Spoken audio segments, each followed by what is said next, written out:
Imagine world suddenly plunged into an ice age. Outside, temperatures have dropped to a steady minus 60 degrees Celsius. In such conditions, heat and food have become the most valuable resources in the frozen concrete jungle of South Korea. The survivors initially tried to survive together, but quickly realized that there weren't enough resources for everyone, and then a real war broke out in the cold corridors of apartment buildings. But amid all this chaos, there is one guy, Han Feng, who is fearless in his fortified base with heat, girls, and plenty of food. He is a regressor who not only went back in time before the apocalypse began and prepared himself properly, but also gained superpowers that allow him to clone and increase the size of food. He didn't stop there, and later built himself a real fortified base with heat, greenhouses, and even a sauna. So, how did it all begin? Let's find out. The transmission cuts off into silence and is replaced by the roaring voice of someone calling out Han Feng. The guy is making his way to open the door while quivering in the cold. Peeping through the hole, he discovers that it's actually his crush Hyona, who can't stand being in the cold and can barely talk. He opens the door without hesitation to see if she's doing all right, and quickly invites her inside. In an unexpected turn of events, Hyona leaps up to kiss him, much to Han Feng's shock and amazement. She's out here putting in effort in the kiss, because by the end of it, bro is at a loss for words and can't describe what's gotten into her all of a sudden. Keep in mind, she was supposed to be his crush, so the dude is probably feeling like a gigachad on the inside for finally scoring a win. It's at this moment Hyona confesses her feelings, stating how she's always loved him. After descending balls deep into a terrifying apocalypse, she has begun to understand that someone like him truly cares about others. To sell her point even more, Hyona makes him touch her body so that he can sense her racing heartbeat, stating that she's ready to do anything with him. And yes, that's the honey trap that our guy ends up falling for. Because while he's busy out here imagining the birds and the bees, Hyona doubles down on rubbing her thigh between his legs, causing him to get even more lost and careless in his feelings. He also shares his feelings right back, stating that while she truly means the world to him, it doesn't make sense for them to behave this way right now. Hyona is an excellent manipulator because she tells our boy to close his eyes so that he can enjoy the process. Full of joy, he closes his eyes, questioning what's going to happen next. He's probably got the excitement of a child while this is happening. But then, well, dude's first kiss with his crush is followed up by his skull getting bashed by her bastard boyfriend. A heavy smash against his head leaves his body in a puddle of blood. Poor guy is quivering in pain while Hyona expresses her terror. She wasn't expecting them to actually murder someone in cold blood, but her boyfriend reminds the bitch that she can't play innocent, when from the beginning they both understood this guy had to go. They weren't going to spare Han Feng, not when everyone in this world is out for themselves in the apocalypse. Instead of caring about him, they express their happiness having discovered Han Feng's resources and loot. As for the nice guy who tried to show someone kindness, well, he's eating shit right now, drenched in his own blood and unable to move. The clinging of death succumbs to him, and the last thing he sees is Hyona getting excited with her man. His demise happened all because of one ruthless woman's planning, so in his final moment, he makes a vow. If he's given a second chance, he's going to stop being someone else's toy to be used and discarded. As his consciousness fades to black, the terrifying feeling is replaced by a shimmer warm light, drawing him near and near. At first he thinks it's a way for him to get into heaven, but then, his innocent expectations are tarnished as his spiritual body experiences a world of pain and bursts into 100 pieces. By the end of that traumatizing sequence, he jolts up awake from his bed, his face is full of sweat and he questions his surroundings. Han Feng was just fading away just a few seconds ago, and now he's okay. It's not just that he's fine, the world is fine too. There's no signs of an apocalypse. The sun is warm even after 30 minutes of waiting. It's the kind of warmth that he never expected to see again. From the calendar, Han Feng checked and learned that today was June 28. The date of the apocalypse in the original timeline is supposed to start on July 15th. This means that he had a post-death regression that led him to arrive back in time just a few weeks before the apocalypse. The feeling of shock, amazement, and confusion all show up on his face. He clearly wasn't expecting to be reborn, but this time he's returned with a few changes. Let's talk about that glowing red hand for a second. Ever since Han Feng regained consciousness, this guy's hand just can't stop glowing red. He tries waving it off, and yet nothing happens. To describe the sensation, the glow feels warm and it doesn't hurt or anything. At first, he thought that his mind was playing tricks on the guy, but then Han Feng sneezed out of nowhere, leading to yet another intriguing development. The same hand that was red a second ago is now glowing a bright green, adding even more to his confusion. But there's a difference this time, because Han Feng actually loses control of the magnitude of his glowing power, causing it to get even bigger. In a state of hurry and panic, he stands there looking lost at his newfound problem. The radiating glow out of nowhere starts shrinking in his hand. The behavior of the glowing effect is odd and different from the red one. Taking a seat, he expresses his sudden drop in energy. Yeah, ever since the green one activated, his body has been more drained than ever. Frustratingly waving his hand in anger, Han Feng comes to a sudden realization. This is exactly happening just like those awesome manhwa stories he likes to read. In the same fashion, the main character is reborn, and this time with overpowered abilities. So in order to test his own, bro pulls out a damn knife, hoping for some miracle to happen. But funnily, nothing goes his way as the blade doesn't react and he's standing there looking like a clown. Not to mention his tummy is grumbling because of the energy loss he experienced. Checking his fridge turns out to be a waste of time because there's just nothing in there. The situation is growing more troublesome for him than he thought. He has to eat at least something or he's gonna risk going unconscious again. An idea comes to mind when he spots a jar of roasted soybeans, the only snacks that could be feasibly used in the apocalypse. Even though it's not a proper meal, it's filling enough for now. Reaching for one of the beans, he pops one in his mouth, but the moment he does that, the soybean explodes into a fully grown bean plant. His radiating glowing green hand is gone, and so is his exhaustion.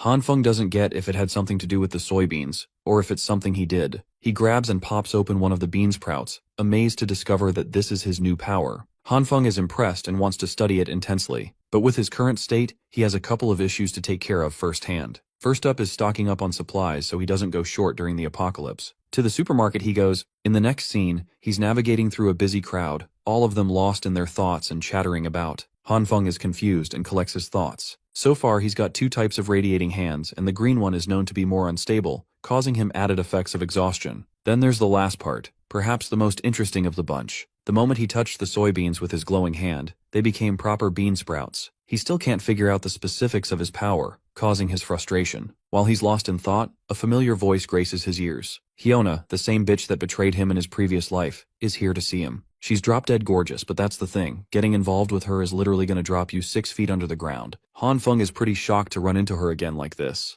A little more background on his crush. Lee Hyona has been his long-lost crush for 3 years straight. He played every trick in the book to get her to like him back, but deep down our boy knew he was just a backup if anything. And now, after what happened to him, after the way she deceived him and got him murdered in cold blood, he is pissed. Rage is filling up his body, but he's not the type to go ballistic on someone considering his situation of being reborn. Han Feng assures himself and calms him down, hoping to take his revenge properly some other time. For now he's got some supplies to gather. Hyona shows concern for the guy, waving her hand in an effort to grab his attention because he appears spaced out. Trying his best to maintain politeness with her, he praises Hyona for being so beautiful that it stunned him for a bit. She calls him a smooth talker in return, and thinks that it's a good opportunity to invite him out to go shopping. But even with her attempt, the girl gets straight up rejected as he moves past Hyona like she's not even worth paying attention to. This gives her a reality check so hard that she's lost for words. The reality is, Han Feng fully understands that she's only being so kind as to invite him so that she can use him as a personal bank for her own groceries. He's done being someone else's pet, so that won't happen anymore. The Waldemar Shopping Plaza is known to be the most well-stocked supermarket in the region. In the original timeline, the moment the Arctic apocalypse began,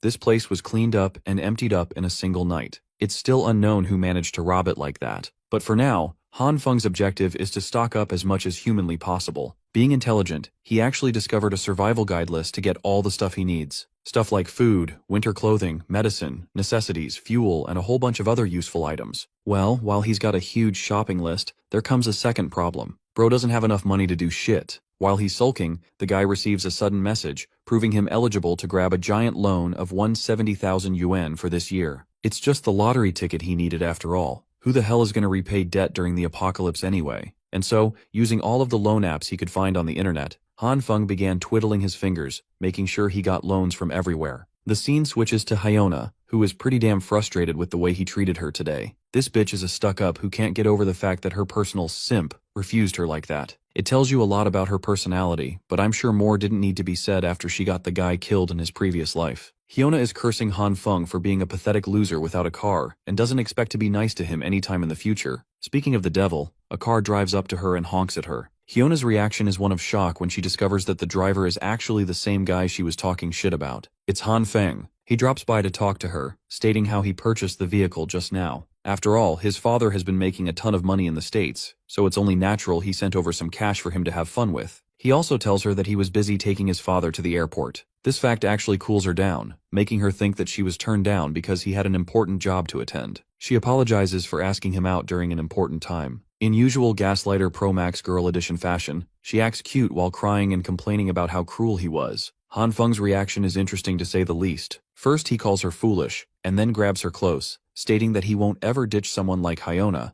as she's far too important to him. The arrogant chick thinks that she's scored the lottery, so she plays on his feelings again, hoping to manipulate him by saying that she feels the same way about him. She recommends watching a movie with him and having some nice dinner. But right as she's saying these things, our boy says peace the fuck out and is already tending to his luggage. He complains about how busy he is with the stuff he's got to take back. Even Hyuna is stupefied as to why he bought so much stuff out of the blue. In return, Hanfeng plays it cool and says it's because he wanted to. To raise her expectations, he tells her that he also got Hyuna a present. Feeling all happy and bubbled up, she decides to head home, hoping to see it later. As she's leaving, Hyuna's got a really satisfied look on her face, thinking she killed that. But she doesn't know that our boy also shares the exact same look on his face. They're both manipulating the other, and it just so happens that he is never going to let out the secrets of his stockpile. It's the one ticket he's got of surviving this damned apocalypse. When that moment comes, when the world sinks into despair and destruction, Hanfeng fully intends to take his revenge on the bastard who killed him as well as Hyuna. He also confesses that it's making him eager to enjoy the apocalypse this time. Yeah, something tells me Hyuna is about to eat shit, and it's gonna be really damn satisfying when that happens. The day of the apocalypse is only 2 weeks far. That day, immense heavy snow will cover the planet, and the temperatures will drop close to -20 degrees Celsius. Over the course of the next month, all temperatures will experience a gradual drop,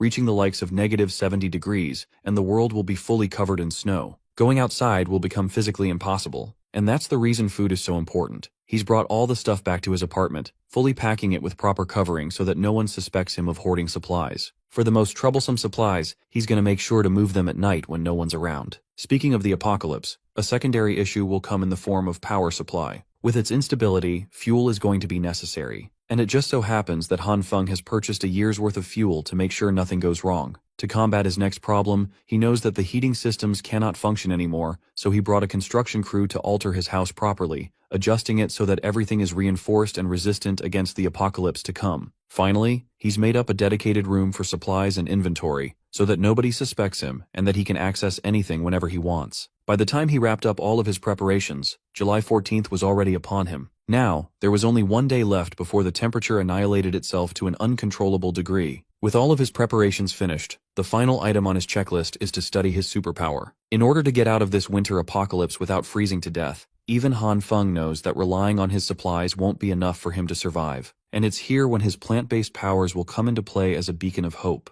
In front of him are the same soybeans that he actually managed to grow using his own powers. And now it's time for the taste test. The issue is, he's yet to figure out the main trigger for his ability. But anyway, Hanfeng decides to take a spoonful, and despite his fears, hopes that this food is edible at the least. After finishing up half the plate, it's safe to conclude that these beans aren't producing any terrible effects. This means that he can safely produce and eat food using this power. But the tricky part is figuring out how or what makes his hand glow like that. Based on his experimentation, he's only tried his ability on soybeans. So he inspects his fridge, hoping to find some other veggies to try it on. Noon is quickly followed by the evening. A drowsy and weak Hanfeng opens his eyes, questioning if he ended up passing out just now. He's holding broccoli in his hand, and the kitchen is splattered with vegetables. He can't even think properly because of the exhausting effects of his own power. That's the only drawback so far. Eating the same soybeans from earlier, he comments on how this way, he successfully managed to learn something new about his ability. Let's talk about what went down right before he went unconscious. He ordered a bunch of stuff down to test his power and used it on a different set of plants. Here's the strange part. Some of the plants were completely non-reactive. But as for others, seeds for example grew into proper plants, just like what he experimented with the soybeans.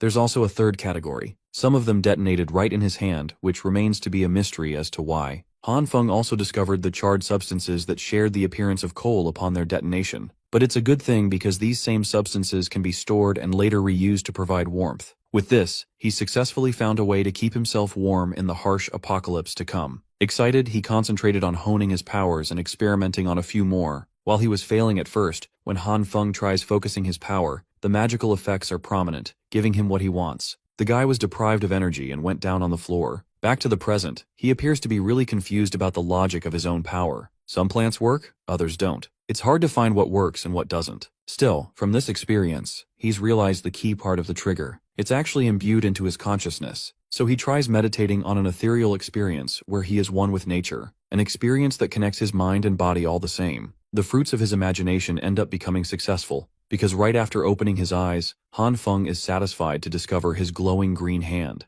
This confirms his suspicion that his ability is linked to his consciousness. To test it out even more, he tries his ability on a bunch of meat for good measure. Poor guy finds himself disappointed when it doesn't work on meat, because that would mean he's got to live off of plants for the rest of his life. Even after concentrating and begging his powers to work, nothing happens. This makes him question his thoughts again. Remember his meditation technique? When he does that, he experiences two unique colors, one being red and the other green. And so far, he's only experimented with green. So this time, he closes his eyes shut, hoping to connect his mind to his second ability. To his shock, his hand starts glowing red and affects the meat, turning it into a disgusting spiky blob that is barely recognizable anymore. Feeling so disgusted by the effects, he tosses the meat on the ground and approaches it slowly for another inspection. Han Feng pinches the meat and then grabs it again, questioning if the meat reacted to his red radiating light. It also seems like the meat was cooked properly, which begs the question if the red light is only responsible for heating stuff up. Inspecting his hand again, he starts to realize something. It's not that the meat was cooked, no. It's the opposite. This thing is actually reverting back to a process of disintegration. From this revelation, he's found a discovery. The green light speeds up the evolutionary process, and the red light slows it down immensely, reverting it into disintegration. In an effort to combine the two, he clasps his hands together with the meat. A burst of yellow forms and the same meat turns into a larger slab than ever before. But that makes him question what happened to the soybeans that he also had in his hand.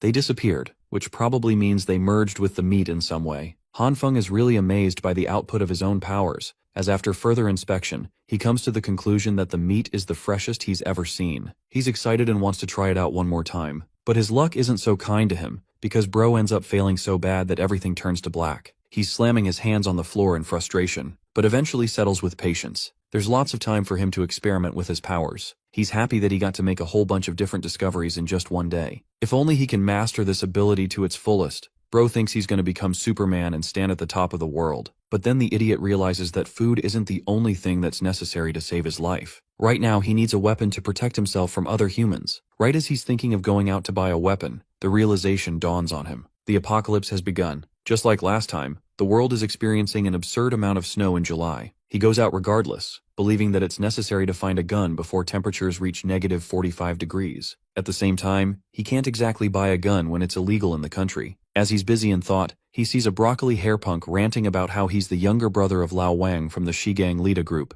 You know, the typical "my brother's got more money than you" tactic for winning petty arguments. Han Feng actually recognizes this clown from somewhere, thanks to his shitty fashion style and all. The funniest shit is how the people have decided to dub a name for this guy, calling him Homeless Joe. Let's talk about Li Zi, or Homeless Joe, who lives in the same neighborhood as him. The guy's known to be a contractor who has networks with everyone around. People come around asking him what's up and what's going on. And he acts like he's the busiest dude in the block, about how he's so busy dealing with his projects with his big brother. Bro doesn't even have a job, and he's always seen whining on his phone, pretending like he's got millions and millions on a project to spend some time on. Seeing this guy, Han Feng wonders if the idiot can help him get the weapon he needs. He greets Homeless Joe and pretends to know him for a while. So the thing is, this guy doesn't really know our boy at all. Han Feng pretends to be Xiao Han, taking advantage of his pride and acting like they're long-lost friends who should remember each other. The homeless idiot gives into the bait and apologizes for not remembering, especially when he's got so much work to do. Han Feng checks his surroundings and quickly closes in on the punk, explaining his entire situation. When he's done explaining,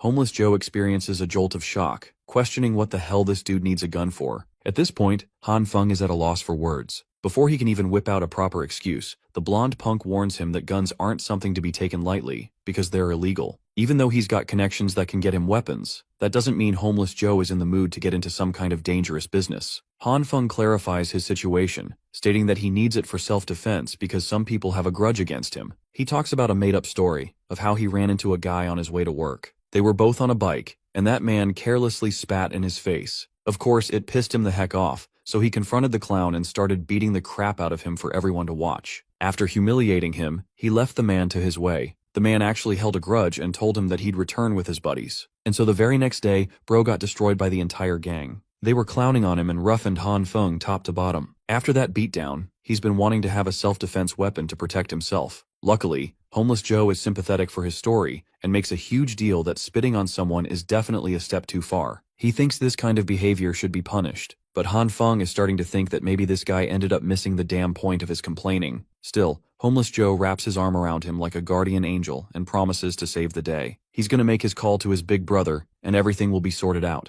Hanfeng is glad that things are going his way. Homeless Joe recommends they take the boss because his luxurious car is being serviced right now. Hanfeng is okay with that, showing Homeless Joe that he's got a vehicle for them to work with. As they're driving their way, Homeless Joe is shocked and asks about the price of the car. Our boy reveals that it cost him $700,000, which appears to be a pretty good deal in his eyes. Bro is out here snapping pictures like he's some kind of Instagram heartthrob. The hilarious part is that he captions it as if the SUV is his own. Speaking of the big brother he talks about, his punks are out chilling with a fire, commentating on the absurd weather conditions. Hanfeng's car stops by and Homeless Joe pops right out. The guy is out here acting smug and shit. The rest of his boys can't believe that Homeless Joe's got his own SUV now. And this guy is such a slimeball that he even tells them he bought it for $700,000 of his own pocket. Hanfeng is left with the impression that Homeless Joe is seriously quite bold for saying something like that in front of the owner of the vehicle. In the next scene, the punk brings Hanfeng to his boss. As you can guess from a gang leader, dude's got tattoos all over his body. He's displeased to see his brother here and immediately shows the blonde punk the door. To that, Homeless Joe puts all the pressure on Hanfeng, stating that his friend over here wants to buy a gun.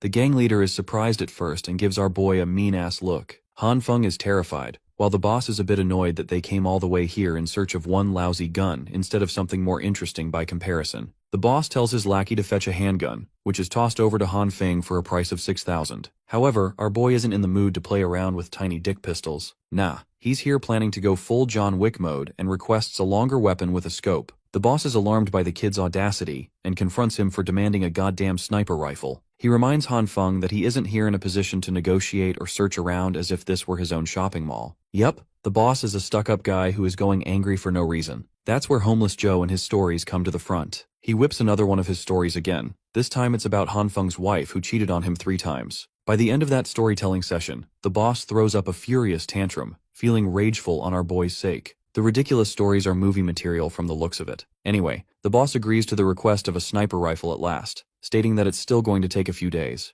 Hanfeng is grateful that his request is being tended to. Chengzi, the underling, is told to arrange a semi-auto for him as well. The boss has actually decided to take pity on him and has thrown in a free gun as a gift for the guy. Hanfeng is truly starstruck when he sees him offering the handgun without any cost. Returning his gratitude, our boy decides to slip up an important piece of information to the gang. He talks about how he's friends with the government and how the weather conditions are only going to get worse from here on out. This means it's best to stock up on supplies quickly because they will run out soon. This time, Hanfeng maintains an air of seriousness in his gaze, adding on to the weight of his advice. The boss agrees to take his advice, and that's how they ended up concluding the meeting with the boss. Returning back, Homeless Joe talks about how he handled that meeting like a pro mediator. He also thinks that it's good that his brother was in a pleasant mood today. Hanfeng is really grateful and even hopes to buy him a bunch of cigarettes. Homeless Joe puts up an act of goodness at first, but then eventually caves into his offer. The funniest thing is how he's requesting 8 cartons full of cigarettes for the job, thinking that it should be an easy request. While he's ranting about,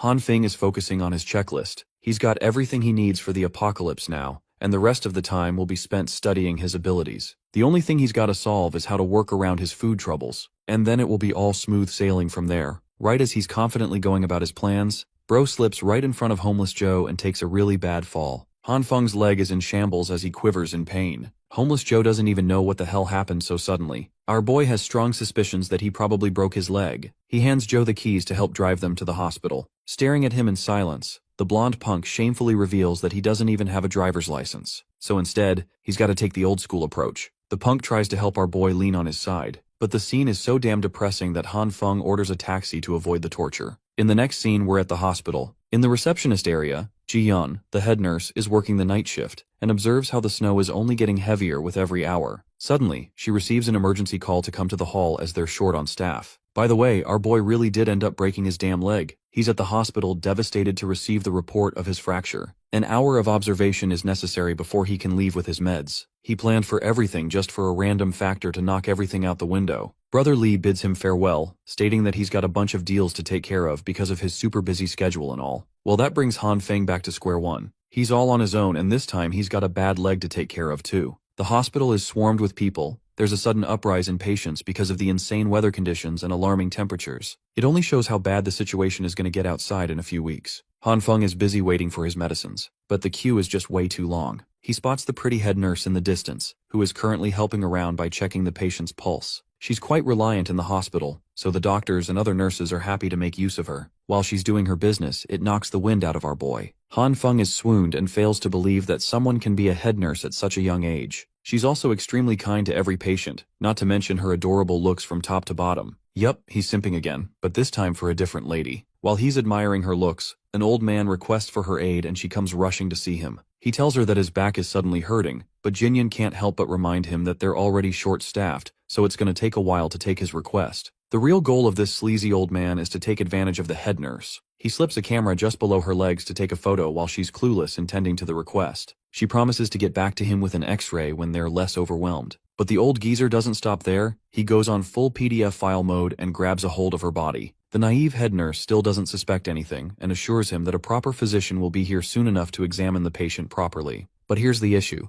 The old geezer doubles down and cops a feel of the hospital's finest bakery. Before he can pull more shit, our boy throws his damn crutch in his face, making him fall to the ground. The head nurse is alarmed and questions if the old man is okay, while Han Feng apologizes for not knowing how to use a crutch. Yes, because when you don't know about something, you throw it right at someone with full speed. Han Feng acts like he's checking on the old man's phone, right as the old geezer shouts at him to stop. Our boy spots the picture in his gallery and gets pissed. He can't believe that this bastard not only snapped a photo of the nurse but also had the gall to touch her like that. He confronts him at once, threatening to call the security on him to have the old geezer escorted to a cell. After all, it would make for one less annoying patient in the hospital, especially one who is there to take advantage of others. Also, Han Feng is in no mood to return the phone, promising to release the report on social media if he catches the creep pulling stuff like this ever again. Unable to do anything, the old man runs away in frustration. Yes, the same guy who was having back problems 1 second ago can suddenly sprint faster than light, right out of the hospital. Even the head nurse is at a loss for words with how fast he ran. Meanwhile, Han Feng is left with the impression that some people are truly at the height of naivete in their world. He shows her the photo and points out how the guy had ill intentions from the beginning. Han Feng is okay with her handling this situation, and even hands her the phone to report to the police. Jinyan is really happy and retrieves the device, but she's also got an alarming question. Wasn't Han Feng's ankle injured?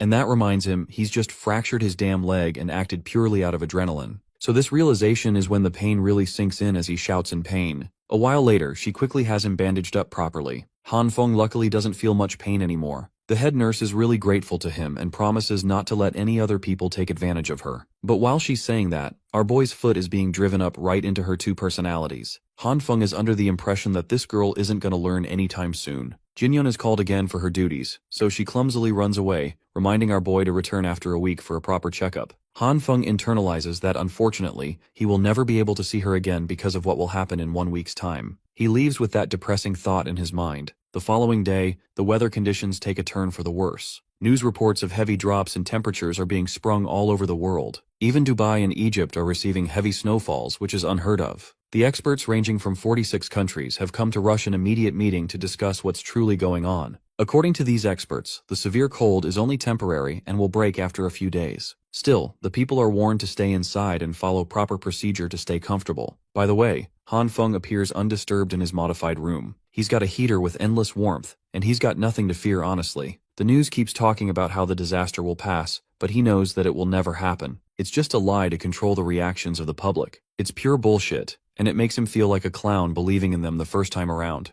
But this time, things are different. He's ready, really ready. He's fully loaded out with stocks, and his heating system is up and running. For now, there's practically nothing left to bother him. The building group chat is actually going crazy, talking about how insane the cold is getting and how they can't manage to stay warm here. The interesting thing about this group chat is that one anonymous person flat out reveals that the Ice Age apocalypse is about to begin, and that the snowstorm is something caused within the Earth itself. The messages shock Han Feng because nobody is supposed to know about this information just yet. Han Feng's mind instantly registers this random mysterious dude as someone he should definitely be wary of. After all, being the protagonist of the story, Han Feng's supposed to be the only one who knows about the upcoming apocalypse. The once happy housing complex residents now look like a mob on a leash, tagging the property management to step up and fix the mess this snowstorm's been causing them lately. Since reading endless blind text messages is boring as hell, the group chat turns into a metaphorical theme park, where all the residents show up as chibi cat avatars. The angry residents are not thrilled with how things are going. If the snow keeps piling up in front of the exit, they won't even be able to go grocery shopping.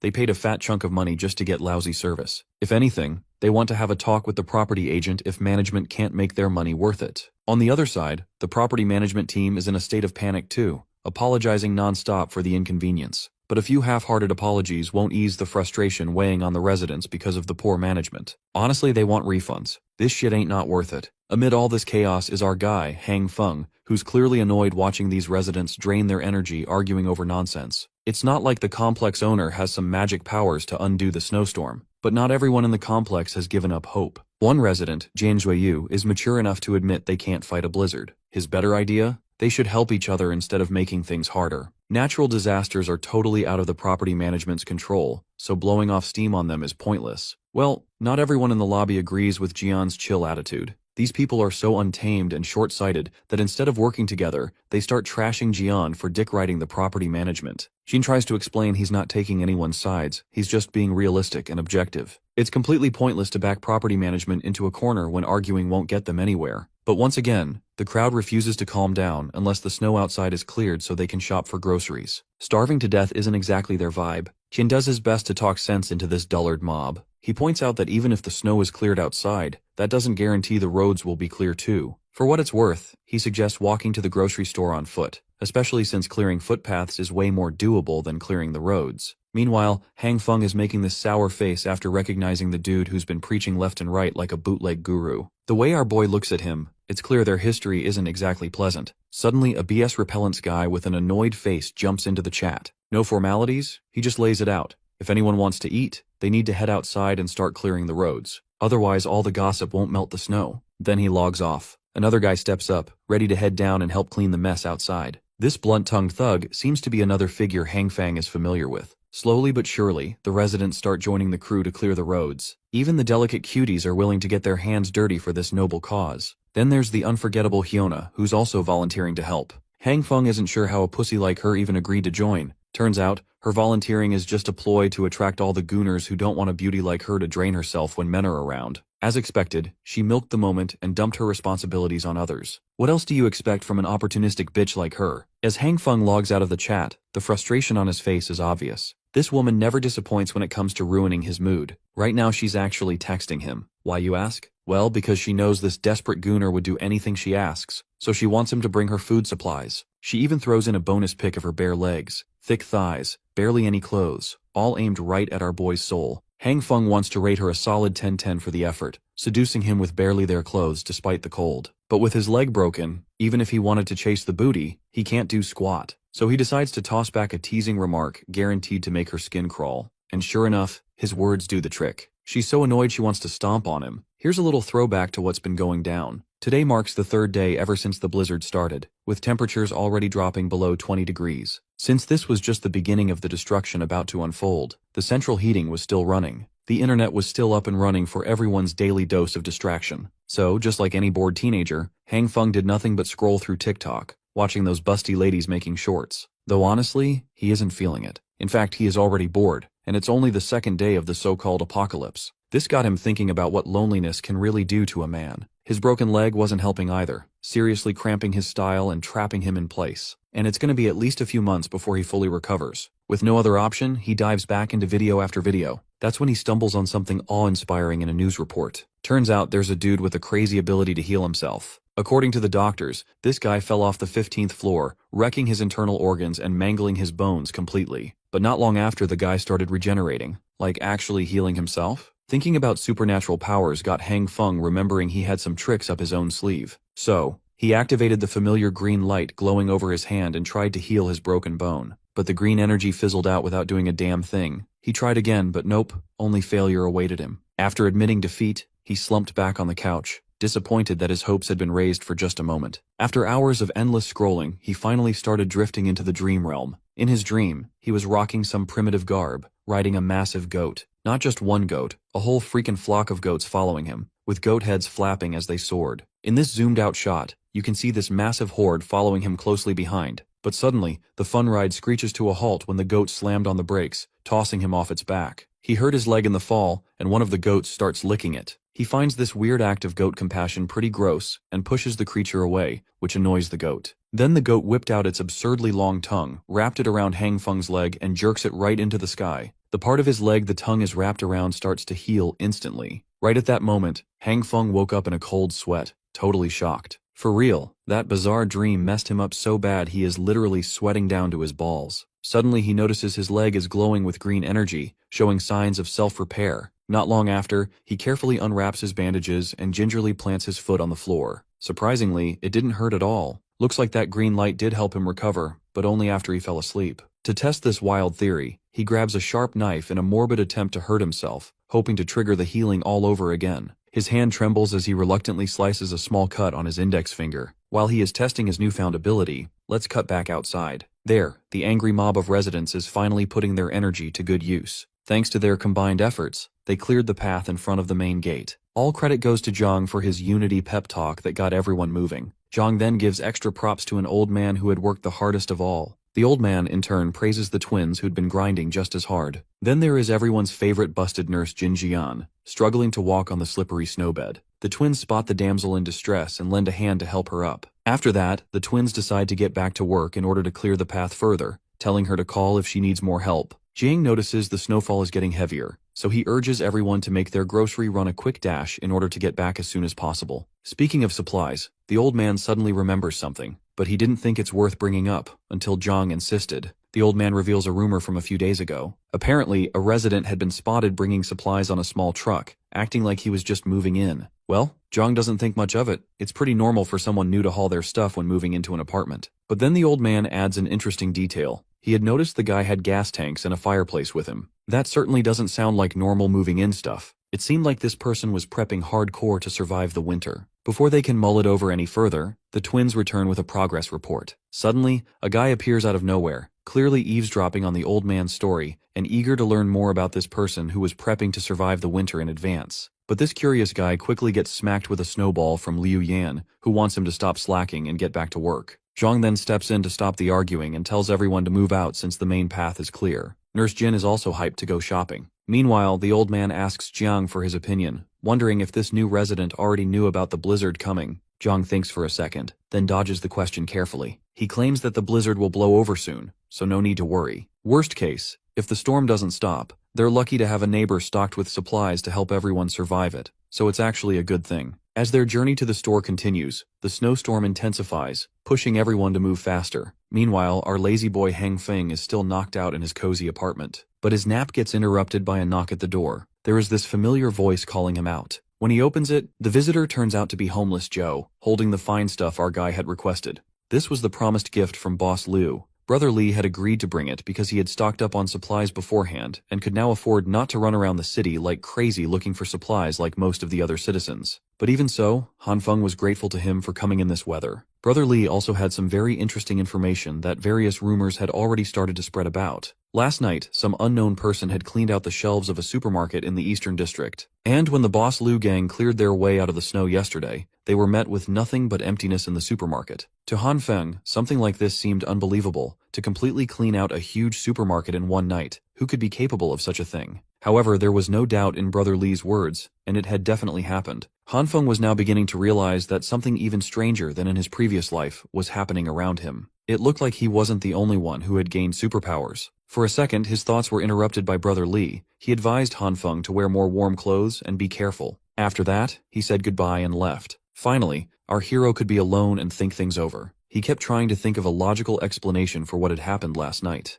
The only explanation he could think of was the theory that it could have been done by someone with superpowers from novels and comic books, someone capable of hiding unlimited amounts of supplies in his personal subspace. The only question was, could people with such abilities exist in this world? And the answer to that question was quite simple. Since he himself had superpowers, someone else could too. This was a disturbing discovery. Now Han Feng couldn't waste a moment. He needed to examine his superpowers more thoroughly, so that when he encountered other superpower holders, he would have his own strategy to counter them. He simply had to know his strengths and weaknesses, as well as the limit of his superpowers. To do so, he opened his diary, and began to study the already known facts about his powers. At this point, he already knew that his power could react with different foods, both plant and animal. With its help, he could quickly grow them, increase their volume, and also fry them, though with a terrible taste, but still. Unfortunately, there were limitations, which he learned about later. The likelihood of success of power application is not that great and differs for different products. For example, for soybeans, the chance of growing a plant is 10%. For meat, it's even less. Han Feng kept failing to understand why things worked the way they did.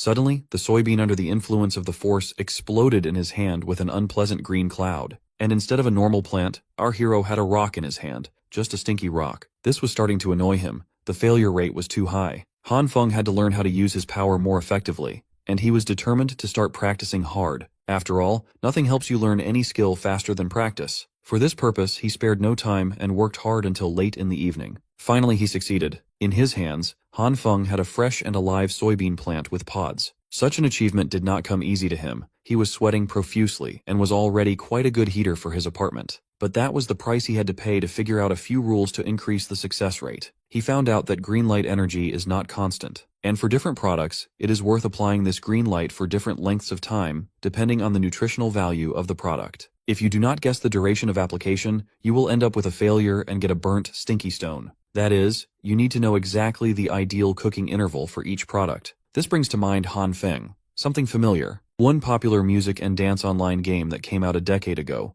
where you had to press the right buttons in rhythm at the right interval. It was also conceivable that the value of energy could be compared to the directions, up, down, right, and left. And the value of the energy input to the object had to be correct every second. And eventually a critical point had to be caught, and the process had to be stopped. If you do it right, you'll achieve success, and every soybean will become a plant. After the success with plants, Han Feng began experimenting with meat, obviously, but meat was different from vegetables. If you did something wrong in the process, the meat would then turn into a disgusting black slurry. However, the principles in turning meat were still supposed to be similar. The first place to start was to determine how much energy the meat needed. Everything seemed to be working and going according to plan, but here's the problem. The chicken leg exploded just like the previous ones with a nasty black slurry. It looked like it would take him even longer to learn how to work with meat than with plant food. Time after time, Han Feng tried and failed. The chicken legs exploded one after another. There seemed to be no end to this series of failures. Finally, our hero's patience ran out. He even cried out in despair, cursing this damn ability with an increased level of difficulty. However, the hero was not one to give up,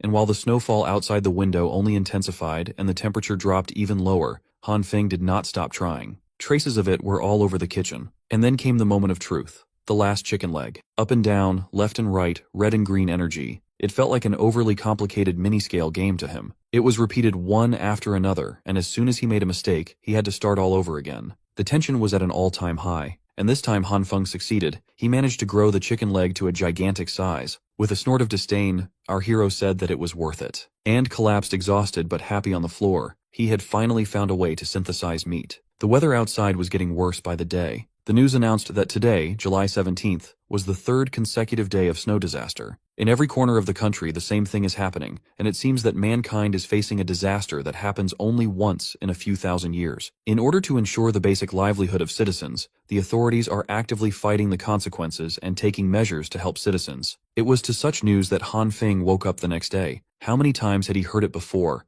Empty warnings and promises about how the heavy snowfall had paralyzed transportation, electricity, and internet. But everything would be repaired soon, and all they needed to do was wait a little longer. Soon, humanitarian supplies should arrive in the disaster areas. Finally, the news anchor advised everyone to stay indoors and not to go outside unnecessarily. For Han Feng, there was nothing surprising in all of this. He had heard all of this in his past life. Suddenly, a notification came on his phone, followed instantly by several more. Han Feng immediately saw that it was a group of residents of his house who had started making noise again, and he simply couldn't help but join in the discussion. The noise around was unbelievable. Everyone was discussing the morning news. Some believed that the rescuers would come and help them. Others thought it was all empty promises and made plans to save themselves. Only one avatar stood out from the crowd and asked the gullible if they really believed what was being said on the news. It was old Uncle Liu, and he absolutely did not believe what was being said on TV. If everything was under the control of the government, the rescue teams would have arrived long ago. Instead, he had heard rumors from old friends that the government was assembling armored vehicles, tanks, and other heavy weapons in City A, the capital of the country. They are probably preparing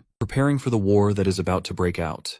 After hearing the very real possibility of an all-out war against an unknown enemy, a chilling silence swept through the group chat full of paranoid survivors. Then came the eruption of concerns, asking Uncle Liu if what he said was true. If it was, weren't they basically done for? Meanwhile, Han Feng was just fascinated by the coming up of the issue of war. He had heard something about this progression in his previous life. Mr. Zhang interjected to quiet all the noise. He asserted that if what Uncle Lou said was true, then they had to start taking survival measures to save everyone. Some owners in the neighborhood had already run out of supplies. With support resources from the government still uncertain, he proposed organizing for those who were facing difficulties. He passionately suggested that those with ample supplies donate some of their stash. To serve as an example, Mr. Jiang pledged to donate half of his supplies to anyone in need. Other owners quickly discussed what was being put forward in hushed tones. One guy wholeheartedly agreed with Mr. Jiang's proposal, as everyone was just trying to get through the crisis. He pledged to donate what he could and even roped in Li Hyona. She knew this crazy guy, Wu Kuanyu. That man was trying to humiliate her in front of everyone just because she rejected him before. So, Li Hyona had to play some defense, bringing out her meek girl persona, while apologizing as she didn't have any spare supplies left. Most of her simps immediately jumped to defend the witch. This little commotion almost made the plan to organize impossible, as they couldn't even unite themselves with selfless acts. But donations eventually started pouring in. A lot of people must have been moved by Mr. Jiang's impassioned speech. Food, clothing, medicine, all the necessities were put forth. Mr. Jiang expressed his gratitude to those who were willing to help. Since there were quite a lot of people to manage, he thought it wise to appoint some owners to take charge of the operation. He would naturally lead the team. It would be an interim emergency committee responsible for planning and distributing donated supplies. Han Feng smirked as soon as he read the announcement. This interim committee thing happened in his previous life too. Sometime later, it would be revealed that it was all a scheme to take other people's resources. Today was the 19th of July, the 5th day of the apocalypse. Temperatures outside had already dropped to -40 degrees. Now was finally the day when the building's central heating system was no longer running due to the extreme frost. Everyone was desperately thinking and trying ways to keep their bodies warm without the convenience of heaters. Some managed to make a tiny fire inside their homes. It was the same as the previous timeline. It was terrible now, but the situation would only continue to get worse. The exception to this was our MC, of course.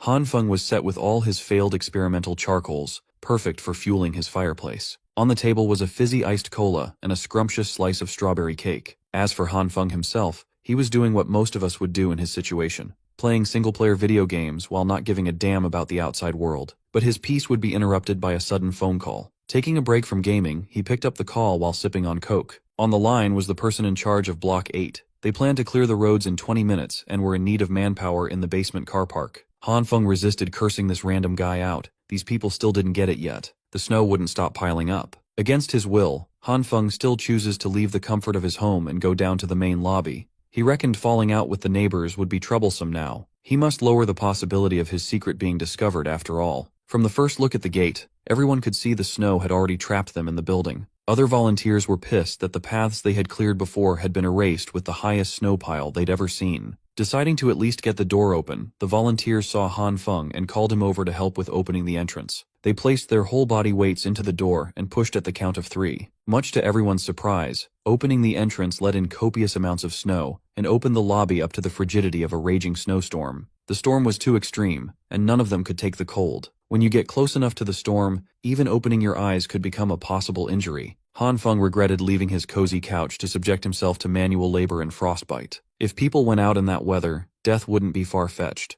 Thankfully, the rest of the volunteers also came to the same realization. Only an idiot would try to go out in that temperature. Speaking of idiots, he was finally here. A voice that sounded all too familiar in Han Feng's ear. It was none other than Homeless Joe, also known as Brother Li. He was roasting everyone for acting like cowards when they needed to be imposing at tough times like this. The volunteers shivered in their boots while trying to talk Brother Li out of his stupidity. No one should go out in the harshness of that snowstorm. Brother Li was built different, though. First, he finished the cigarette he was smoking in one puff. Pumped to go in like the madman that he was, Brother Li plowed through the snow, trapping everyone in with his hands. The dumbass started chanting like an anime character while literally punching the snow, scattering the pile all over the place. He continued doing this for a while. He even managed to dig a Homeless Joe-sized hole in the middle of the human-length pile of snow. Then came the silence. After a few moments, all the volunteers could hear were garbled pleadings for help coming from under the snow pile. The others had to drag Homeless Joe out of the snow. His face looked purple from the cold and being trapped under the heavy snow. Volunteers finally decided that venturing outside was impossible and closed the gate. Han Feng ran up to Brother Li, trying to make sure that the stupid gangster was all right. He asked everyone to go to the car park first so they could look for the person in charge of attendance. They could always decide what to do next when the snow stopped. With such a severe blizzard rampaging throughout the world, people were no longer in a situation where the problem could be solved with manpower. In the building's car park, it seemed like the atmosphere was a little more comfortable on account of it being underground. Mr. Jiang, the de facto leader, was surrounded by the owners as always. Upon receiving reports from the lobby, he concurred that the clearing operation should take a pause. Also, from now on, the basement car park will be the designated donation and collection point. Han Feng stayed low-key in the background. This was the first time he had met that guy with the surname Jiang from the group chat. This meant that this was the guy who had spearheaded the establishment of that eventual scam committee. With his kind and well-spoken demeanor, Mr. Jiang would manipulate everyone with politeness and the illusion of support and unity. Mr. Jiang commented about the overwhelming downpour of donations from so many owners. These generous donations would help those who were struggling, and for that, he was grateful. The general vibe in the car park was quite positive. People were feeling good about their selfless acts. It gave them a false sense of unity as they worked on the same goal of survival. Han Feng knew something they didn't, though. They just had to wait and see as the disaster continued to go on for an eternity. They would soon regret giving up their resources. Brother Li, still shivering from the stunt he tried to pull earlier, decided to head up first and say goodbye to Han Feng. Looking around the car park, Han Feng noticed someone eye-catching. It was that airhead nurse that he had met in the hospital when he broke his leg. She was wearing some type of cute winter onesie while clumsily carrying a stack of boxes. She was clearly struggling to navigate her way through the crowd of people standing around the committee. Given her awkwardness, she eventually bumped into some of the guys standing around. She would have slipped straight to the floor if it hadn't been for Han Feng swooping in to save the day once again. While holding her in her box, he asked if the blushing nurse was okay. When she finally opened her eyes, she expressed her thanks for the save and eventually recognized Han Feng from the hospital. Then she remembered that his leg was supposed to be severely injured. He shouldn't be in the condition to catch falling maidens. Realizing that he acted before thinking about the current situation, Han Feng struggled to think of a way out. He stumbled over his words before getting out that his speed of recovery had always been great since he was young. It was very unconvincing with all the nervous gestures. Fortunately, the nurse was too dense to gather any kind of untruthfulness from his words and actions. She just found his recovery speed to be fantastic. Han Feng offered to help lift her boxes. She declined at first, saying that they were heavy, but our boy insisted. It took a little bit of convincing, but she eventually entrusted the boxes to him. As soon as he got both hands on the supplies, he was flabbergasted by how heavy they actually were. They were unnaturally weighty. Curious, he asked her what was inside. She explained that these were mainly medical supplies that she was donating to those in need. She also acknowledged that it might be a little too heavy, and that she would be fine carrying them to the donation point. Entranced by her beauty and kindness, you could give Han Feng a few more pounds to carry, and he would never complain. Since she claimed to be stronger than most guys, the nurse kept reminding him not to push too hard. When asked if she'd always been strong since she was young, she became a little guarded while answering that there was a reason behind it all. Hearing those cryptic words made Han Feng naturally curious, but she looked uncomfortable telling the story, and apologized for bringing it up. It's just that something happened recently that she can't quite explain. Also, they'd been talking and walking for a while now, and she still didn't know his name. Han Feng politely introduced himself in turn. The angelic nurse also dropped her name, Jin Shui. Based on her big smile, it seemed like she really appreciated this unexpected meeting. He was speechless whenever he saw that smile. He would have been in, but Nurse Jin asked what he does, and he truthfully answered that he was unemployed. Talk about fumbling a baddie so close to the finish line, my boy. But thanks to manhua logic, an impatient man just happened to pass by, knocking Nurse Jin off balance. Struggling to maintain her balance, she eventually fell on Han Feng. He was the only one she could grab to stabilize. This also led to her soft breasts pressing into Han Feng's arm all of a sudden. Having zero riz, Han Feng just stood there and savored the moment. Nurse Jin immediately pulled away and apologized while Han Feng tried to say that it was no problem. This would have been a perfect first meeting if it hadn't been for Li Hyona rearing her ugly head to approach Han Feng like a sleepless zombie. You could see the effects of hunger and cold taking a toll on her. Like the parasite that she is, the witch immediately pounced on Han Feng, deliberately rubbing her chest against his arm. Grabbing him slowly, she asked who the pink-haired lady was, and if she was a friend. Nurse Jin immediately felt awkward and grabbed the boxed supplies away from Han Feng's hands. She just wanted to get her donations logged and not interrupt two friends chatting.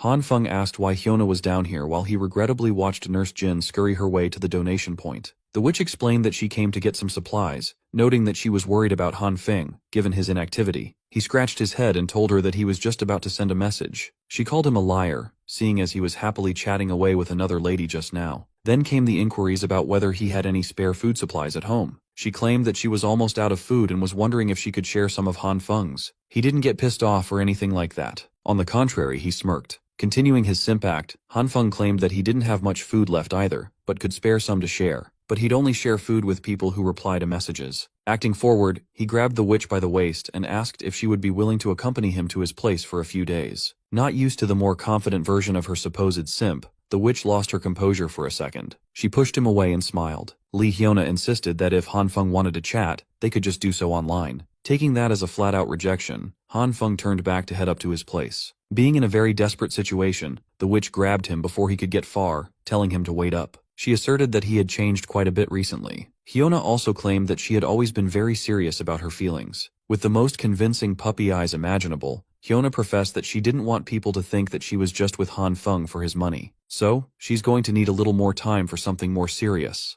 Han Feng looked at her act with a blush on his face. Thankfully, he checked himself immediately. If he hadn't already died once by her hands, he would have believed those words. But right now he just wanted to tear her ugly mask off. The thing is, he still hadn't found out who the man behind the witch was. Thinking about it now, why would he even go look for the guy when he could just act and proceed like he did in his previous life, until Hyuna naturally brought the man over? This time he'll be more prepared. Sure, they have a steel bat, but Han Feng has a sniper rifle. Realizing this, he decided not to rock the boat too much and joked that he was just teasing her. Now, the witch was feeling a little ashamed of putting on another acting masterclass for a joke. Still, Han Feng asserted that he would wait for her message so he could deliver some food supplies the next day. With this, they finally bade each other goodbye. She even told him to hit her up if there was anything he wanted to talk about. As the witch exited the car park, an evil smile crept up at the corners of her vile mouth. Unbeknownst to her, Han Feng wasn't the one being played this time around. He really liked tormenting her on the low-key. 2 days passed without Han Feng contacting the witch. This turned into Lee Hyuna blowing up his phone with angry text messages about the delivery of the promised supplies. Han Feng was just letting all the salty messages pile in while he ate a piping hot steak meal paired with some fizzy drink. How good would it be to eat some good food while tormenting a witch who killed you in the previous life? Finally, figuring out the method to make some blissfully delicious meat was a game changer. The cold weather outside was perfect for such nice and warm food inside. While everyone was miserable in the cold, this guy was actually sweating it out in his bathrobe. Absolute Chad. He hadn't been just lounging around these past few days either. He conducted numerous experiments that allowed him to confirm 2 important things. First, his meat could not be expanded limitlessly. Second, just like soybeans, meat could be reproduced without a limit. His experiments had already yielded pounds and pounds of it. For every full stalk of beans sprouted, he would use half to grow more beans and eat the other half. He could freely apply the same principle to meat. Under the red and green light, half a steak and a handful of soybeans could produce a whole piece of steak. Exploiting the same process over and over would yield an unlimited amount of steak. After conducting numerous tests to put this hypothesis to the test, he concluded that he wouldn't have to worry about eating good food in the future. Some TV stations were still sending out reporters to chronicle the unprecedented snowstorm on its 19th day. It was August 2nd now, and even the picturesque islands of the Maldives near the equator had reached average temperatures of -42 degrees. The entire island had been engulfed by ice and snow. Even the ocean was freezing at a speed observable to the naked eye. It was unreal. According to expert readings, the ice layer had reached 55 centimeters deep. Similar situations could be observed in other countries near the equator, the supposed warm territories. Watching through his massive entertainment center, Han Feng scoffed at the news coverage. In reality, the situation in the outside world was far worse than the media's portrayal. He was peacefully sipping on his daily red wine when a sudden noise from outside sent a shock to his system. Han Feng hurriedly made his way to the window and opened the curtains. He could see a building engulfed in fire from a distance. This was the 7th explosion incident in the past few days. Even Han Feng was clueless about the cause. But what was certain was that this was not a good sign. There had been a ramp-up in the number of military helicopters flying through the city too. If he was clueless, so were the rest of the survivors. The situation outside was causing panic among the residents. All of them were basically camping around the basement car park to trade for goods and food supplies. Human greed knows no limits, so there were many residents taking advantage of others, leading to several conflicts and altercations. At the center of all this was Mr. Jiang, who was still playing the role of the reliable leader who provided necessary resources to the destitute for free. Today was a special day as Han Feng decided to go down to the basement car park with the other survivors. He'd only been out of his place for a few minutes, and the cold was already getting to him. Every time he exited the comfort of his home, he regretted his decision. The real reason he came down was to gather some useful information.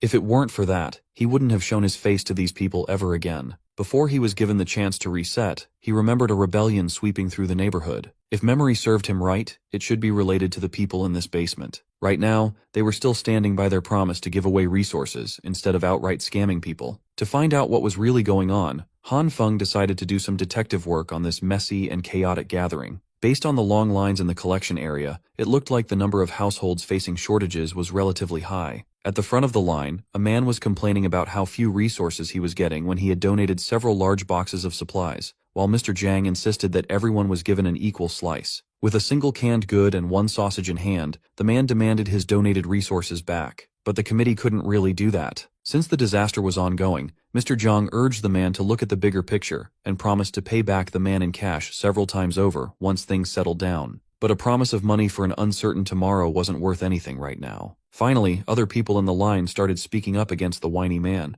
They bashed the guy, telling him to stop being so shameless and move along. It didn't take too long for a mob to form around the idea of hating this shameless man who just wanted a few more supplies for his family. They were thoroughly under the influence of the interim committee. Han Feng knew all too well that there was no way for the people in charge to concede their resources in this current situation. But placing yourself on higher moral ground against those who donated more resources at the start of the crisis was equally shameless. Speaking of shameless, the man, the myth, the legend, finally made another appearance in the basement. It was none other than Homeless Joe, Brother Lee. He looked a lot worse than a few days ago. He looked frail, sickly, and thin. It had been a while since the Gun brothers had seen each other. Brother Lee claimed that he wasn't doing too badly, but it was clear that he was. According to him, he was just trembling from being flustered and powerless, not to mention the cold. He was far from doing not too bad. Brother Lee finally admitted that he had been having a difficult time, just depending on drinking water to suppress his hunger, as he didn't have any food left. When the donation drive was in full swing, he donated most of his resources to the committee. In the end, his own supply ran out before the promised end of the snowstorm. In addition, the rations that the committee doled out were too little. If Brother Lee had only known how bad the weather would be, he would have kept more of his personal stash. Realizing that he had a possible solution for Brother Lee's plight, Han Feng pulled the gangster closer to whisper a favor. Brother Lee pulled away in disbelief. Little Han Feng just offered him 4 packs of instant noodles and 2 sausages to do a simple job.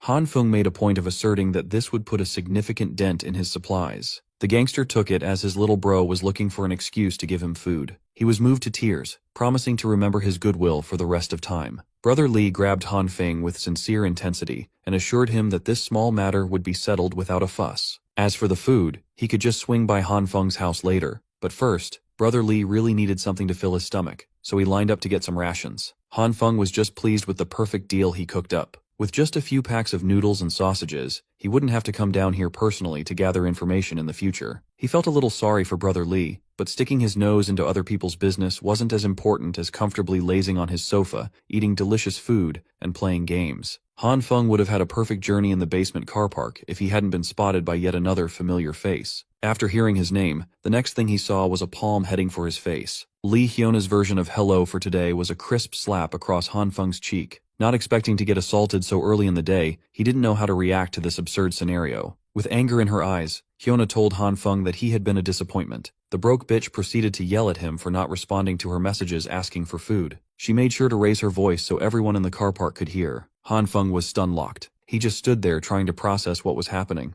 The witch he had been messing with just slapped him across the face in front of everyone. He hadn't even settled her previous life debts yet. Now she's coming into his space and slapping him for no reason? This was blasphemous at this point. With his anger rising at an alarming rate, he reckoned that Lee Hyona still saw him as that pathetic wimp, easy to bully. He remained silent for a few moments as she berated him for not responding. She called him deaf and mute, and demanded an answer to her questions. Han Feng took a deep breath, the cold smoking up the air. Then he proceeded to put on another act, sincerely apologizing to Hyuna. He explained that his supplies were stolen. He had placed the food he was about to deliver outside his door for a quick second to get his keys, but the boxes of supplies were gone by the time he returned. Han Feng claimed that he tried to look for the culprit, but hadn't found any clues at all. At this point, she looked like a crackhead desperate for her next hit as she asked him if he still had some resources left tucked away. He answered that he didn't have much, only enough to last him a few days if rationed to 1 meal a day. Hearing that he still had some food left, Hyona's unhinged face lit up with a blushing smile. She was back to her sweet girl act, and the transition was flawless. But when she asked Han Feng to split half of his food and just eat 1 meal every 2 days so they could both get through the disaster together, she looked unhinged. Han Feng could barely stand how shameless this woman could be.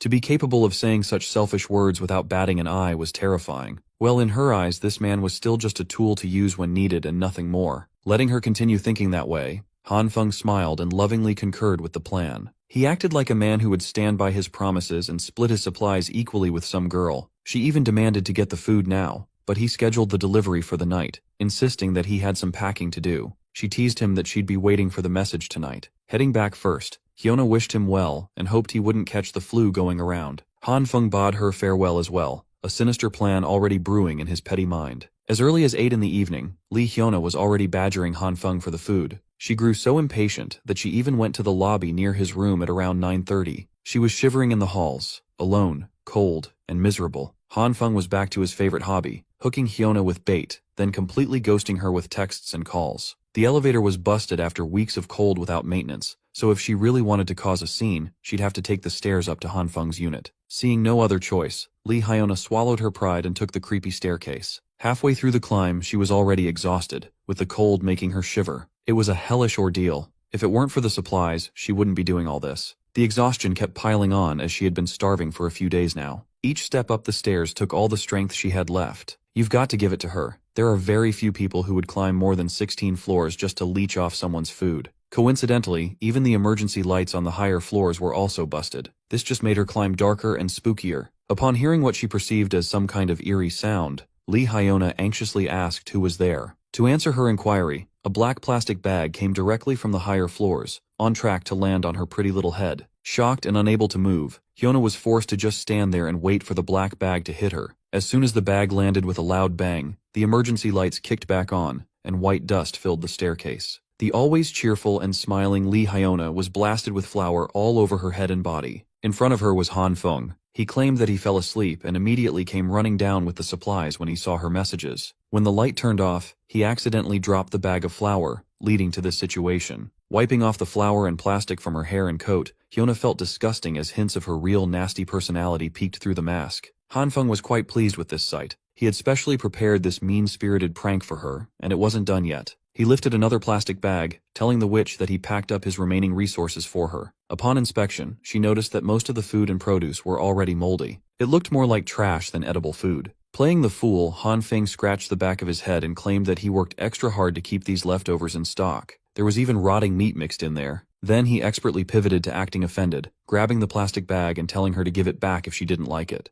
Afraid of starving for another day, the witch hurriedly grabbed the bag away, claiming that she wanted it. Han Feng looked at her carefully from head to toe. He scoffed at himself. In front of him was the so-called goddess he had been pursuing with all his might before. Right now she looked like a homeless crackhead stuck outside on a winter night. She was rummaging through the trash bag and trying to find something edible in the moldy pile. She even greedily grabbed the remaining bag of flour from Han Feng's hand. Lee Hyuna was celebrating even half a bag of flour, not minding that she got blasted by the white stuff just minutes ago. She then took off without saying thank you or goodbye, but Han Feng didn't mind. Giving her his literal garbage to eat should be enough to give the witch some stomach problems for a few days. Showering in this weather was also impossible, so she would have to walk around with all that flour sticking to her body for a while. As Han Feng cheerfully headed back to his place, he started feeling something weird. He played it off as if he hadn't noticed, but there was something moving in the background. Keeping his wits about him, Han Feng acted naturally, heading to his unit. He exited the stairwell and walked like everything was normal. A shadow of a figure followed his footsteps a few seconds later. It was definitely a person, judging from the snow boots they were wearing. Taking advantage of the surprise factor, Han Feng actually hid behind the door and pounced on the unknown figure tailing him. He made sure to grab the mysterious person firmly and aggressively, taking them down to the ground. Just as he was about to punch the bastard trying to spy on him, something made Han Feng pause, his hostility dying down. The one tailing him turned out to be a girl with messy hair, sleepy eyes, and ultra-thick glasses. Han Feng could think of only one reason why she could be here at this late hour. She must have been spying on him, and our hero wanted to find out her intentions. But all he got in response was silence and a blank stare from under her glasses. The girl was obviously not a chatty one. She didn't say a word, and Han Feng, surprised by this behavior, decided to use more weighty arguments to make her talk. He threatened to take off her coat right here in the cold if she didn't talk. Even that wasn't enough to loosen her tongue. Han Feng got tired of messing with her and decided to let her go this time. But next time, she might not be able to count on such favor if she spied on him. Now she had to stop her silent games and hurry to her home before she got cold. As our hero was about to leave, he suddenly felt someone grab his sleeve. This silent girl wasn't going to let him go so easily. Although Han Feng didn't understand what she wanted from him, she, on the other hand, just stared at him and remained silent. Han Feng told her to stop looking at him, and even threatened her to leave if she didn't tell him what she wanted. But instead of answering, she pointed at something with her hand, and pulled our hero with her. Even a laggard like Han Feng realized he was being shown something. They came to her room. It was surprisingly warm and bright inside. Our hero was even speechless. Looking around, he noticed piles of boxes of supplies. Of course, some of them were empty and the room was full of trash. But the fact that this girl had so many supplies weeks after the apocalypse began was incredible. Had she also prepared in advance? Han Feng directly asked her if she knew in advance that the ice apocalypse would begin, and surprisingly enough, she finally spoke. Although she said some strange things, it turned out that she had done the calculations herself and got the result that predicted a future ice age. She turned out to be the strange person who had been posting in the community chat about the coming of the ice age apocalypse before it happened. Han Feng of course didn't understand what she was talking about. It was hard for such a dumbass to realize that by doing research and calculations, one could sometimes know the future without even being a reborn regressor. But Han Feng knew that she probably didn't bring him here to talk about her research. And he was right. She had clearly shown him the real reason. The girl had a lot of screens in her room with CCTV footage on them, and on all of them was our hero. On the first footage, he was picking his nose while carrying a pile of boxes in an elevator. On the second, a delivery service was bringing a dozen gas cans into his room.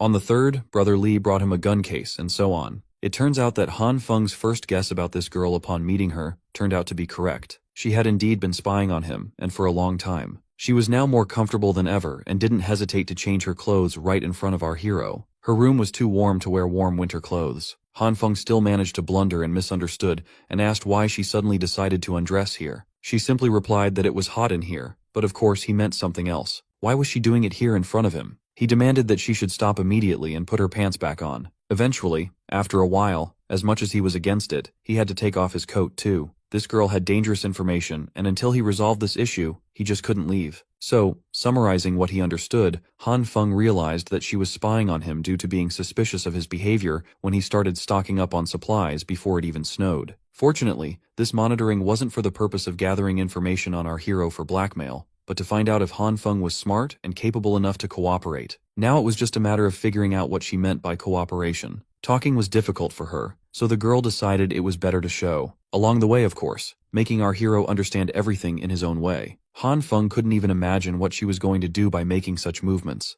Of course, pulling out the generator from behind the bed, instead of what you think she was going to do. She just wanted Han Feng to teach her how to use the generator. She was a master of all things computers and books, but the everyday skills necessary for survival were critically lacking. After a while, the generator was up and running steadily. We'll leave out the fact that running a generator in a room is a very bad idea. Let's assume that this generator was hydrogen-powered and was fairly quiet. Han Feng hoped that this would be the end of her requests, but that wasn't the case. Her blue eyes were asking for help again, this time with the hot water boiler. Our hero quickly set it up, and now she should have hot water around the clock thanks to the generator's power. But still, Han Feng advised her to save water and remember to close the tap. Next, she asked for help with the refrigerator. It was an unimaginable mess, and our hero had to teach her that raw meat should be put in the freezer, not in the refrigerator, otherwise it will quickly spoil. Also, she had to keep everything clean or she would soon get sick, and he wasn't going to do all this for her. She had to do it herself. Han Feng couldn't understand how she had lived to this point without knowing such basic things. He even had to show her how to change and connect the gas cans to the stove. She had to remember the safety precautions and clearly repeat all his actions. It only got more complicated from there. Han Feng had to teach her how to cook and roast food on the fire. Finally, when our hero was completely exhausted, a delicious dinner was ready, and he advised her to eat while the food was still hot. He himself couldn't understand how he'd gotten to this life. He had to spend all day babysitting an adult child. His new friend's ability to take care of herself was too low. Although she didn't seem to be embarrassed at all, the dinner was just too delicious. Han Feng realized that there was no understanding on this matter, and awkwardly excused himself by saying that he was just joking. He was incredibly tired for the day, and couldn't dream of anything else but his warm bed. Turns out he wasn't the only one tired during the day. When he turned his attention to the girl, she was already asleep, and the table with food as a bed suited her just fine. This was the first time Han Feng had ever seen someone fall asleep while eating, but still, he decided to carry her to the bed. Who would have thought that he would spend the day teaching a child? During the night, the snowfall only intensified and the temperature dropped even lower. Han Feng had just woken up, and he already had guests demanding his attention. It was the same girl again. She had brought gifts to thank him for his help. Even our hero was surprised by her generosity. She had brought so much. But after Han Feng took the boxes away, she continued to stand at the door and wasn't going to leave at all. That look he already knew. She wanted to ask for another favor. She had brought a generator with her and asked him to teach her one more time. She didn't seem to have memorized yesterday's lessons, so Han Feng had to start all over again. After a few days of talking to the girl, he realized that she was a complete idiot when it came to survival. She was also critically lacking in common sense and understanding of what was appropriate and what was not. But she didn't give up, and every day she dragged Han Feng to her room to be taught survival and everyday skills. After a while, she finally managed to cook something remotely edible and resembling a meal. Even such a cooking skill Han Feng considered an improvement. Previously, even dogs wouldn't want to eat such a thing, but in an ice apocalypse, even humans would line up for such food. After so long, Han Feng finally decided to find out the girl's name. She introduced herself as Zhao Xinggan. It was still a mystery to Han Feng why she spoke so strangely and what was wrong with her, but he wasn't going to leave her to her fate. Meanwhile, downstairs in the basement where supplies were being distributed to the needy residents, things were not calm at all. The hungry residents were fighting amongst themselves for what little supplies they had left. Chaos reigned, and the residents began taking supplies from each other, arguing that no one could prove whose supplies it was. The weak simply fell from powerlessness, and the strong tried to grab more. It seems that the quiet days in this community are over.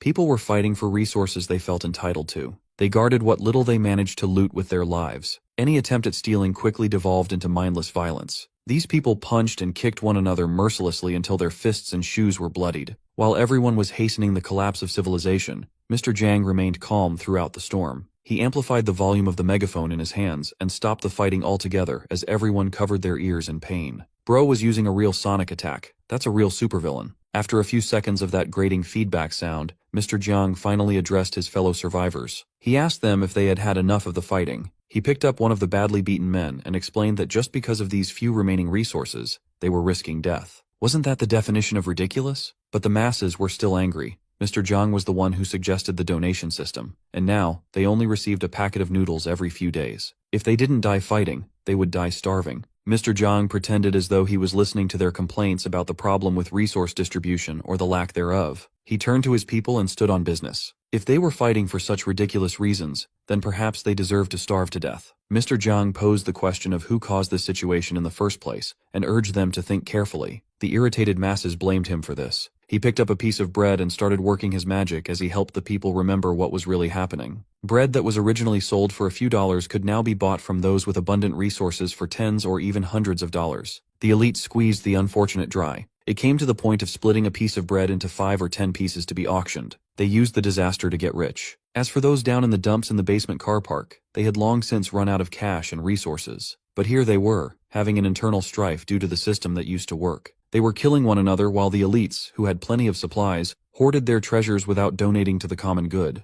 They were the ones who raised the prices with malice. And yet here were the poor, starving and fighting to the death. Mr. Jiang asked if that was fair. Feeling that he now had the masses gobbling up his words, Mr. Jiang urged everyone to stop what they were doing and stand united to take back the resources that belonged to everyone. These hungry and angry citizens started rationalizing what they had just heard, convinced that they were being treated unfairly. Why were the rich the only ones getting all the benefits while the rest of them had to struggle just to stave off starvation and death? Mr. Jiang watched as the pieces of the puzzle fell into place on their own after planting a seed of hatred in the people's minds. The dissatisfaction and anger that the masses felt pointed upwards to the rest of the apartment building's residents. The survivors believed that they were just taking the share that belonged to them. Seeing the bubbling of violence, chaos, and desperation, Mr. Jiang smirked silently. In the midst of the mounting chaos, Homeless Joe, also known as Brother Lee, could be seen. Of all the people, he was the only one who could see through the bullshit of that speech. The people had practically gone mad, and something big was about to happen. He had to inform Han Feng as soon as possible. In Han Feng's room, he was just lounging around, pretending to read a book while snoring. He was woken up by the ringtone of his phone. He received Brother Lee's texts about the trouble brewing up in the basement car park. With Mr. Jiang's continuous incitement, the people were now planning to snatch resources from everyone else. They were going door to door and prying locks open. These raiders were armed and ready to cause harm. Brother Lee advised Han Feng to hide and not face these lunatics head-on. He could only hope that Homeless Joe could take care of himself out there. Han Feng did not expect things to turn out like this. Although he bought 2 guns in case of a crisis, the idea of using them against another human mortified him a little. Furthermore, if the people had formed such an organized operation and revealed his resources, they would certainly have been gunning for him crazily. They would eat him up and leave nothing but bones. And for that, he needed to be prepared for all kinds of scenarios. For now, he retrieved a bunch of wires, tools, and a couple of fire extinguishers from the stockroom. Using this stuff, he tried to rig his door by crudely strapping live wires on the doorknob for security reasons. Upon finishing his janky rig, Han Feng slowly unfurled the wire on the floor. His little experiment was interrupted by the sudden loss of power, though. From above, it was clear that every building in the area had lost power at the same time. Some people tried to contact management, but they lost contact with those people long ago. Han Feng reckoned that with the snowstorm intensifying and the overloaded usage of power by people trying to keep warm, this blackout would have happened sooner or later. Moreover, the snow built up in most areas, and the abysmal temperatures outside made it impossible for maintenance. Considering all the factors at hand, the power failure and signal loss might be permanent this time around. Once the people realized that the power was never coming back, things would only go downhill from there. Their feelings of panic would only lead to an even more serious rebellion movement. And that's when the real hell would begin. 30 minutes before the power went out, the witch, Li Hyona, was greedily shoving noodles down her gullet. Her current benefactor was bragging about how he bought resources at 50 times the market price some time ago, and those poor people could not resist as they shut their mouths and sold. For all the resources he had in stock, he only spent $500,000. He also started the practice of auctioning supplies, letting the poor fight just to get a crumb from him. Using this tactic, Blondie earned quite a lot. He ran his hand alongside Li Hyona's face and asked if she thought she had made the right decision to follow him. The witch smiled and cheerfully nodded. The rich prick was already thinking of doing anything he wanted with this pretty girl, as long as he had the resources to buy her obedience. Their moment was interrupted by the sound of hurried footsteps pouring into the hallway. It was the car park people, and they brought tools to break doors open in the middle of the night. Blondie overheard that he was being specifically targeted for spearheading the rise of prices in the group chat. The raiders started banging and kicking his door, trying to force it open. Blondie might be rich, but could all that cash save him from what was coming? He stood there, unsure of what to do as the people continuously tried to break in. Finally, the crazed cult of Mr. Jiang's hungry soldiers had gone full tilt. The snowstorm continued to rage on, not showing any signs of stopping anytime soon. Inside Han Feng's stronghold, the mess had accumulated as wires and supplies littered the ground. He was still working on his Home Alone-style trap on the door, causing a lot of mess. Han Feng did everything he was supposed to do to rig the door, but the energy reading indicated that there was no power going through. Just as he was wondering what went wrong, the hurriedly tied-together bunch of wires exploded and burned. The line must have become live right then and there. Caught in the blast, Han Feng coughed and tried to recover. He extinguished the fire on the wire. He still could not figure out what he was doing wrong and what was making the process so difficult. If the internet were still working, this would not be a problem at all. Unfortunately, someone started knocking on his door without him getting his door trap up in time. Han Feng stood up and carefully looked through the peephole to confirm who was on the other side of the door. He could not see a face, but he saw someone with a very short stature and hair sticking out. It was that outcast girl again. This time, she came over with her signature nonchalant face while asking for help. This was not a good time for Han Feng, as he was busy trying to improvise some traps inside. But then he remembered the incident that sent him back to the past, when he was seduced by a witch and clobbered by a madman. He released his grasp from the door handle, fearing what might be lurking on the other side. Han Feng warned the girl that people were breaking down doors and robbing supplies. Instead of letting her in, he just told her to return home quickly, as he wouldn't open the door for her. Outcast girl stood in the gloomy, cold hallway. Silence filled the air. Then she started banging on the door even harder and louder. When Han Feng still refused to let her in, she chose to sit and shiver at the entryway's floor. The cold was getting to her, and the voices of the raiders were starting to grow louder as they reached Han Feng's floor. They did not care how many residents lived on the 18th floor. They just came here to break every door open. Two rough-looking men surveyed the 18th floor hallway and celebrated the fact that they were the first ones to arrive. They immediately divided up the rooms to ransack. Coincidentally, Han Feng's room was the nearest one. One of the raiders took a crowbar to start working on the door. They introduced themselves as people who delivered resources first, to see if anyone was home. Inside, Han Feng had taken the girl and covered her mouth to prevent any noise. When the raiders did not hear any response from the inside, they proceeded to try and force their way into the room using a single crowbar. Han Feng quietly assured the outcast girl that those bastards wouldn't be able to make a dent in his reinforced door. Hearing his reassuring words, she visibly calmed down. The door handle flipped up and down multiple times, but the raiders could not figure out a way in. With the sturdy door getting them nowhere, the raiders decided to mark Han Feng's place and proceed to the next door first. It was a good thing that the reinforced door and handle were installed. With 5-centimeter thick iron plates reinforcing the frame, even the contractor who installed it was shocked. Han Feng was so busy feeling good about his decisions that he forgot to let go of the girl's mouth. He was too afraid to make a noise and attract attention. Still,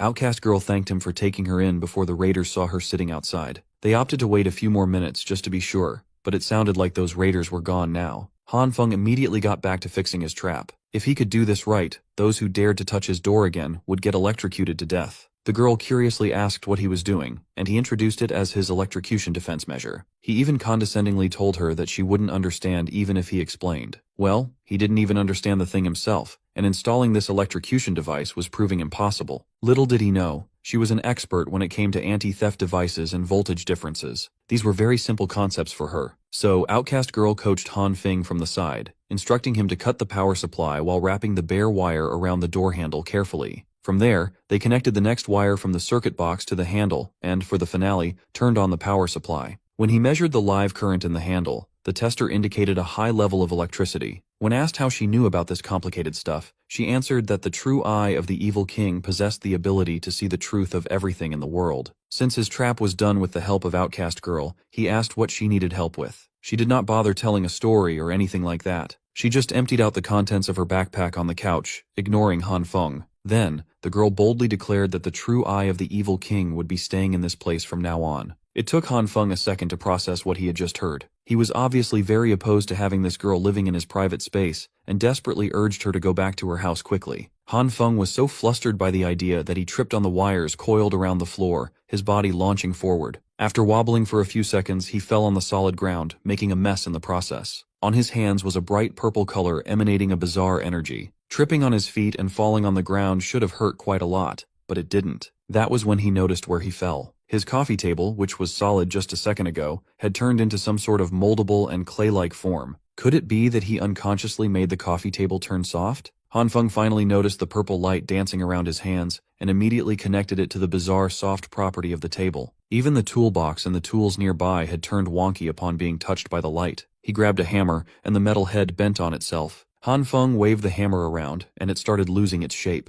In simple terms, the purple light could cause items to turn soft somehow. Outcast Girl witnessed this bizarre incident with her own two eyes and did not make a peep. She was so quiet that he forgot there was someone else in the room, and got too carried away figuring out his new ability. Outcast Girl just looked at him with the same blank stare. Then she lit up and labeled him as an emissary chosen by the true eye of the evil king, whatever that might mean. Han Feng chose to play along, assuming the role of a subordinate selected by the evil king instead of revealing his power. This girl's thinking seemed peculiar, so he might get away with it. As fellow emissaries, she proposed that they help each other, meaning Han Feng's apartment, where he rested, should be shared. Just as he was about to outrightly reject her again, Outcast Girl was already heading toward one of the rooms as if she owned it. He hadn't even agreed to the proposal yet, and that lady already thought they were building a lair for the evil king. It wasn't too big of a problem, so he just let her be. What was more important right now was to figure out what exactly that purple light was. At a cursory glance, it seemed to have the ability to turn things soft, which meant he possessed more than just two kinds of lights. Maybe there were many more that he just hadn't discovered yet. The inciting incident was him tripping over the cables and almost crashing into the coffee table that had turned soft. It would be logical to try to recreate the feeling of that moment to reproduce the power. After concentrating on that image for a while, Han Feng managed to summon the purple lights again. He was getting the hang of calling his powers automatically now. The first thing he tried it out on was the cables that triggered the discovery in the first place. Then, he branched out to other things, namely, a sharp kitchen knife. Curious, he activated the purple light, and its grimy essence quickly swallowed the whole blade. He was shocked to see that the softening effect had no problem working on steel as well. It got so soft that the once sharp knife felt like jelly wrapping around his skin. After that, he went on a spree and tried this softening touch on many other materials too. Every household material he could think of was susceptible to the power. The longer he used the purple light, the softer they became. Other than altering an object's softness, there were no other changes. By itself, the purple light's effect was pretty useless and impractical. Then, another idea struck Han Feng, a concept that he was already familiar with. What if he combined two different kinds of light? What if he mixed purple and green and applied them to a softened object at the same time? It did not take him long to get good at merging two lights into one. He grabbed the softened and melted-looking kitchen knife, applied purple and green lights all over it, and screamed, "Bankai," as if he was from Bleach. Much to his surprise, it really worked. The melted and softened kitchen knife returned to its solid state, tough and sharp as ever. Hell, he could even use the blade as a mirror, considering how polished it looked after applying the combined lights. He surveyed the room and found a box of tissues lying around. Curious, Han Feng did the same thing to a piece of tissue paper and tried to bend it out of shape. He had a very hard time doing so, which meant that he could change the toughness of an item when two different lights were combined. Moreover, the toughness that green and purple lights imbued in these objects was quite extreme. Speaking of toughness, doesn't he have a very important and practical use for this ability? Meanwhile, the owners who had raided other people's supplies were starting to act selfishly as they refused to hand over the resources they stole, choosing to keep them for themselves in fear of running out. They argued that they didn't want to split their hard-earned haul with the women and elderly, but they still had to keep it a secret, or they could get screwed if it leaked. While the raiders were plotting their shameless crime, one of them noticed something odd happening on the walls. Much to their disbelief, the wall of the 18th floor appeared to be wriggling around. Shining a light on its surface, a face started emerging from the supposedly solid concrete wall. It moved and grimaced as if it were trying to break free of the wall's clutches. The raiders might be tough criminals when they pillaged for resources, but this was something unexplainable and downright horrifying. As soon as the face's arms joined in, as though it were a ghostly apparition trying to break through the mortal realm,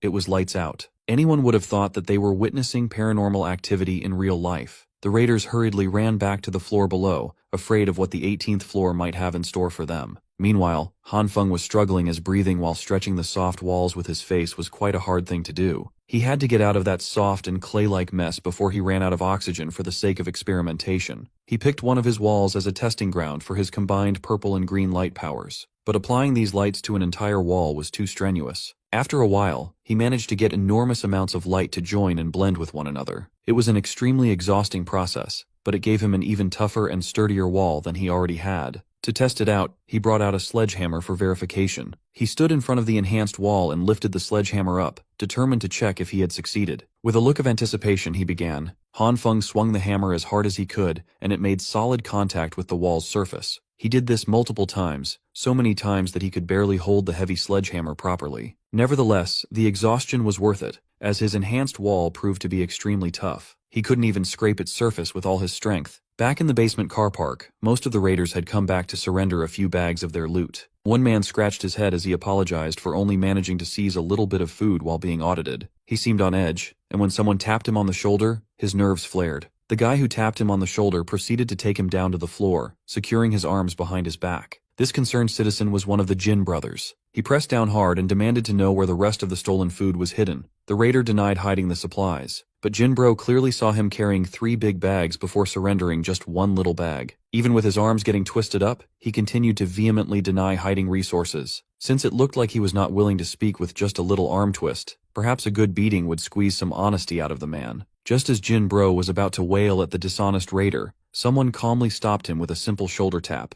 Much to everyone's surprise, it was the man of the people, Mr. Jiang. Mr. Jiang urged the young man to let the raider go first so they could talk things out if there really was a problem. He heard the case of secretly hiding food that was supposed to be for everyone and wanted to deal with the matter in his own way. Jin Bro finally relented and threw the piece of trash down the ground for Mr. Jiang's sake. When the raider looked up, he saw a helping hand offering its assistance. It belonged to the representative of the basement car park, the benevolent Mr. Jiang. His smile gave the people peace and calm, but there was always something sinister behind that kind face. After a few minutes of talking and convincing, the man finally brought out the rest of the food that he pillaged. Just as previously said, there were 2 more big bags unaccounted for. The man shamefully apologized for being greedy, as he had 5 mouths to feed at home, and the food that was distributed was not nearly enough. Hearing this, Mr. Jiang took his share of today's ration and selflessly handed it over to the man. He respected the rules. People must hand over the things collected to receive rations according to the number of people in a household, but he could sympathize and understand those who were having a hard time living like that. The kind gesture almost made the dishonest raider cry right then and there, as he thanked Mr. Jiang from the bottom of his heart. The lying thief, Lao Wang, swore that if Mr. Jiang needed anything in the future, he would be at his service. Turning to the masses lined up in a single file, Mr. Jiang urged them to quickly receive their rations and go back home quickly. The Jin brothers were curious as to how Mr. Jiang got the thief to hand over everything so willingly, and why he gave the guy extra rations from his own share. He insisted that he did not do much and just helped the guy understand a certain principle. Of course, the Jin brothers were curious about this principle. Mr. Jiang explained that in the history of the country, there were multiple times when riots and rebellions occurred due to the clash of benefits between different social classes. However, the nature of these riots was defined as a collective social behavior. If you were not arrested on the spot, you wouldn't be convicted in a court of law. All Mr. Jiang did was inform the man that if he broke the rules, the collective would no longer welcome him. He would become nothing but a common robbing criminal, not to mention the punishment of the law after the disaster passes.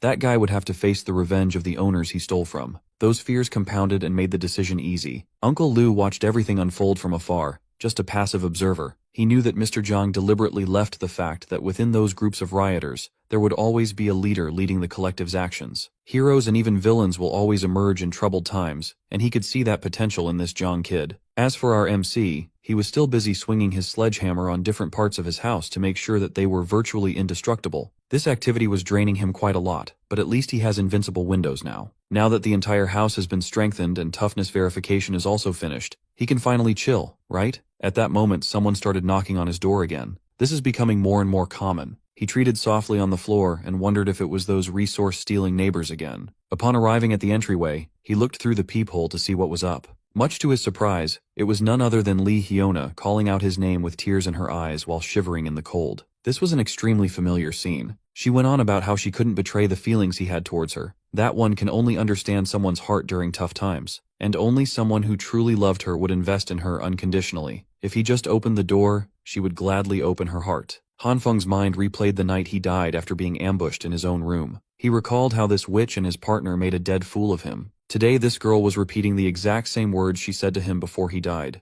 This means that outside that door, there's a man lying in wait to bash his head in if he fell for the act. Han Feng's first thought, now that his revenge can finally be put into action, was to get the gun and kill this dog couple directly. But he stopped halfway through. Since there was no electricity right now, the enemy hiding in the dark would have the advantage while he was out in the open. If Han Feng can't kill in one shot, then he might lose his life instead. If he used electric shocks, then tricking two people into touching a trap at the same time would be basically impossible. For now, he tried his best to calm down as he turned his generators off. He had one shot at this, and that's even more reason for him not to lose his focus. He needed to calmly analyze the situation. The one posing a higher threat wasn't the witch at the front door, but the man hidden in the dark. Han Feng needs to locate his position and deliver a fatal blow upon stepping out. That first part could be a little tricky though, but he had prior knowledge of how this event happened in the past. As far as he could remember, that man should be hiding in the blind spot behind the door. He estimated the approximate position of his killer through the wall while clutching the sledgehammer tightly. Han Feng had an idea. Although he would need to spend some time to act it out, it could be his best shot. Touching the surface of the wall, purple lights coalesced in his hand as he hoped that this plan would work. Lee Hyuna continued acting like a damsel in distress as she desperately called Han Feng's name to be saved.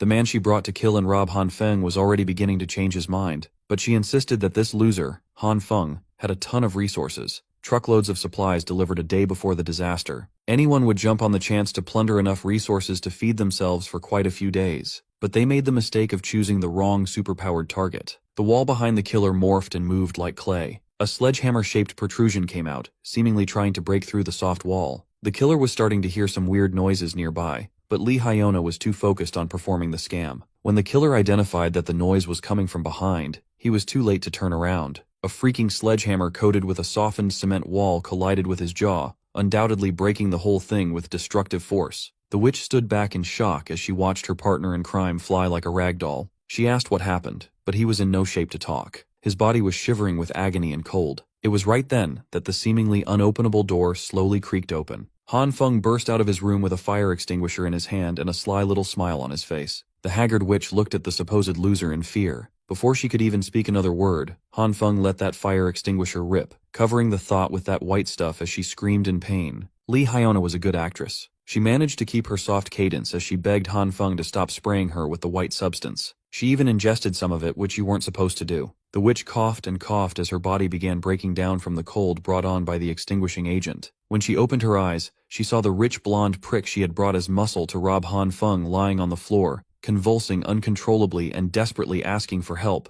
Unfortunately for him, Lee Hyuna wasn't in the best position to provide assistance either. Han Feng's hand emerged from the extinguishing agent fog as he reached for the witch. She reacted quickly, but he managed to grab her hair and scarf simultaneously. It must have been the adrenaline pumping through her system, but Lee Hyuna managed to break free, though she lost a handful of hair in the process. She was one slippery son of a gun. She managed to stand and run out of the way while screaming for help. Han Feng clicked his tongue as the witch escaped far too quickly. The same couldn't be said for the man he had clocked with a sledgehammer though. He was still struggling to even stand. Fueled by anger and frustration, Han Feng kicked the rich prick in the stomach. Just as he was about to stomp on the man who had killed him in his past life, the blonde prick pleaded for him to wait just a second. This fool started bringing up his dad's name and all that nonsense. He promised that if Han Feng touched him again, bad things would happen. Han Feng responded by delivering another solid punch to the face, goading the spoiled brat about what he was going to do next. Han Feng didn't give a damn who this prick's daddy was. He intended to inflict as much pain as possible and beat the hell out of this brat to his heart's content. Seeing that threats wouldn't work, Blondie tried a more respectful approach. He called Han Feng a brother, asserting that they didn't even have beef with each other, so the beating was totally unjustified. Infuriated by memories of his past life, Han Feng punched the bastard's head to the ground once more. Han Feng mounted his chest and continued raining blows while voicing everything in his heart. This man had treated his life as if it were worthless. He was killed when he was just minding his own business. With his gloves painted with blood and his eyes filled with malice, Han Feng urged the prick to say something. Blondie might have wanted to,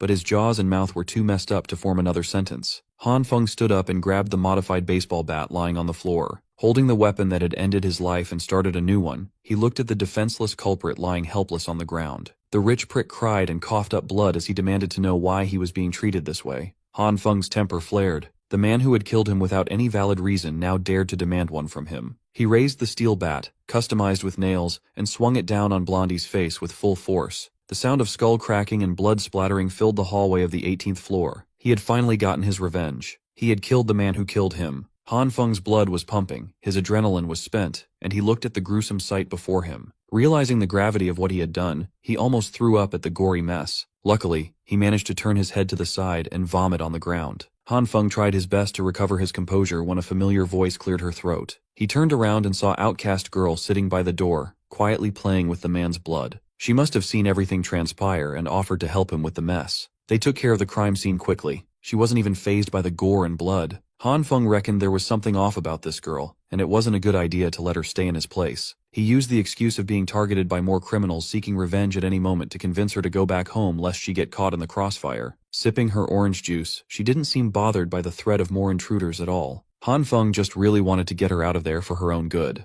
but she was adamant about staying in the apartment, and it seemed like nothing could convince her otherwise. He emphasized that the following days would be dangerous, and both of them could die in the process. She resolutely placed her glass of orange juice on the table as if making a stand. Outcast Girl assured him that the Evil King's true eye would protect them no matter what. But for now, the Evil King's power is depleted, and she needs some sleep. Han Feng was done with this shtick, so he grabbed her arm before she could lock herself in the room. He demanded she stop trying to brush him off with her wannabe edgy nonsense and listen as they were about to face something very serious. She simply glanced at his tight grip on her shoulder, then looked up. She told him to go on and opened the door to the room. Confused, Han Feng chose to follow her lead and peeked through the door. I don't know what he saw, but it shocked him to his core. Han Feng was speechless. Meanwhile, the basement parking lot was bustling with activity. Some people were loitering around, blocking the way for others who hadn't received their rations yet. Nevertheless, the system worked once more. They were still short on supplies to accommodate everyone, but it seemed peaceful for the most part. Lee Hyona, who had just escaped Han Feng's grasp, lined up with the plebeians to get her share now that she had nowhere else to go and no one to suck up to. She stated her name and apartment number and was given a piece of bread. The witch was still bitter about how everything had gone down the night before. Her wealthy sugar daddy hadn't returned after inexplicably collapsing so suddenly. The only logical explanation was that Han Feng had set a trap in advance, but that only made her more curious about what he had hidden behind that door. Before the commotion, she had seen a light flicker and felt a warm breeze coming from inside. That meant he had some kind of power source. Maybe he hadn't just stockpiled supplies. Maybe he had been prepared for the whole snowstorm in advance. All she felt was bitterness. The sneaky bastard hadn't said a word to her about this impending disaster. He enjoyed the good stuff while she accepted his trash. She wanted to find a way to get a closer look inside Han Feng's place. While she was busy daydreaming and seething, she bumped into another man lined up for rations. The man recognized her, and a mysterious bright light flared right in Lee Hyona's direction. The man with the flashlight cheerfully invited Lee Hyona to Block 5's lobby, where some survivors lit a brazier for warmth. Not interested, she insisted on keeping herself warm at home. But the man was being way too pushy. He bragged about how much food he had, alleging that he had enough food for a few days if shared by two at his house. The creep had always liked girls with her style, so this was his chance to score. Lee Hyona might be an insufferable witch, but even she felt her skin crawl at the creep's proposal. Seeing as his attempts to lure her with supplies failed, the creep started making a scene, accusing her of falsely claiming resources for other households.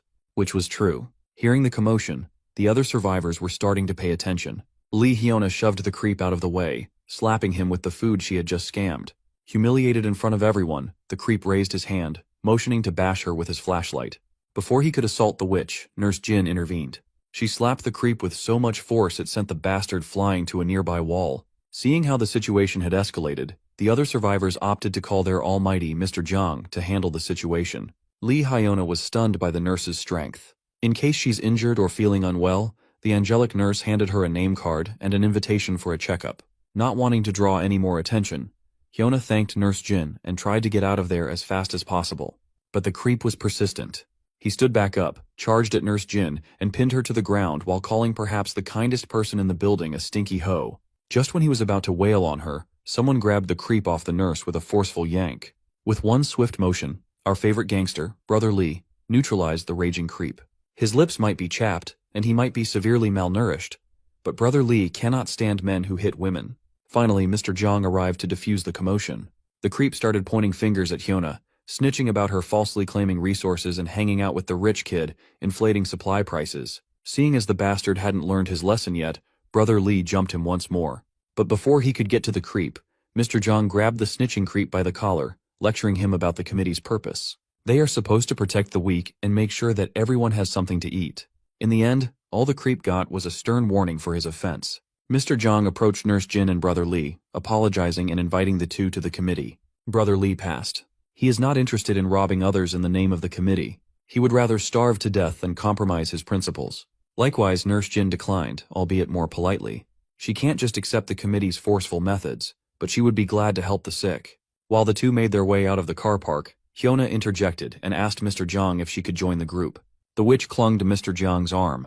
As shitty as she looked, she tried to use her diminished feminine charms to latch onto someone with power. Being the Sigma that he is, Mr. Jang clarified that they only accept people who can offer valuable skills. Brother Lee is a fighter, and Nurse Jin can treat the sick. A hoe like Lee Hyuna is useless in the apocalypse. The current her has no value worth roping into the committee. The witch racked her brain and insisted that she knew a place that had plenty of resources. Meanwhile, inside Han Feng's room, it sounds like he's playing a guessing game with his new roommate. Between Outcast Girl's hands, there was some sort of black hole. As she pulls one item after another from the hole, Han Feng shears. He's been trying to describe an item he needs, but this girl just pulled out a mannequin. To explain what's happening, Outcast Girl revealed that she has a dimensional storage ability. She can open a black hole that can suck everything in the vicinity. While it's easy to suck items in, taking them out is not as easy. Her accuracy in finding items is very low. Han Feng is curious about the black hole's insides and how the ability works. Outcast Girl herself had never explored the interior before. Since she had no problem rummaging with her hands, Han Feng reckoned that he could take a look inside. So, he inserted his head into the girl's black hole. Don't call the cops. It's not how it sounds like. With half of his body inside the subspace, he opened his eyes to a vast dimension filled with endless supplies. The scale was unbelievably massive. Supplies and random bullshit floated around in chaos, as expected of the superhuman who emptied the supermarkets in the East region overnight. Suddenly, Han Feng started tearing up as he realized something. The space inside the black hole is devoid of oxygen. He forcefully pulled his head out of the gasless subspace and gobbled air like a madman. Just a few seconds inside that accursed subspace was traumatizing enough. He complained to Outcast Girl. She did not even warn him that there was no air inside. It felt like all the moisture in his body was nearly sucked dry. Not minding his complaints, she continued to rummage through her infinite stash, and finally found what they were looking for. As it turned out, Han Feng was looking for remote-controlled toys. Boxes of drones and RC cars poured out of the black hole. Han Feng was so hyped that he forgot about his near-death experience in an instant. On the cold, icy stairs of Floor 18, some raiders try their luck to rob some poor souls again. By now this floor has garnered infamy with rumors of a monster roaming the halls. Glass's raider doesn't believe such supernatural rumors. Besides, Mr. Jong personally sent them here to scout the floor. They cannot afford to let their boss down. Some of them are skeptical of the info they got from that girl, Lee Hyuna. Still, workers must work and earn their keep. Unbeknownst to the raiders, they are being watched by Han Feng and his new toys. Fortunately, they managed to get the monitoring system in place just in time to anticipate the uninvited guests. They've devised a plan to deal with situations like this one. Han Feng will light the fire, and Plan 2 can commence. Setting a 2-minute timer on his stopwatch, he exited the room. On the stairs, the raiders stopped in their tracks upon hearing a faint and creepy sound up ahead. What followed the sound was a cacophony of lights. The source of those lights was none other than the remote-controlled cars Han Feng had set in advance. The raiders calmed down upon seeing the toys. What they did not see were the explosives strapped on those toys. When the fuse burned out, small explosions filled the stairs, swallowing the raiders. Don't worry, it's not lethal. It was just some lime explosives to blind the intruders. While incapacitated, a drone flew over their heads. On the drone's tail, they saw yet another explosive that made the raiders scatter and retreat to where they had come from. They tried to outrun the flying drone, but Outcast Girl is an adept pilot. Han Feng insisted that they must really teach these bastards a lesson this time around. But in his desire to toy with the raiders, the drone got way too low and too close to one of them, leaving it vulnerable to an attack. In a desperate attempt to get out of Glass Raider's swings, one of the drone's propellers got clipped by the crowbar. With the loss of control on the drone's left side, stabilization became impossible. They can't afford to lose this one, as it's their only aerial toy. Outcast Girl tried to regain control, but the spiraling flying toy had flown out of the window. The timer Han Feng had set finally hit 0, and the firework attached to their only drone exploded like it was an Arctic New Year celebration outside. This explosion caused the right propeller to malfunction, and they finally lost all control. Outcast Girl tried to salvage the situation by making a touch emergency landing outside the window of a certain floor. Han Feng suited up, preparing to go out and get their toy. That drone is way too important to them right now. But their aerial camera caught something odd. Between the stairs lies what looks like a corpse. Upon zooming in, it became clear that the alleged corpse looked an awful lot like Brother Lee. Han Feng wonders what the gangster is doing out on the cold stairs. Maybe he was robbed too. Right now, there are 2 reasons to go out there. Han Feng warned his roommate not to open the door for anyone. He packed some light essentials in case anything happened. Outcast Girl also handed him a radio to maintain communication. As a final touch, Han Feng grabbed his pistol, loaded it up, and hoped that he wouldn't need to use it outside. Flashlight in hand, Han Feng cautiously descended the staircase. The 17th, 16th, and 15th floors were safe now that the scouting raiders had retreated. Based on the measurements from the drone, the temperature outside is already at negative 49.8 Celsius. Without any protective measures, humans will freeze to death within minutes, if not seconds. Brother Lee is in a very precarious situation, and Han Feng needs to be quick if he wants to rescue his bro. Meanwhile, the scouting team relayed what happened to them on the upper floors. Mr. Jiang calmly listened and thanked them for their efforts. For their troubles, all they got was 3 pieces of thick clothes and a pack of noodles each. Given how scarce resources have become, these noodle packs have become priceless, rewarded only for those who contribute to the cause. Looking raggedy as fuck, Lee Hyuna asked Mr. Jiang if she could finally join their group now. He coldly rejected her again. Right now, they can't even confirm if this attack was Han Feng's doing.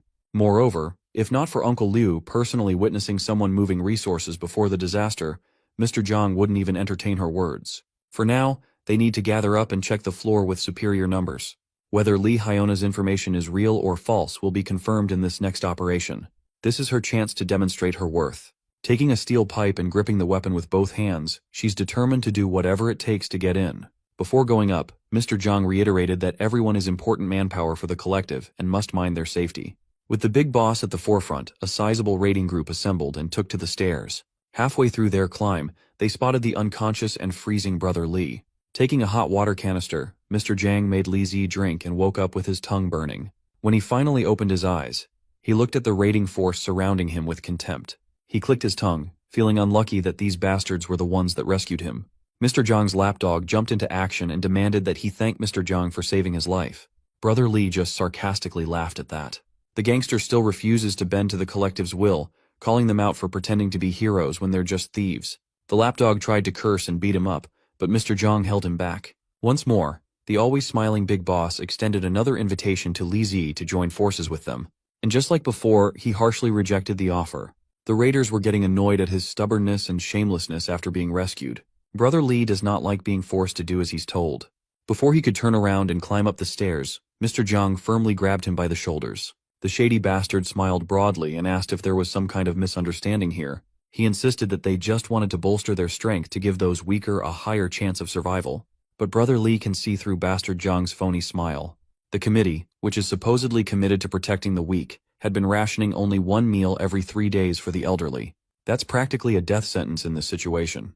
Moreover, Brother Lee has no other relatives nearby, so guilt-tripping him into joining won't work at all. On the stairs leading to the next floor, Han Feng is silently observing and listening to their conversation.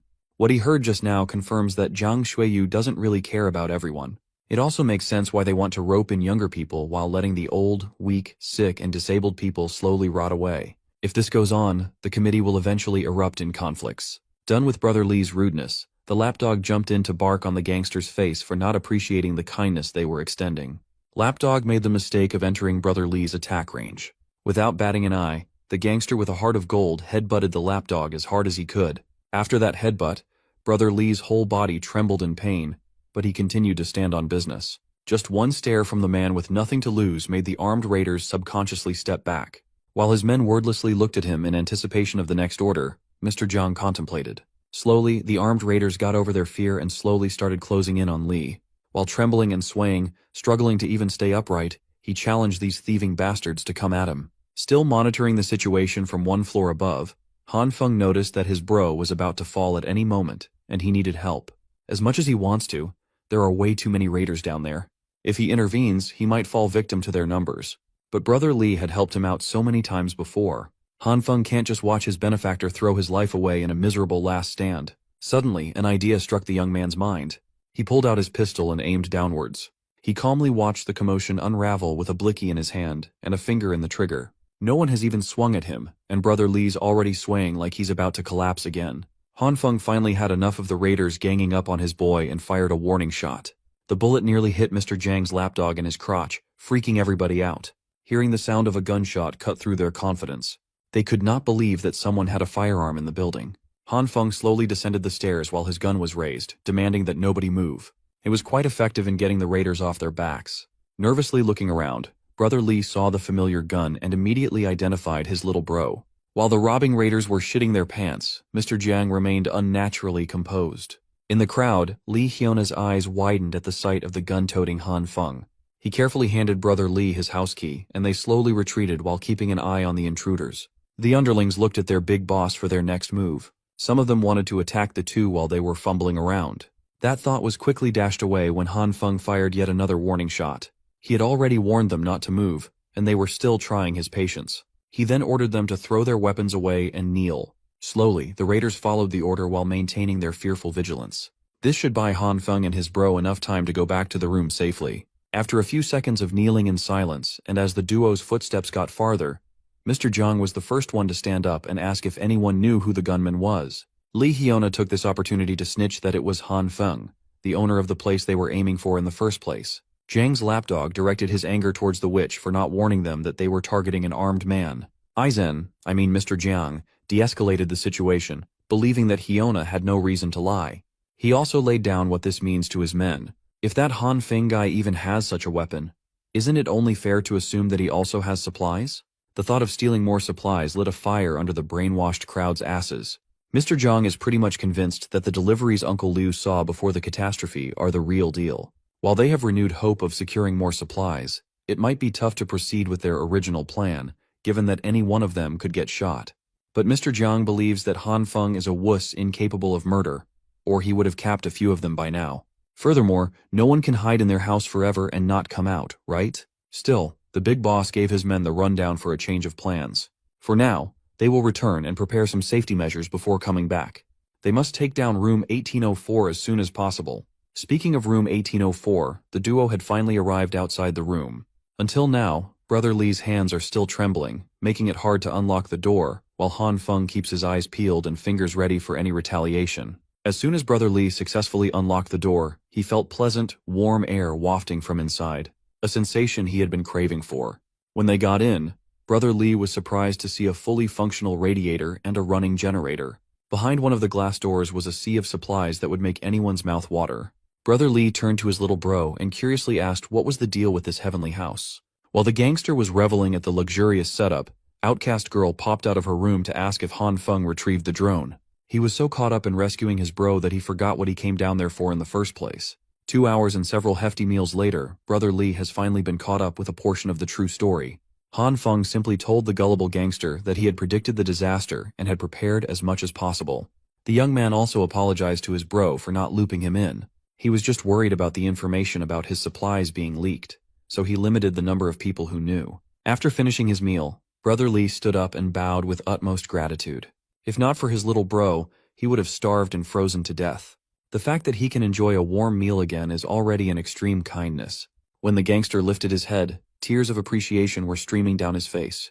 Han Feng insisted that he was just returning the favor for all the help Brother Li had given him. Feeling moved to the core, Brother Li praised Han Feng for being such a good guy and brother.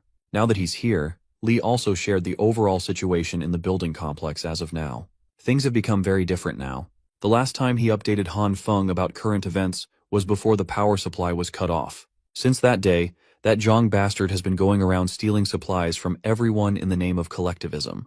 He amassed a lot of followers but also made some formidable enemies who disapproved of his methods. Some people could not live off the minuscule rations and left the group, but the big boss seemed not too concerned about the dwindling of their numbers. He might look unbothered, but behind everyone's back, he regularly sends Jin Chinwoo, his lapdog, to take care of deserters under the guise of reducing the threat against the collective. Han Feng was surprised.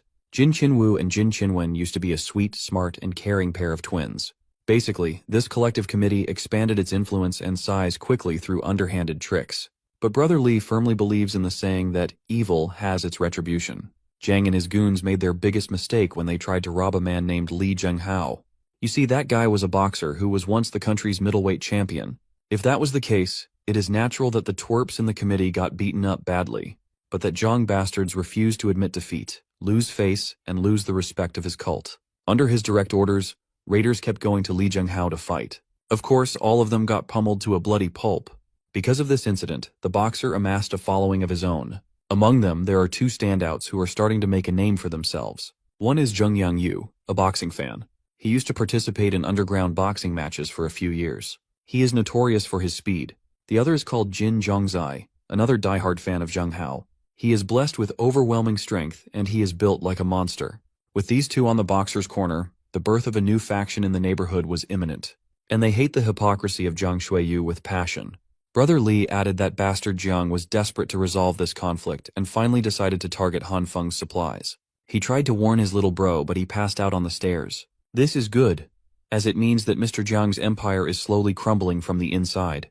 While the trio were discussing their next move, skittering noises could be heard from outside. Outcast Girl pulled out the live camera feed outside the door and saw the raiders gathering right outside.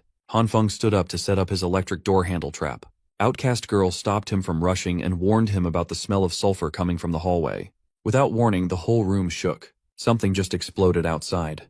Mr. Jiang and the raiders are actually crazy enough to use bombs. By the sound of it, they should be using localized demolition explosives, and they shouldn't be too powerful. Looking at the live feed, it finally makes sense why they're lugging heavy riot shields. It's also apparent that Li Hyona was the one who tipped off these bastards. While the raiders set up their next load, Han Feng hurriedly plugged in his electric trap. A second later, an anguished scream can be heard outside. It looks like the trap worked, and it took down some poor schmuck. The raiders stepped back in fear, but Mr. Jiang ordered them to continue placing explosives. This time, they need to target the borders of the door and double the packets. Blindly following his orders, the raiders armed the walls and blew it up once more. The boom cracked the walls but failed to blow open the entrance. Mr. Jiang is certain that their explosives are not the problem. The doors are just equipped with ample defensive measures. Refusing to give up, Mr. Jiang upped the packets to 3 this time around. If nothing happens, then they'll just continue increasing the load. He is determined to take this house down today. Inside, Han Feng and Brother Li barricaded the entrance as best as they could. The third explosion shook the barricade out of place and nearly shattered their eardrums. After that loud-ass explosion, an odd cracking sound can be heard. It seems like the demolition explosives are doing their job and weakening the walls. If this goes on, the cracks will only get bigger and bigger until they give in. Blocking and barricading the entrance is useless, but Han Feng has another idea he wants to try out. They just need to remove the random stuff they lifted and crammed in the entrance. Outcast Girl stepped in to help. Brother Li was skeptical that the little doll could help much until she raised her hands and produced her black hole. Brother Li stepped back in shock and confusion. When she started sucking in the heavy stuff barricading the entrance, Brother Li nearly passed out at the incredulous sight. The work that should have taken them minutes was done in just a second. Brother Li felt a newfound fear for the little girl and her ability. Without any time to explain, Han Feng activated his purple light, coated his hands, and ran for the walls. He spread the purple light all over its surface, softening it like last time to see if he could reshape the cracks on the spot. He has to stay focused and in control, or the hardening process would take a long time. After making sure that all the cracks were accounted for, he activated the green light for the next part. Thankfully, his idea worked. Combining purple and green lights can repair and strengthen the targeted area. Brother Li just saw his 2 new roommates perform tricks outside the realm of possibility. He is tweaking right now. Outcast Girl popped out and nonchalantly warned them to get down. Just in time for the third explosion, the trio squatted down and covered their ears. Han Feng had just finished strengthening his walls, but new cracks were quickly forming again. This time, the raiders have switched their focus and are now bombing the floor. If that's the case, then it will be useless no matter how much Han Feng repairs the affected area. He had to devise yet another plan, but what he came up with might be a bit dangerous and require absolute trust between the 3 of them. Outcast Girl is down with whatever, and Brother Li is a real ride or die no matter what the move is. All they have to do is proceed according to what Han Feng says down to the letter. After a few more rounds of bombing, the door to room 1804 finally gave in. Those demolition explosives finally did their job and blew the entrance wide open. The raiders remained vigilant as they slowly crept inside with their shields up. They are set on clearing up all the supplies they can find. Mr. Jiang also warned his men of any possible angles for ambush. They swarmed Han Feng's house, sweeping the kitchen and the living room for supplies, and mysteriously, they came up empty. All they could find was some rubbish and a box of seeds in the kitchen. Seeing as they wasted so many explosives for trash and seeds, the raiders turned to Li Hyona for answers. She insisted that she did not lie and directed the raiders to the bedroom. As soon as they tried opening the door to the last unchecked room, Brother Li came out, kicking the shield into the raiders' faces. Behind him was Han Feng, who had his pistol in his hand. He raised the gun and pointed it at Mr. Jiang. Without hesitation, Han Feng pulled the trigger, but the bullet was stopped by the heavy-duty shield. Han Feng warned the fools to get out, or he won't be so polite anymore. Behind the shields, Mr. Jiang confronted him about hiding supplies and neglecting the needs of the collective, making so many residents suffer and starve. He asserted that they came here to demand justice for such a grave offense. The bastard was shameless enough to tell Han Feng to cough up his resources to clear his conscience, spouting some bullshit about working together to triumph over the apocalypse. Han Feng cannot stand this man's unreasonably righteous, awe-inspiring but ultimately insane words, when all they're doing is moral kidnapping. But his men have completely bought into the insanity. They are hanging on to their leader's words while looking like a pack of starving wolves looking to vent. Instead of despairing, Han Feng sees this as a chance to manipulate the narrative.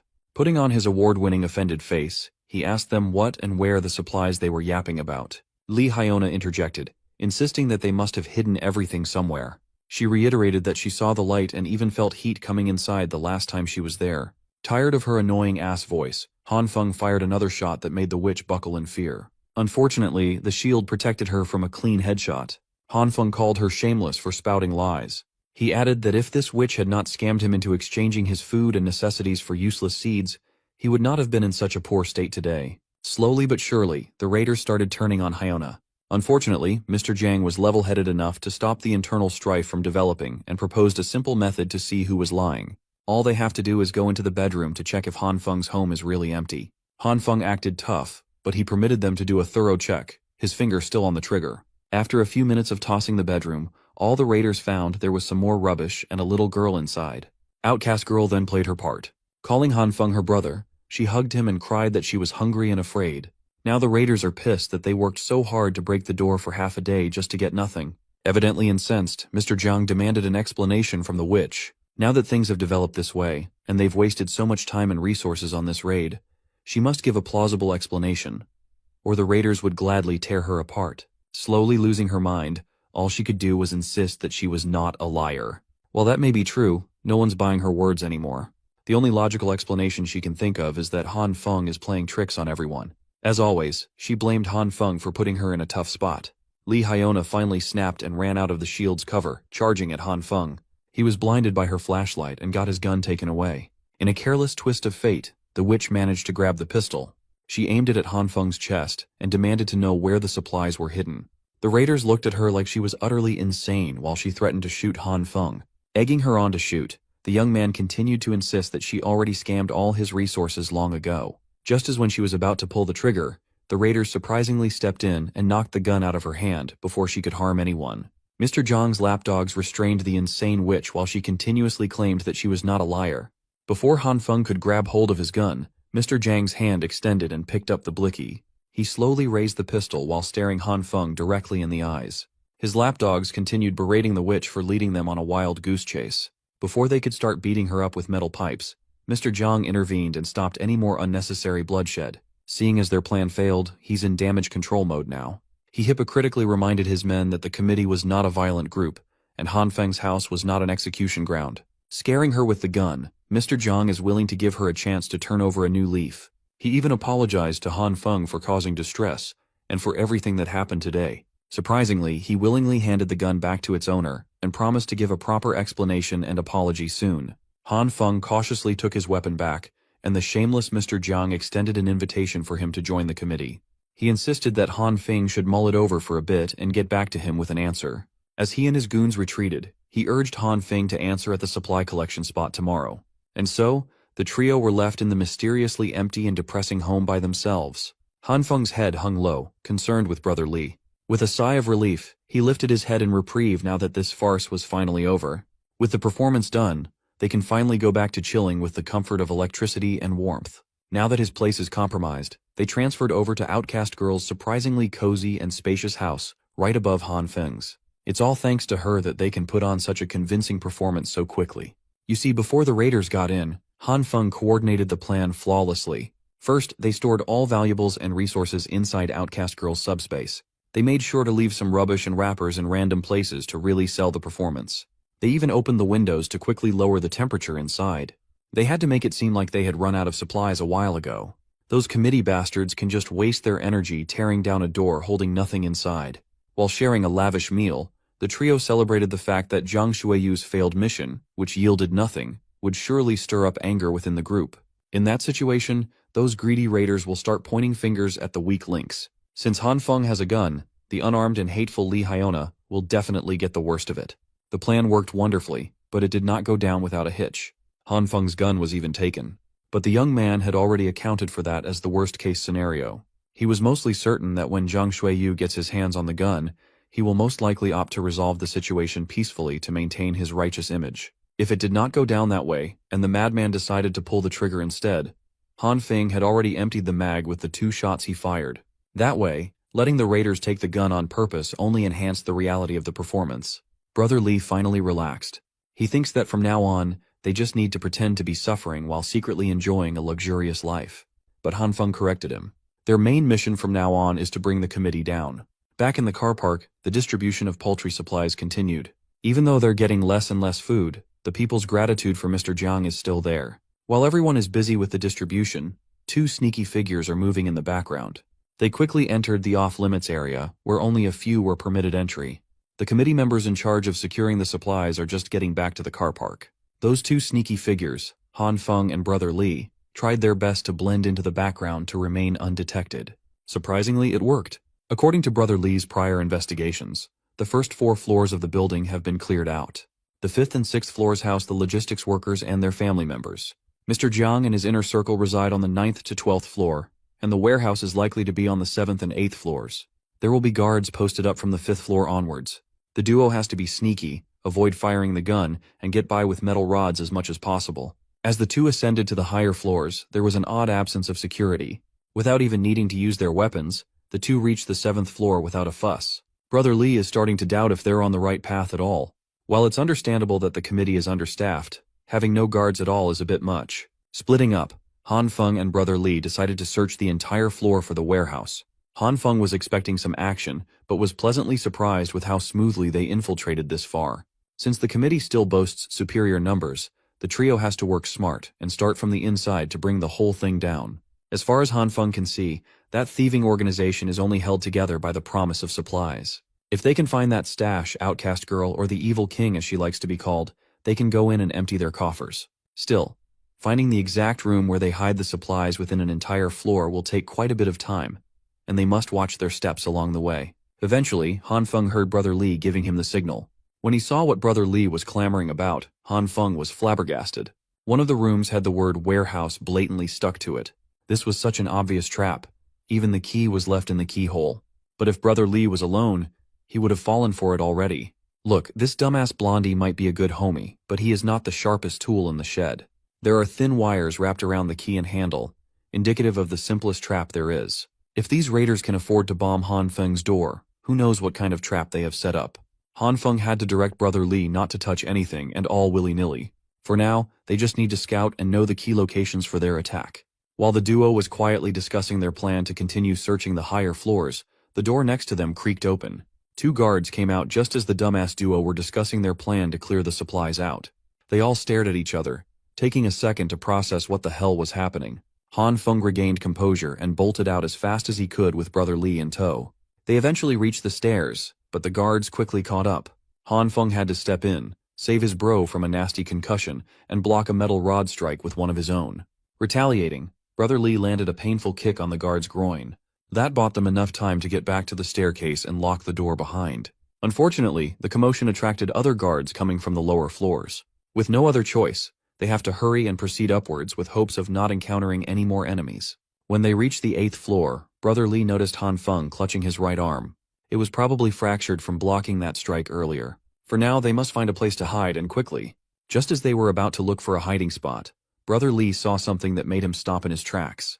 Before he could warn Han Feng of the figure looming behind, the young man was snatched away into a dark room as if he were weighing nothing. As soon as Han Feng was dragged into a dark and isolated room, the door shut close. When he opened his eyes, the sight of a tall, hooded man towering over him freaked him the hell out while Brother Li bangs on the locked door. The hooded man sternly asked what they were doing on these floors. Trying to salvage the situation, Han Feng lied and answered that they had just come to collect supplies, but his BS did not work. The man stomped on his arm, making Han Feng scream in anguish. Under the hood was an old man with gray hair and an unkempt beard. He urged Han Feng to stop lying as he was not buying it. He saw the duo deliberately avoid the 5th and 6th floors, clearly doing something shady against the committee. When asked if he was tailing them, the old man simply asked Han Feng why he thinks there are no guards around the higher floors. In the corner of the room, the guards who were supposed to watch and roam around the warehouse were unconscious and stacked on top of one another. Before they could talk a little more in depth, the sound of more committee guards flooding into the floor sounded outside. That must mean Brother Li has been caught. The old man clicked his tongue in annoyance and slowly walked over to the nearest window. He turned the freezing handle, letting the cold, frigid air into the dark room. Han Feng asked the old man what he was doing opening the 8th floor window. He argued that the height is just equivalent to 4 stories. The piled-up snow has already reached between the 3rd and 4th floors. With all that snow cushion, jumping from such height should not be that big of a deal. With the battalion of raiders hot on their heels, they can either jump down or wait to get beaten to death. Speaking of the raiders, they're already working on busting the locked door open. Han Feng is starting to consider the old man's words. The mad lad had already jumped down without hesitation. As soon as the door busted open, Han Feng chose to risk it all and follow in the old man's footsteps. As scary as it was, he jumped from the 8th floor, hoping that the snow would be enough to soften his fall. For added insurance, Han Feng positioned himself to fall hand first, so he could use the purple light to cushion his landing spot.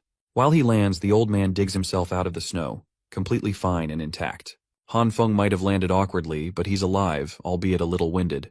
The raiders up in the window looked at the two like they were absolutely insane. Moving quickly, the old man ran for the nearest window and elbowed the brittle glass open. Even Han Feng was impressed with the old man's relentless survival skills. He followed him into the room, successfully escaping the clutches of angry committee raiders. Mr. Jiang's men did not have the balls to jump and make chase. They had to take the stairs like normies. Eventually, the old man led Han Feng to one of the rooms and lit a fire for a little bit of warmth. Han Feng admitted that he would have been caught if it hadn't been for this bearded old man. He practically dragged him back up to the 5th floor instead of settling for the 3rd.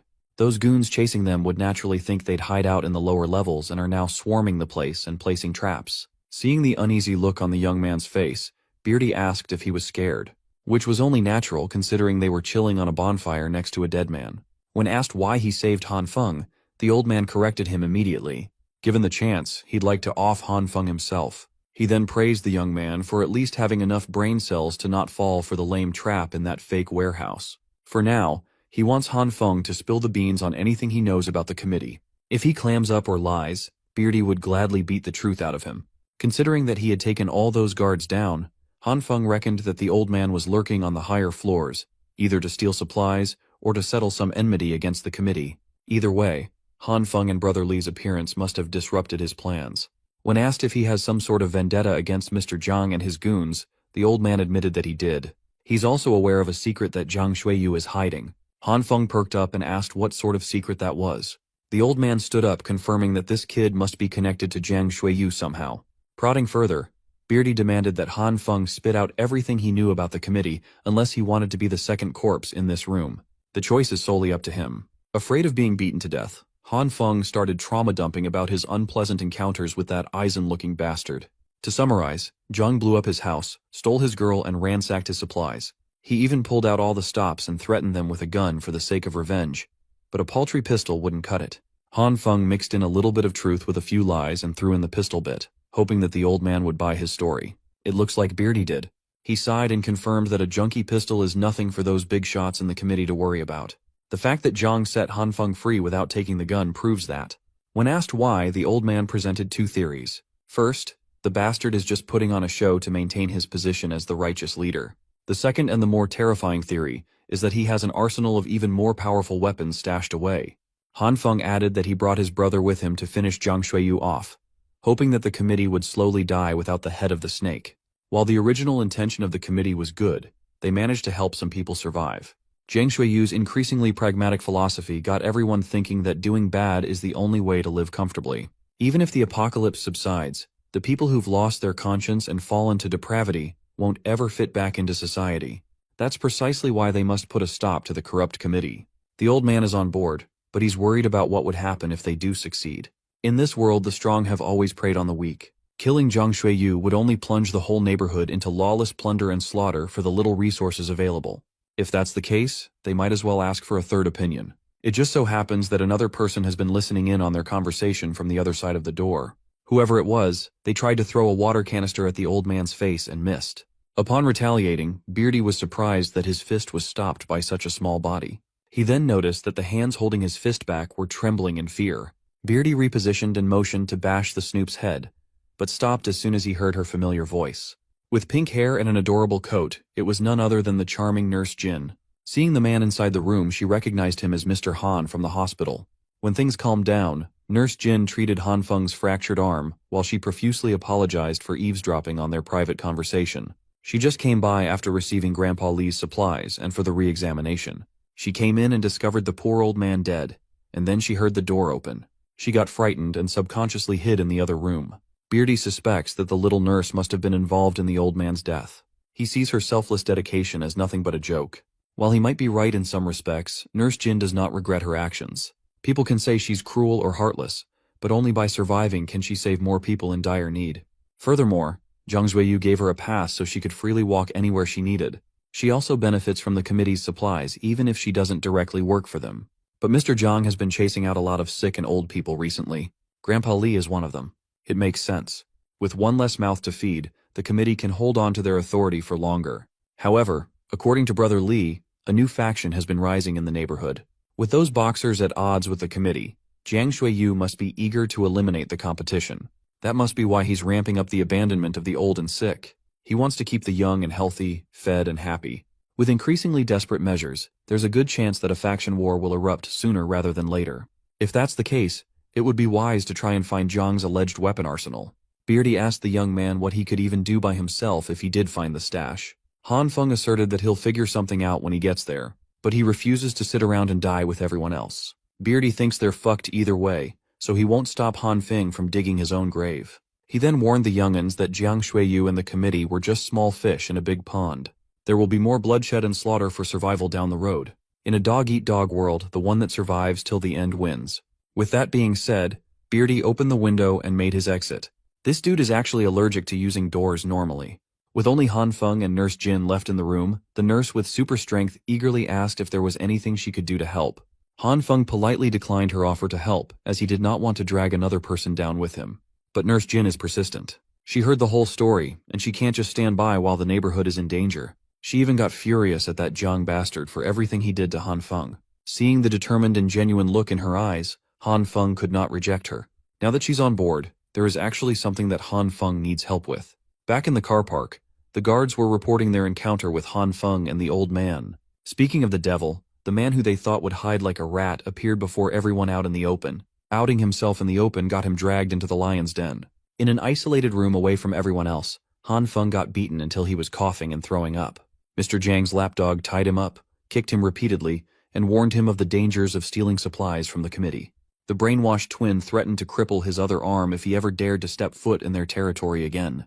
He would have wailed at Han Feng even more if Mr. Jiang hadn't needed all hands on deck to deal with some sort of emergency that had just cropped up. After making sure that the goons had left, Han Feng's body emanated a green light, healing his injuries. He paid the price in the form of bruises and wounds, but he finally made his way back to the committee's area. Han Feng intends to look for the armory once he finishes healing his injuries. He can't afford to waste any more time. Every second counts. After bathing his body with the green light, he softened the rope using his purple light. He even fixed his fractured arm, but using the green light drains way too much energy that he almost fainted in the middle of doing so. He really needs to figure out how to heal specific parts instead of blindly coating his whole body. Right after recovering and freeing himself, Han Feng heard footsteps coming from outside. The door creaked open, and the goons tossed the tied-up Brother Li in. Fortunately, Han Feng moved fast enough to wrap the rope back onto his body. Seemingly in a hurry, the goons exited soon after, giving Han Feng a chance to check on his bro. Brother Li's face was unrecognizable. Look, he's not the best-looking guy in his normal state, but his bruised-up mug is even worse.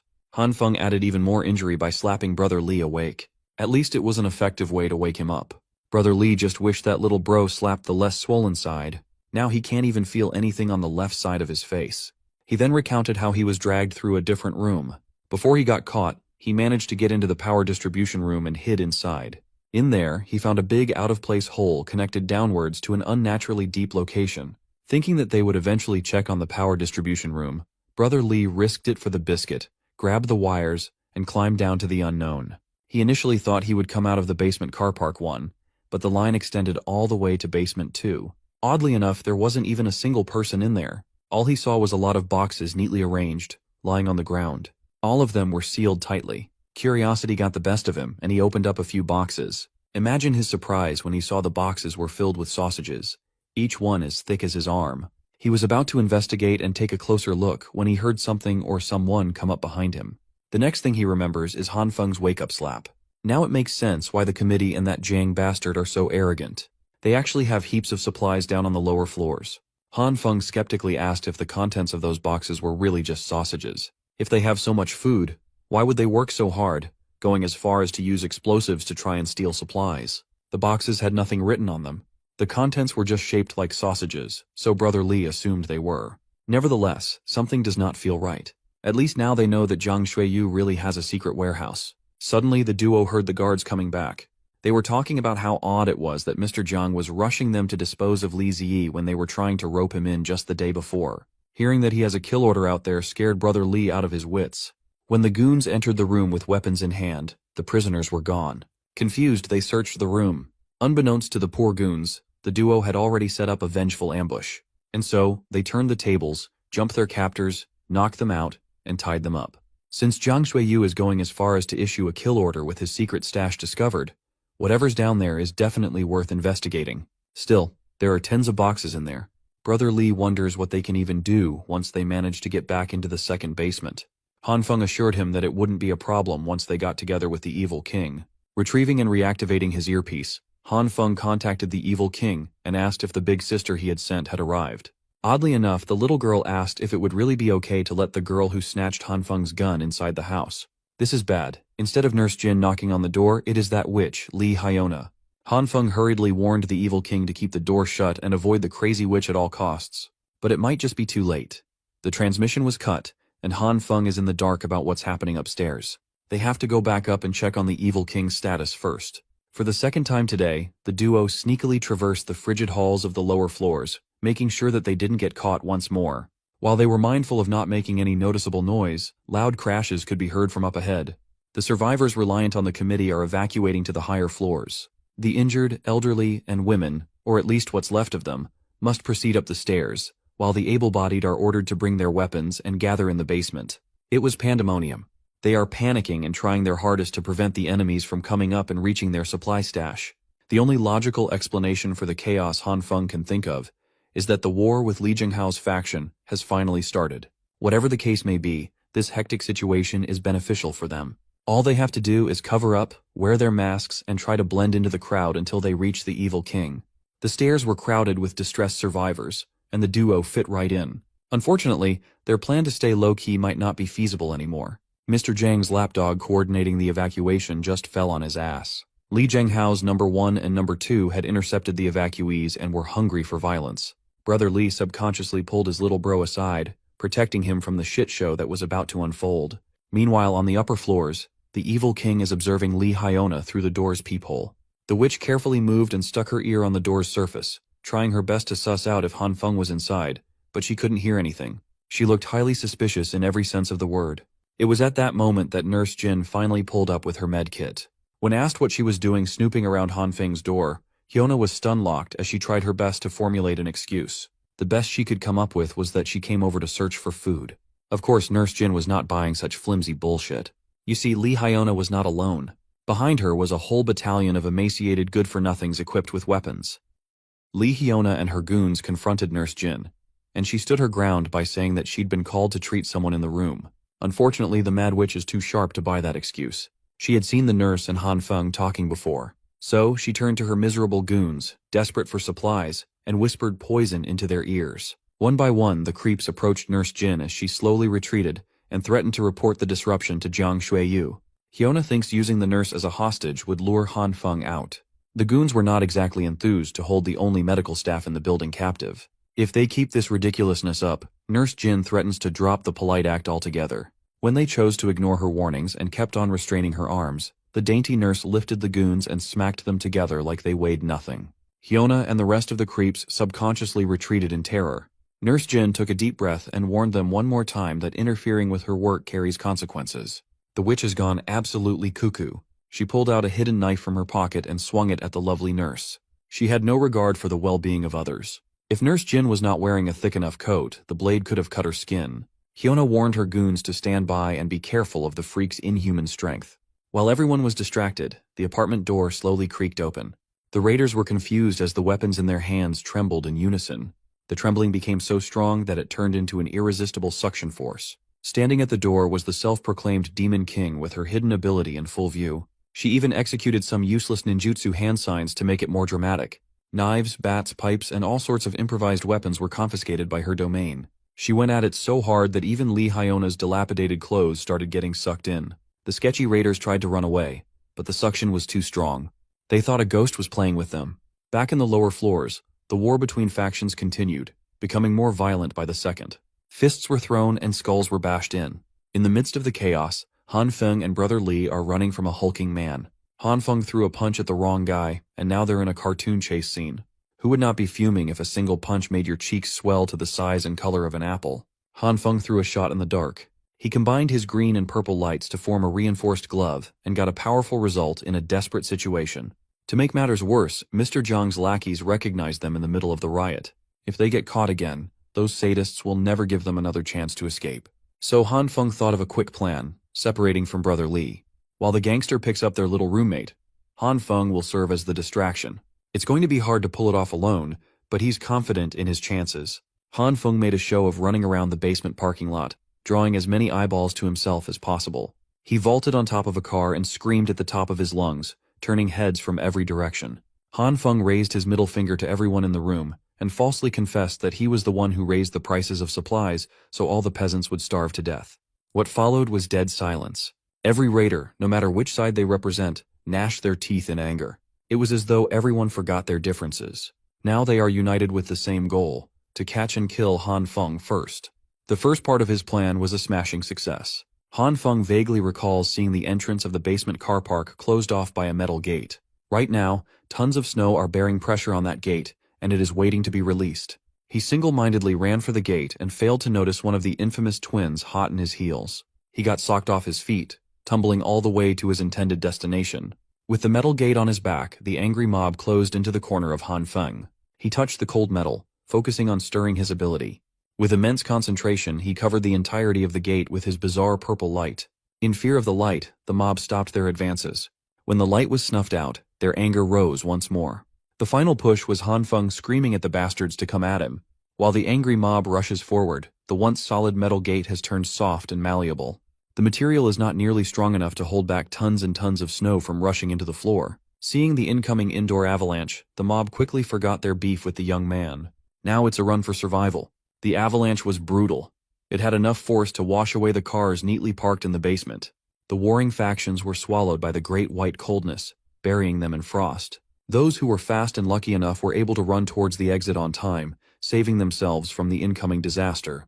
When the avalanche settled, the entire basement floor had been rendered useless and inhospitable. Han Feng planned ahead and found himself a decent hidey hole. After confirming that the threats had been washed out, he dug himself out of the snow. Much to his surprise, turning a giant metal gate into jelly didn't cause him any fatigue at all. Maybe he's getting a lot better at using his abilities. While he was lost in thought, the old man that saved his ass before showed up in front of him. For some reason, he feels as though this weird boomer has been watching him all this time. After confirming that the avalanche had stopped, the mob re-entered the basement. Hearing the sound of footsteps getting closer, the old man forcefully dragged Han Feng away. The two found themselves in a certain remote corner on the first basement floor.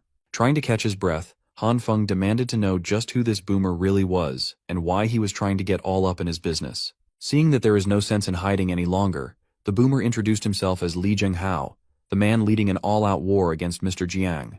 He offered a handshake to the young man, but Han Feng felt hesitant about his reasons. Well, Zheng Hao wants cooperation. He might have rejected teaming up with Han Feng before, but minds can change. Han Feng was reasonably skeptical. He doesn't want to get scammed into something horrible. The way Zheng Hao sees things, they are just two parties trying to accomplish a common goal. Upon thinking about it, teaming up with someone capable like Li Zhenghao would drastically increase the chances of successfully dealing with Mr. Zhang. Although he doesn't fully trust the graying boomer, Han Feng is willing to enter into a temporary alliance. The two shook hands as their collaboration was officialized. On a lower floor, Mr. Zhang is doing final checks on all the vehicles he had stashed in the second basement car park. He's only now receiving news about the avalanche that swept through the floor above. The building's temperature is dropping fast, and their people have been scattered all over the place. In addition, their prisoners are nowhere to be found. Mr. Zhang remained calm. He believes that all of these side incidents won't mess with the bigger picture. Within earshot, Li Zhenghao and Han Feng were sneaking around. Zhenghao found this place filled with military jeeps a while ago. He also overheard plans about relocating some of the residents elsewhere. It's a mystery as to where anyone could relocate in the frozen wasteland outside. To find answers, Zhenghao wasted no time and charged in with just his trusty fists. Completely unaware of what was about to happen, Mr. Zhang continued ordering his men around. Their tight-knit operation was interrupted by the unmistakable sound of gunshots coming from nearby. Before they could calm down and assess the situation, the sneaky enemy had already infiltrated behind enemy lines. Zheng Hao used his strength and technique to take down Mr. Jiang's inner circle one by one. Trembling in fear and caught off guard, Mr. Zhang's guards started firing everywhere. Zheng Hao was not fazed by the sound of gunshots and the smell of gunpowder. The only weapon he trusts is his battle-worn hands. Of course, Mr. Zhang's best guards are stuck close to the boss. They did not account for multiple assailants. It was a big mistake. Han Feng managed to bypass the spotty defense. Now, he has a gun aimed at the back of the boss's head. Instead of panicking, Mr. Zhang smiled and thanked Han Feng for finally showing up. He claimed to know that this confrontation would come. It was only a matter of time. One of the twins turned around to see his boss in a checkmate, and Mr. Zhang urged his boys to stand down. He knows Han Feng as the man who stockpiled mountains of supplies before everything went to shit. He thought Han Feng was in contact with certain people, but that doesn't seem to be the case. When urged to look at his pistol's magazine, Han Feng found a recording device attached. Mr. Jiang secretly stuck that in when the apartment incident happened. Otherwise, he wouldn't have freely given a perfectly good weapon to the enemy. He knew every bit of the plan Han Feng had. If he wanted to end the young man, it would have been done already. In truth, Mr. Jiang still wants Han Feng to join his faction. That way, they can keep sending people to a certain group so the majority can survive. Being a pawn is not really Han Feng's thing anymore, so he passed. With that being said, Mr. Jiang gave a hidden signal, and a bunch of soldiers clad in complete gear entered the scene. Looking at the expert and precise movements, they must be special forces. There were 3 gunmen, each of them aiming to riddle Han Feng's body with bullet holes. He would have kept running like a headless chicken, hoping that he could dodge all the bullets if Zheng Hao didn't grab him to take cover. Absolutely mortified, he turned to the old man for an escape plan. Zheng Hao urged him to chill out. They're just against 3 special ops soldiers. It's no big deal. Li Zhenghao will play the part of decoy, and Han Feng must find and exploit an opening. The plan was ridiculous. How can you even play decoy when the enemies are equipped with automatic rifles? To prove that it was feasible, Zheng Hao left the cover, kept his center of gravity lowered, and charged headfirst. He was moving so fast that it looked like he was dodging bullets without so much as getting grazed. When he finally enters his effective range, the guns in his fists are equally lethal. His close combat skills and reaction time cannot be those of a human. While the old man is dancing with bullets, Mr. Jiang is getting ready to board one of the vehicles to make his next delivery. Han Feng won't let him get away without interruptions, though. With his purple light, he coated the ground, turning the surface into mush. As the concrete softened, the tires sunk into the floor. This was enough to stop Mr. Jiang's vehicle from exiting the car park. Looking at the side mirror and seeing the soft ground eating up the tire, he thought his eyes were playing tricks on him. Han Feng was glad that he could mess with them from a safe distance. Just when he was about to do the next tire, a frag grenade flew in his direction. A hooded stranger found him messing with the Jeep, skipped every weapon there was, and jumped straight into throwing a grenade. While Han Feng's life flashed before his eyes, the hood smiled and saluted. The grenade bounced on the Jeep. The explosion is imminent. Han Feng ate the blast at point-blank range. A normal human cannot possibly survive being in that radius. His body was torn apart. The grenade did its job well. The next thing you know, Han Feng is opening his eyes to the feeling of being tickled. Those goats that he used to dream about are back. They are flocking all over him and licking his entire body. He closed his eyes and just enjoyed the ticklish process wholeheartedly, until he felt an oversized tongue joining in on the fun. Of course, the giant tongue belonged to a giant goat. The enormous and slimy appendage wrapped around his naked body, traces of green light flickering. The tiny flickers continued to grow until his body melted and reformed around the green brilliance. In the real world, his body rapidly repaired itself as the green light chose and healed the damaged parts in the blink of an eye. Han Feng died and was resurrected when his power kicked in automatically. His body might have been restored, but his mind seemed absent. The Jin twin in the driver's seat managed to get the tire out of the sunken concrete and is now ready to drive away. Before he could step on the gas, the whole side of the Jeep swiftly crumbled into nothingness as a red light erased everything in sight. The light flickered ominously, devouring every matter in sight. With a single swipe of his hand, the unconscious Han Feng deleted half an armored Jeep. After tearing the vehicle apart with a touch, one of the twins aimed his gun at Han Feng. He saw the barrel of the lethal weapon aimed at him with bloodshot eyes and grabbed that sucker with his glowing hand. The pistol exploded to pieces, dismantled into smithereens. The destruction continued, devouring the threads of Jin Qinwu's clothes. Mr. Jiang's calmness had vanished alongside the Jeep's roof as he scurried out of the vehicle. Exposed to the bone-chilling elements exacerbated by the avalanche one floor above, Jin Twin shivered in pain. The cold quickly spread through his body as the red light devoured the top of his skin. Within seconds, the poor underling died from the cold. His twin brother saw everything happen and felt the desire for vengeance brewing. Jin Qinwen charged the berserk Han Feng with a metal pipe in hand. He was eager to bust the guy's head open, but it won't be easy. When the metal pipe touched the red light, the material burst into pieces, dissipating in the air. Mr. Jiang called one of his men to request for reinforcements. This is beyond his expectations. Ignoring the surviving twin, the unconscious Han Feng sought a different target. With purple bouncy lights in both hands, he slowly strutted his way to a different armored Jeep. The driver and passenger didn't know what to do as the gooey light devoured the entire vehicle. Suddenly, the exterior of the Jeep started dripping like it was made of melting wax. The vehicle had turned almost liquid. The people inside the armored Jeep screamed for help and tried to get out, but it was too late. With an unrecognizable shape, the material hardened once more, turning the driver and passengers into metal statues. To stop his brutal rampage, someone started shooting at Han Feng. A bullet lightly grazed his cheek, and the green light immediately healed the wound back up. The inexperienced guards trembled as they ran out of bullets. They saw what Han Feng did to their comrades. All they can do now is run for their lives. Covering their retreat, the special ops shifted their main target to Han Feng. They were tasked with prioritizing Mr. Jiang's party. Seeing his playmates change course annoyed Li Zhenghao. At least one of the special ops forces stayed behind to engage him in hand-to-hand combat. Throughout the whole sequence, Zheng Hao is trying to decipher what really is happening with Zhang Xueyu. As bullets chased him down, Han Feng used his purple light to gain some verticality by sticking to the walls. He responded to their lethal force by turning the floor into a gelatinous substance, making it difficult to maintain balance. Once he successfully took away their ability to aim accurately, he closed the distance and erased their automatic rifles from reality with a burst of red flash. Mixing it up a little, the green and purple light shone as their properties made it possible to reshape the remaining metal from the guns into a melee weapon. It was a twisted and crude blade, befitting a man bereft of control of his own body.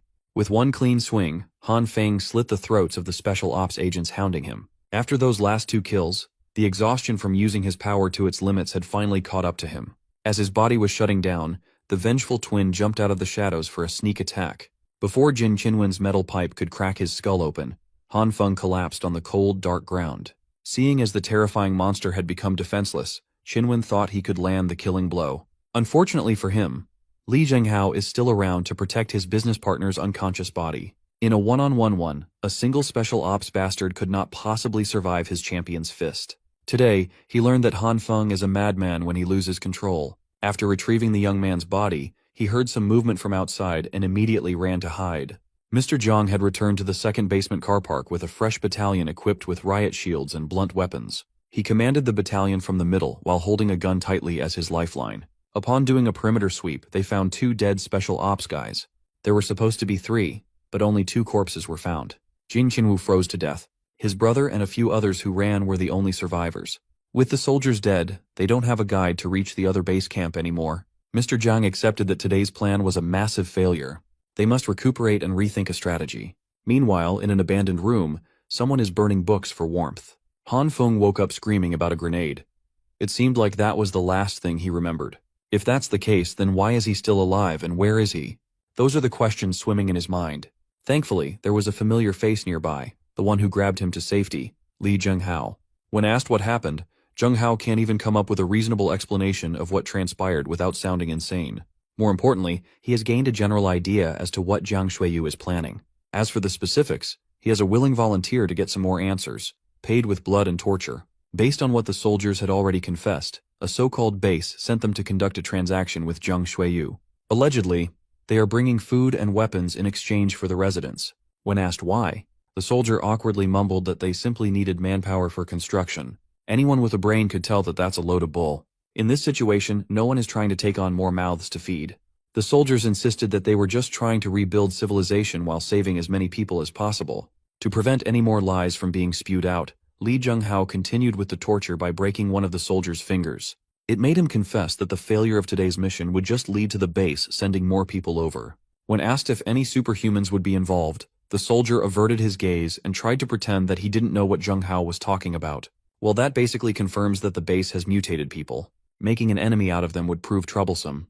Han Feng had just woken up, and now he's getting a close look at Li Zhenghao's cold cruelty. Seeing as they won't be able to extract more information, Zhenghao slayed the soldier in the most gruesome way possible. In his eyes, this new base is just another faction with unknown and possibly nefarious goals. They can either get rid of that group, or they can leave and find a new place to settle down away from chaos. For now, Han Feng would like to get back to his crew and discuss. On the way up to the apartment, the young man mulled over the choices they had given all the information at hand. It sounds like searching for another foothold outside might be the safest choice. Before heading back up, he stopped by the second basement floor to check on the armored jeeps and heavy machinery. He tried his best to sneak around until he heard some light footsteps heading in his direction. When he tried to get the jump on the person in front, he quickly realized that he had fallen for a well-placed bait. A familiar figure snuck up from his flank, her fist homing in on his head. Han Feng raised his arm, enhanced by the green and purple light, in time to block. He did it so fluidly without much thought. Much to his surprise, he didn't feel any pain at all. It seems like the earlier incident unlocked some pretty good combos that he can access. As he was about to retaliate, a flashlight revealed that the assailant was Nurse Jin. The allies almost threw hands. Once things calmed down, Han Feng gave his crew a rundown of what had happened and told them his plan to search for a path out of the building. Brother Li was incensed to hear that Jiang Bastard was exchanging people for supplies. The naive nurse, on the other hand, thought that sending people to an establishment with a better chance of survival was not a bad thing. Realistically speaking, Jiang Shuiyu would have already gone to that base if the promised utopia was real. He wouldn't need military escorts for trades. The bottom line is they don't have all the necessary information as of now. Hell, they don't even know if this so-called base is real or not. There's a strong possibility that more people will storm the building soon. For now, they must secure a transport vehicle in case they need to get out. At least they have plenty of choices among the many heavy-duty vehicles parked in this place. Unfortunately, they don't have the keys for most of the good stuff. Brother Li snooped around the remaining armored jeeps and found a crate of weapons. They should let the little Demon King collect all this valuable loot for future use. The crate was retrieved from the melted jeep.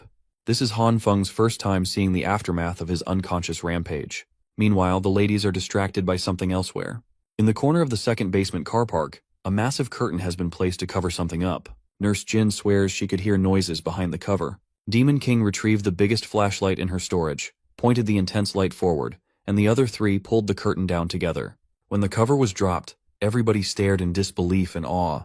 There was a huge tunnel crudely dug up under a pile of cold snow leading to somewhere unknown. Whoever dug this tunnel must be extraordinary. It sounds like what the soldier confessed is just the tip of a much bigger iceberg. The neighborhood is no longer a safe place. Brother Li looked around the sides and found the neighborhood's frozen drain pipes. Before they got carried away, Han Feng called pause and dragged everybody away from the tunnel. This exploration requires better preparation. They should return and plan ahead for now. So they gathered some convenient survival gear, food supplies, and some explosives just in case. With some handy weapons and a few more foodstuffs, they should have enough to last for a while. Han Feng made it clear that the purpose of this initial expedition was purely just for scouting. If any emergency situation were to arise, they would haul ass and return to camp. Of course, this level of preparation wouldn't be possible without the little Demon King's convenient storage dimension. Han Feng and Brother Li head out, and the girls stay back. Han Feng reinforced the walls and doors of the room they would be staying in so intruders wouldn't pose a problem. The girls sent them off, and Han Feng gave them a reassuring glance. Little Demon King professed that her true eyes would bless her adventuring apostles. With what they know now, Jiang Shuiyu isn't the only threat anymore. Something worse might come from that tunnel soon. The scouting mission's main goal is to try and find another survival point. The Brotherly officially entered the tunnel and bravely marched forth. They thought the underground would be warmer, but they were sorely mistaken. Everything is frozen, so it's a miracle that someone managed to dig through. 15 minutes into exploring, they had to traverse some tricky terrain. 30 minutes later, the tunnel revealed branching paths extending in multiple directions. They picked a random path, walked, climbed, and descended for another hour. Whenever they find a manhole cover, Brother Lee would go up to see if they can nudge it open. Everything is blocked by snow above.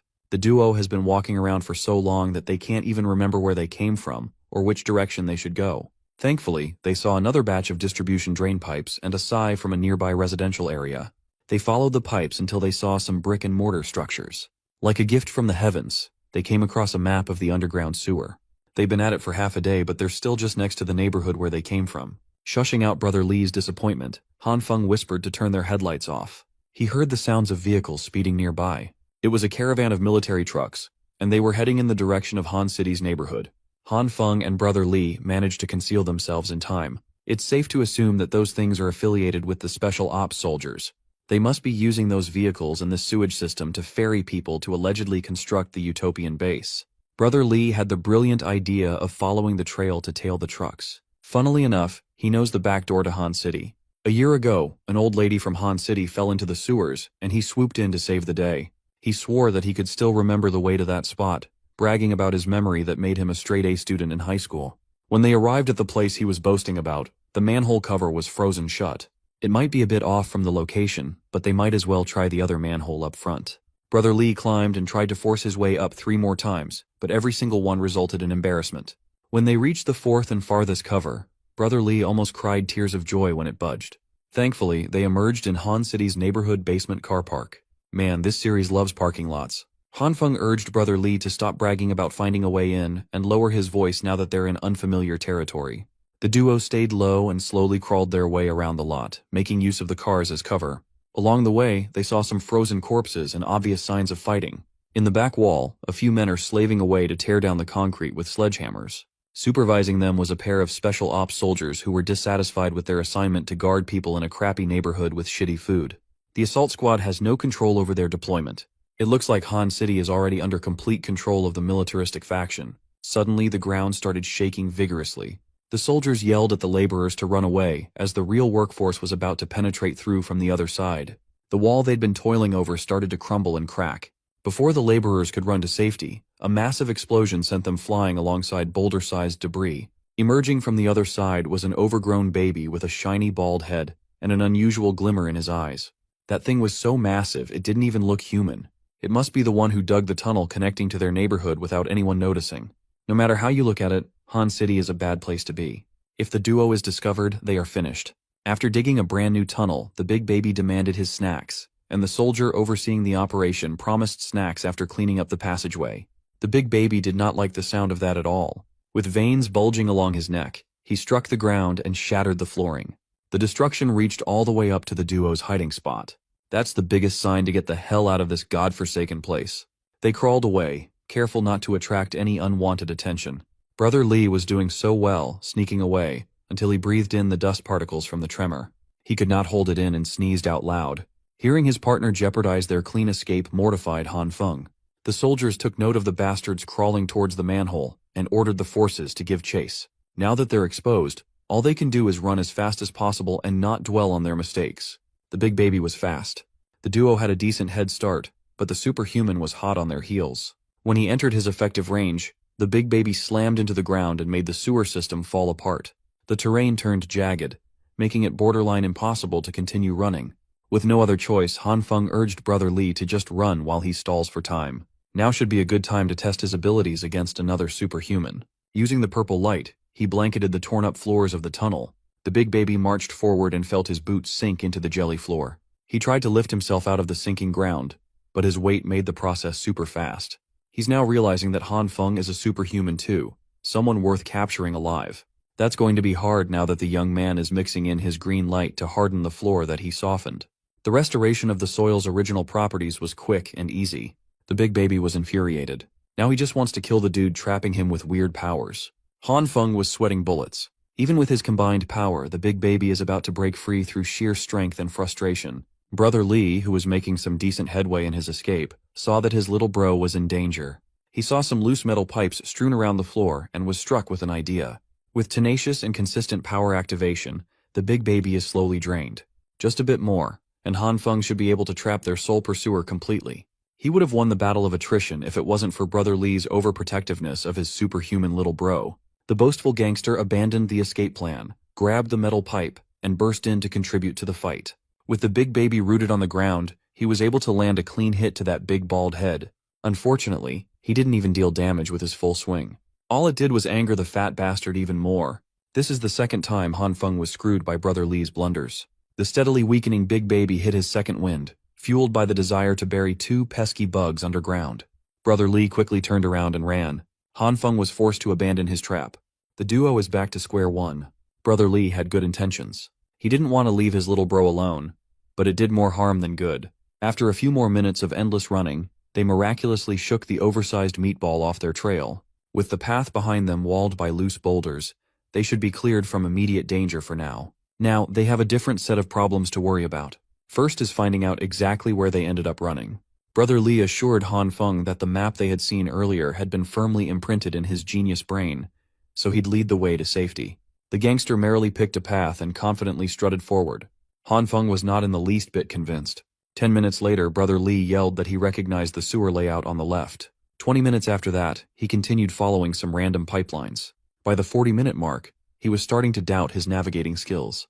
Thankfully, Han Feng felt a light whisper of wind coming from nearby. He finally wrestled control of where to go and followed the wind. They eventually reached a path going upwards, a literal light at the end of the tunnel. Brother Li jumped to the front and acted as though he was the one who found the exit. They climbed a wall of ice, being careful not to slip on the icy grooves. Finally, they reached the end of the line and laid eyes on the outside upper crust world. It was dark and gloomy, but the snowfall had somewhat subsided. The world they used to know no longer exists. Everything is cold and frozen in time. Brother Li jumped out of the sewer tunnel and confirmed that the surface that used to be water had already hardened. Han Feng carefully observed his surroundings and identified a structure that looks like the Ding Feng building.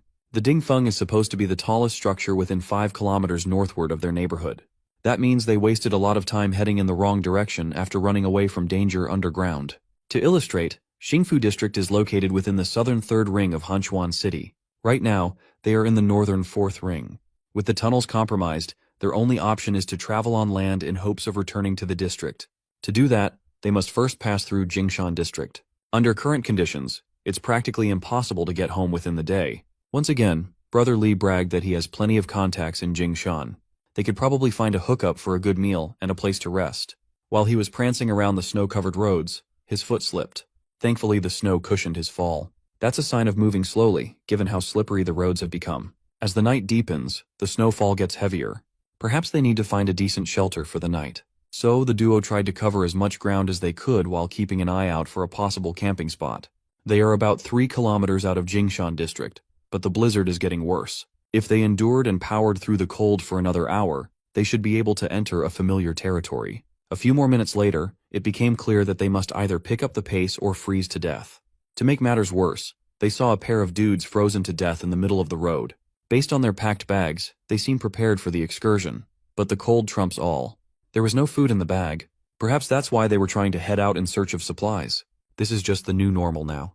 With the snowstorm continuously intensifying, perhaps it would be wiser to rest for now and continue the icy trek tomorrow. No one wants to suffer the same fate as these two frozen blokes. The duo managed to reach the Jingshan district as the snowstorm reached its peak. Interestingly, some of the villas in the area weren't buried under the snow. As they headed for one of the possible campsites, they spotted some silhouettes behind the heavy snowfall. Brother Li volunteered to go ahead first and try to talk to whoever was ahead of them. Before Han Feng could warn the gangster about the dangers of interacting with strangers, Brother Li was already gone. He was captured by 2 men. Now he has a gun pointed at his temple. With Brother Li held as a hostage, Han Feng was robbed. The young man tried to slyly grab his gun from his waist, but the robbers weren't messing around and fired a warning shot. The robbers yelled at him not to try anything funny. Then, the 2 muggers started quarreling about keeping their captives in one piece. They don't want to get stuck carrying dead weight up the hill. Han Feng was forced to surrender his firearm. A muzzle is tapping his forehead. If he fights back, he might be able to handle and heal one shot to the head with his ability. But going down that route would certainly end up in Brother Li's death. So, he surrendered peacefully, and they were escorted up to a hill. The robbers were patting themselves on the back for successfully apprehending some captives who had guns. Han Feng tried to act deferentially. They've already surrendered all the supplies and equipment. It should be safe to let them go now, right? But the robbers have different plans for the two. Han Feng reckoned that they might be heading into a cannibalistic den as backup food supplies. Still, this is actually a pretty good spot to be in. From the top of the hill, one can basically observe the entirety of Hanchuan City. When they reached their destination, one of the robbers opened a villa gate with an automatic fob. That means this place still has power. Given that the inner city's electricity had long since been cut off, the villa must be powered by a generator. Even though everything is frozen and covered in snow, the quality of the villas in this place is obviously high. Much to Han Feng's surprise, defensive structures were even constructed around the house. At that moment, a devilish plan sprung into his mind. If they can get rid of these incompetent captors, he could turn this place into a fortress with the help of the little demon king. His sly giggle at the notion was noticed, and it earned him a crispy slap on the back of his head. Finally, the robbers ordered them to finish digging near the protective wall. If they did as they were tasked to do, the robbers promised to let them go and even return their supplies. All they have to do is keep their heads down and stop trying to pull any tricks. Kaozi, the bigger and dumber one, was assigned to the first shift of watching the new manual workers. Big Kaozi over here is actually starting to get annoyed at how bossy the smaller one is. He turned to the captives and threatened to fire at will if they didn't start getting to work. When asked to at least remove the cuffs, Kaozi snapped and pressed them to dig with the cuffs on. So, Brother Li and Han Feng did as they were told. The superhuman and the gangster were reduced to simple laborers. It is uncertain whether the bastards would even keep their word and let them go after the job is done. Han Feng looked around the massive yard and saw a huge pile of snow near a truck. Upon closer inspection, he found a bunch of frozen legs, arms, and other body parts sticking out of the pile. This does not bode well for them. Han Feng quietly pointed out the pile of frozen corpses to Brother Li. The hardcore gangster almost passed out when his brain finally comprehended that he was looking at dead people. It is possible that their captors were the ones who made that pile of death. One thing's for sure, they can't just sit and wait for their own deaths. Han Feng devised a quick plan and relayed it to Brother Li for execution. After they went over the details, the plan kicked off with the two yelling and hurling insults at one another. They acted as though they were fighting about their shoveling methods, making the work much harder than it was supposed to be. Kaozi took note of the scuffle, aimed his gun at the two, and urged them to get back to work. The duo continued bickering, completely selling the act. Finally, Kaozi gave up trying to stop them from arguing, but asserted that the digging must be done before the sun sets. As soon as he nonchalantly turned his back on the duo, the wrangling abruptly stopped. Kaozi slowly walked back to his post, unaware that the flat side of a shovel was about to strike the back of his head. The bigger captor is down, and the duo just regained a firearm. Inside the villa, the smaller robber is sitting comfortably with a dirty magazine in hand. He was practically drooling at the pages, thinking that no one was going to interrupt his gooning time. Before he could get his pecker out, a light flashed in his face. He looked up at a gun's muzzle, staring him down. The duo waved the handcuffs provocatively and teased the robber for being such a gooner. Within just a few hours, the situation was completely reversed. The captors are now the captives. According to them, they are just debt collectors who came by the villa before everything went apocalyptic. They swore to their gods that the pile of corpses outside had nothing to do with them. They might be hardened debt collectors, but they draw the line at massacring dozens of people. Han Feng holstered the gun. He believes their story. Since the pair of robbers aren't too bad, they can freely go now. Brother Li did not buy the story at all. He thinks they shouldn't let such threats go. Well, Han Feng promised freedom. Of course, that comes with a little stipulation. Kaozi and his gooner buddy were released into the biting coldness of the icy district with nothing but their underwear. It's only a matter of time before those two succumb to the elements. With that side quest taken care of, it's time to prepare for the hike back home. This day started with the plan to scout the tunnels for a bit. Due to unforeseen blunders, they have strayed from that mission and from the home base too far. Han Feng can only hope and pray that his allies back in the neighborhood are safe. Speaking of allies, Li Zhenghao has joined Nurse Jin and the little demon king inside the reinforced room. They're still anxiously waiting for the duo's return. The old man asserted that rather than worrying about the two, they should be focusing on their own situation. A few hours after the scouting duo had left, an army emerged from the tunnel. Among them was a baby-faced giant who could control Earth's elements. Jiang Xueyu welcomed the delegation. With the influx of powerful allies, the entire district is officially under Mr. Jiang's command. Naturally, that makes Zheng Hao's faction the public's #1 enemy. Right now, Jiang Xueyu must be turning the entire building upside down, searching for Zheng Hao. The old man can only laugh at the stupidity of the residents. That army didn't come to this place as saviors. They won't even realize that they've been sold out until the day they die. The little demon king spoke like a normal person for once. She believes that the residents are just choosing to obey for a higher chance of survival in this chaotic world. Humans are simple creatures like that. After dropping some philosophical truth, she dozed off, and Nurse Jin covered her with a blanket. Somehow, the idea of choosing to be obedient reminded Li Junghao of his life. He used to be a formidable boxer. He was a champion celebrated by many. Even so, losses are unavoidable. In the four corners of that ring, he is a warrior, a vulnerable one. In his corner was his trainer, who did nothing but hurl verbal abuse while he was getting pummeled black and blue. All that trainer cares about is getting that coveted victory. He molded Li Junghao into the man that he is, and he could easily take everything back just as fast. As an old man, memories of those days still haunt his mind. Zheng Hao turned to the girls and urged them to get ready to move. Jiang's dogs must be going unit by unit in search of people who oppose him. They can't stay in one place for too long. Unfortunately for them, it's a little bit late to transfer locations. The unit's reinforced door was forcefully smashed open. Zheng Hao, Nurse Jin, and the little demon king are completely exposed. It's a mystery how they have been discovered so quickly.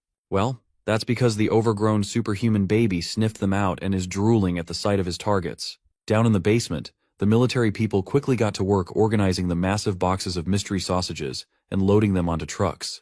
The man in charge of the faction received a headcount report. In total, they will be transporting 97 refugees and 126 boxes of food supplies.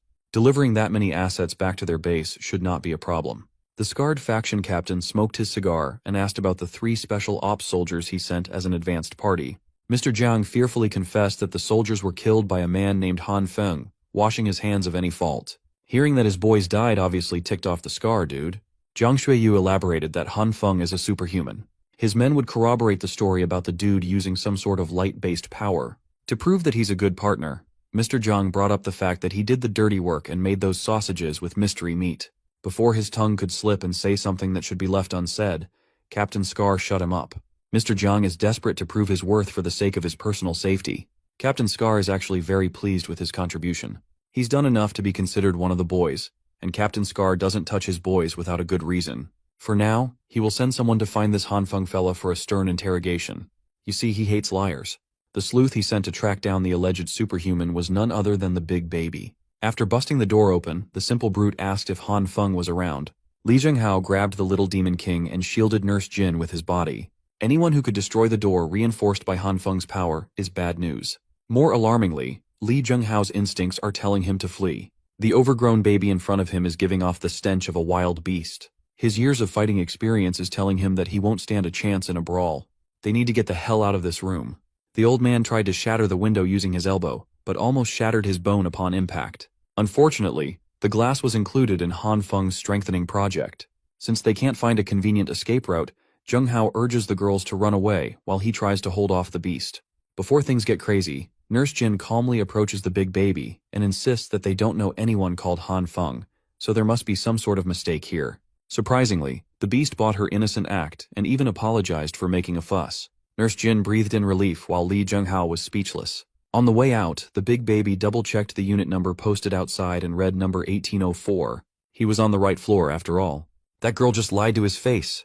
Big baby slammed his palms into the ground and made the entire floor tremble and shake. Li Zhenghao grabbed onto the window and found that it could slide open.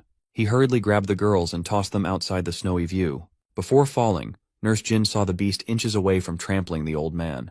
If there's one thing the big baby hates, it is dishonest people. From the 18th floor, the girls made a free fall down to the snowy ground. While the neighborhood is in chaos, Han Feng and Brother Li have just discovered a fun way to get back home. Freaking snowboards! Every blunder Brother Li had committed since they left had been forgiven because of this sick snowboarding idea. Of course, he couldn't resist bragging about how he used to negotiate billion-dollar deals with clients in ski and snowboarding resorts. The boards made the travel back to Xingfu District quick, fun, and easy. They finally arrived outside the neighborhood and are now trying to find a window to sneak back into. At that moment, the eruption from the 18th floor and the subsequent fall of the girls happened. Keeping her calm, the little demon king opened her storage in midair and dropped every soft and pillowy mat she had on their landing spot. In addition to the 4-story deep pile of snow below, the girls made quite a bang with their landing. They almost fell on the duo below. Thankfully, the mats and the snow were enough to absorb the shock from their fall. Han Feng jumped into the crater they made to help them up, confused as to what was happening. Nurse Jin detailed how a monster suddenly broke into the unit, muttering Han Feng's name. Speaking of that monster, It looks like he's not patient enough to take the stairs himself. Running purely on adrenaline, Nurse Jin grabbed Han Feng and their chibi mascot out of the snow crater. The beast doesn't like being called a monster. He is a good baby. Just when Han Feng thought he was safe from the tunneling beast, he encountered the same big baby on the surface so soon. Straining over her limit, Nurse Jin yelled at the deadweights to try running by themselves. While the group runs, they all turn to Han Feng for a quick plan to ditch the monstrous pursuer. They are on the brink of a very painful fate. The big baby is hungry, and he wants to snack on human flesh. Finally, Han Feng was struck with an idea. He stopped running, urged the other three to continue ahead, and fished something inside his pocket. He found a bag and wound up before doing a baseball throw enhanced by his green light. He threw the bag for the big baby to snack on. The contents of the bag quickly reacted with the green light, visibly growing at a stupendous rate. The big baby welcomed the bag with his mouth open. He bit down like a starving animal and tasted some delicious soybeans. Han Feng apologized for what was about to happen before his green light was completely triggered. The hundreds of seeds inside the big baby's mouth and throat expanded and grew into full-grown plants. Wild vines and leaves exploded out of the monster's orifices in a vicious fashion. As expected, the big baby started choking on those beanstalks, making it hard to breathe. He had to grab the leafy obstructions and pull them out of his maw. The forceful yanking drew some blood from inside his throat, painting the white snow on his feet. His anger for Han Feng continues to rise. He's been getting outplayed left and right. The big baby barked his threats, but his mortal enemy had already vanished. Like the child that he is, he throws a tantrum on the snow. He looked like a spoiled brat who denied his snacks. Finally, the special forces got their asses out of the basement to line up and lock down the perimeter. Captain Scar gave his men a brief pep talk. In a world filled with deadly ice and nowhere to hide, they should be able to smoke some rats out. He made a beeline to his injured star pupil with curiosity. The big baby recounted what happened and how the beans instantly grew inside his mouth. Captain Scar's interest was piqued. With Han Feng's ability, the food shortage problem can be easily solved. He radioed his men who had captured the old man from upstairs, his mind working on a plan to lure the superhuman out. The group managed to run away and put some decent distance between them and the pursuers. Nurse Jin recounted everything that happened while Han Feng and Brother Li were out on their scouting mission. She warned Han Feng about being specifically targeted by that anomalous monster. Someone who can easily destroy reinforced doors and walls is someone to be wary of. After all, Han Feng's strengthening managed to endure even against explosives. Nurse Jin's tears almost fell when she recalled how Li Zhenghao sacrificed his safety just to save the girls. Han Feng coldly accepted that it was highly likely that Zhenghao was dead. All they can do is move forward so his sacrifice won't go to waste. Both Nurse Jin and the Little Demon King refused to buy into his pessimism. They want to rescue the old man. Even Brother Li agreed that they should repay Li Zhenghao. Well, it's not that Han Feng doesn't want to go back. It's just hard to jump in and risk their life with a minimal chance of survival. The girls were right. Li Zhenghao is still alive, albeit beaten within an inch of his life. They paraded the injured old man around the snow while Captain Scar spoke through a megaphone. He's certain that Han Feng and his group are hiding nearby. Captain Scar assured the group that what happened earlier was just a big misunderstanding. Seeing Li Zhenghao being paraded in the snowy streets, Nurse Jin nearly jumped out of their hiding spot. Captain Scar wants Han Feng to join his organization. As long as he's willing to team up, his wife, kid, and brother will all receive proper treatment for an official. That announcement confused the group. It sounds like the enemies have some inaccurate info. Seeing no response at all, Captain Scar turned to the old man and asked if Han Feng was the heartless kind who wouldn't care whether his brother lived or died. Li Zhenghao chuckled and revealed that he had just met the kid a few days ago. That earned him a rough smacking. Captain Scar couldn't believe that this fool risked his life to protect some girls he barely knew. Zhenghao added that Han Feng had also just met those girls a few days ago. They're not his wife and daughter. Captain Scar couldn't believe that he was working with some faulty intel, so he changed his strategy. He tried convincing Han Feng to stop risking his life for strangers. If he's interested in girls, he can just pick as many as he wants from the base camp. For a second, Han Feng almost jumped at that golden opportunity. Brother Li and Nurse Jin had to calm him down. Since the grown-ups are so unreliable, the Little Demon King stepped forward with a plan to help Uncle Zhenghao. Down in the streets, Captain Scar is stepping on the old man's broken arm, torturing him for more information. Unfortunately for these military dogs, Zhenghao is one resilient son of a gun. Instead of answering, he's more interested in asking questions about this so-called base instead. Captain Scar parroted the vague answers everybody else gave, saying that their camp was saving people, a noble sentiment that normal people would not understand.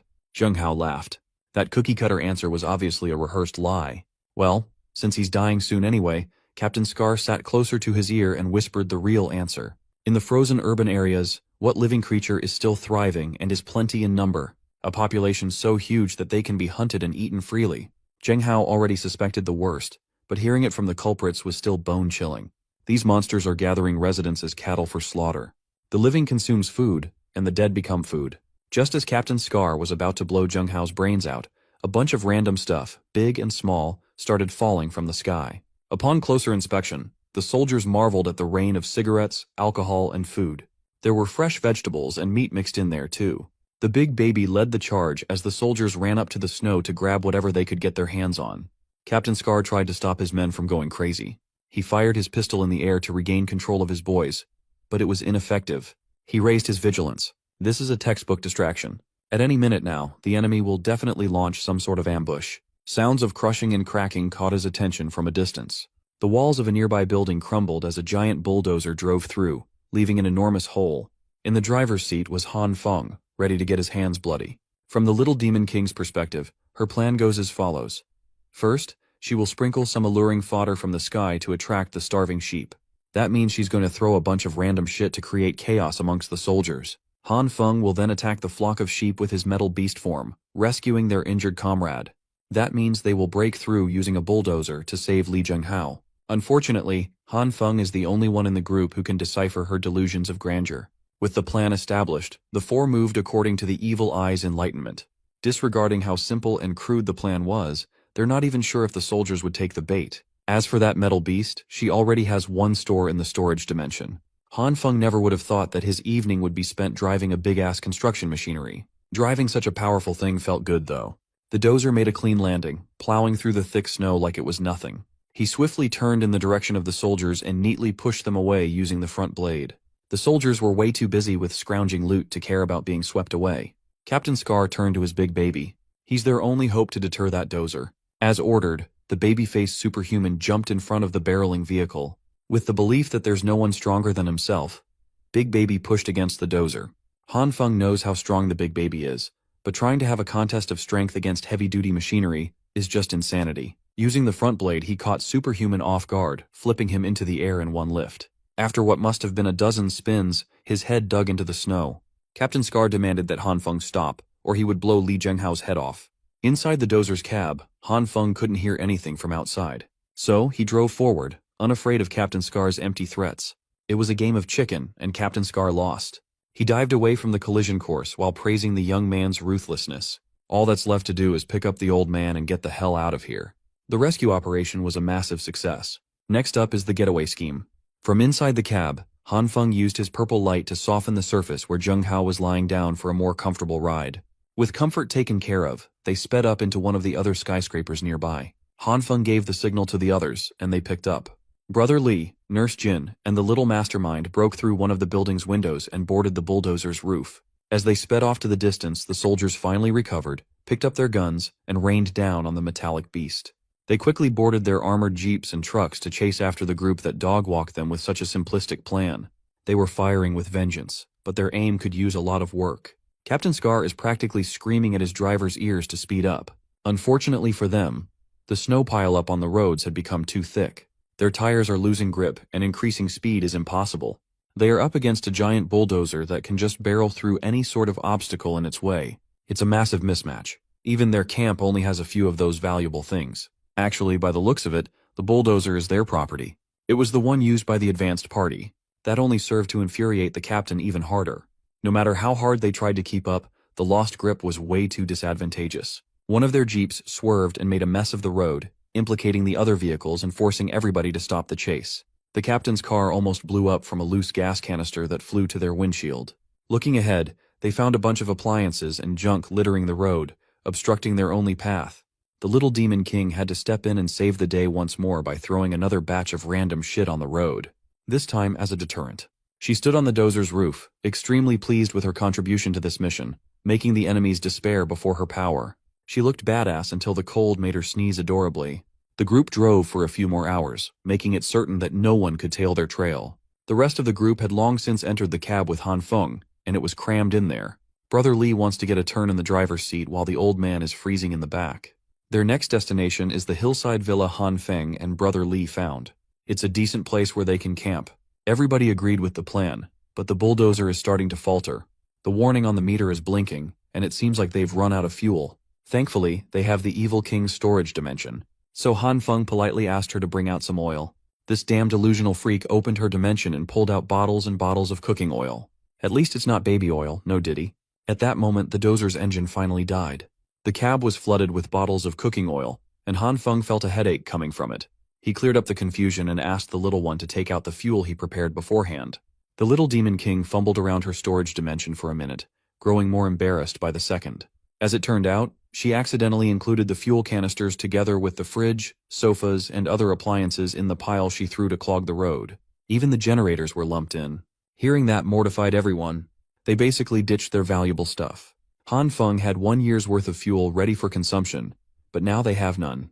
The little one tried to assuage him by bringing out natural gas for cooking. She also has buckets of coal ready for use if that helps. Han Feng can't even do anything with this trash. While holding a lump of coal, a wild idea popped into his head. Based on his extensive experiments with his powers, plants that failed to sprout turned into a coal-like flammable substance. Meat, on the other hand, turns into an unknown black liquid that has similar attributes. Since they had no other choice but to throw a shot in the dark, he demanded a metal bucket and some meat. Once everything was prepared, he used his green light on a piece of meat. While it is difficult to enhance meat the right way, failing on purpose is so much easier. A single piece of meat filled the bucket, half full of the mysterious black liquid. Everybody recoiled at the smell of the sticky substance. Han Feng has gotten used to it. He fished a lighter from his coat and set the liquid on fire. Just as he expected, the substance is highly flammable. He was pleased with himself, but Li Zhenghao was skeptical. They can't possibly replace fuel with this stuff, can they? Unless they want to ditch the bulldozer and walk in the harsh snowstorm, they have no other choice but to at least try. So, Han Feng produced a few more buckets of liquefied and putrefied meat juice. He turned the ignition key, and the hulking vehicle miraculously started. It was a revelation. Han Feng truly is a one-man survival kit. Their drive continued, plowing through the cold and dark night. Halfway through the ride, the little Demon King started offering snacks to everyone. She brought out an entire rack's worth of assorted goodies for everybody to choose from. Zhenghao asked her just how many things she had inside that bizarre storage. Then, he recalled hearing the news about a supermarket that got robbed and mysteriously emptied overnight and put 2 and 2 together. While the group munched on their preferred snacks, the hillside villa finally came into view. With the dozer, they could probably charge all the way up in one go. As soon as Han Feng tried to put the pedal to the metal, the dozer's engine finally gave in and exploded. The makeshift fuel they used might be at fault for this one. Thankfully, the dozer held on until they came close to the destination. They're just a few steps away from the comfort of a proper camp, so they made the trek while the blizzard raged. On the way up, they saw the frozen robbers that Han Feng sent out to the wild without any winter clothes on.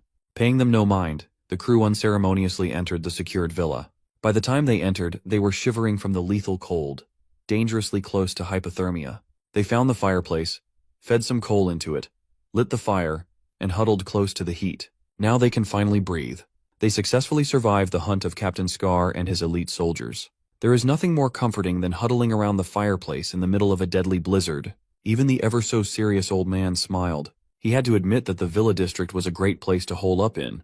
The wind blows the accumulated snow downhill, so the hilltop shouldn't be buried in snow. It's also hard for intruders to climb the hill without getting spotted. The location is easy to guard and hard to attack. If they want, they can use this place as a long-term base. While Li Zhenghao was asking serious questions, everybody was busy reorganizing the furniture around. Han Feng took care of the generator, the Demon King brought out the TV, and Brother Li was gushing over a Gen 9 XPS game console. Yeah, these guys are staying for the long term. Since the generator they prepared has been thrown away, they're lucky that the previous residents of this villa had prepared and fueled a generator beforehand. Han Feng tinkered with the control system for a bit and successfully turned it on. Finally, they have the convenience of electricity again.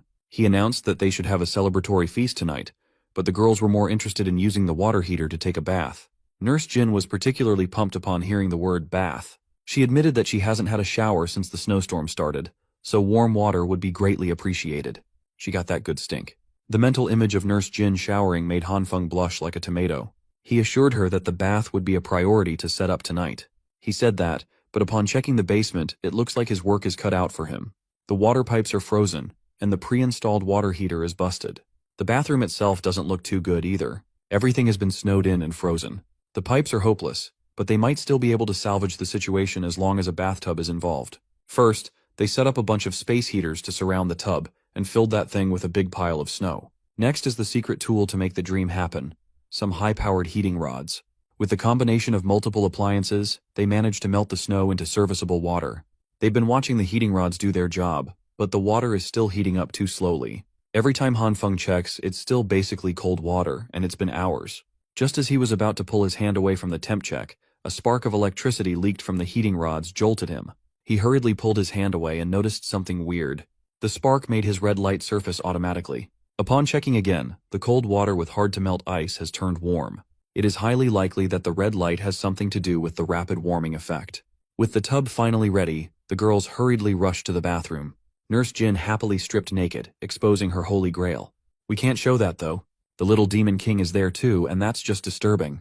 She opened her dimensional storage and fished out a bunch of bath bombs with every fragrance available. She also has every brand of shampoo, conditioner, shower gel, skincare essential oils, and moisturizer. It's girl heaven in there. Nurse Jin couldn't contain her happiness, so she buried the Demon King in her mountains. They stayed in that bath for way too long.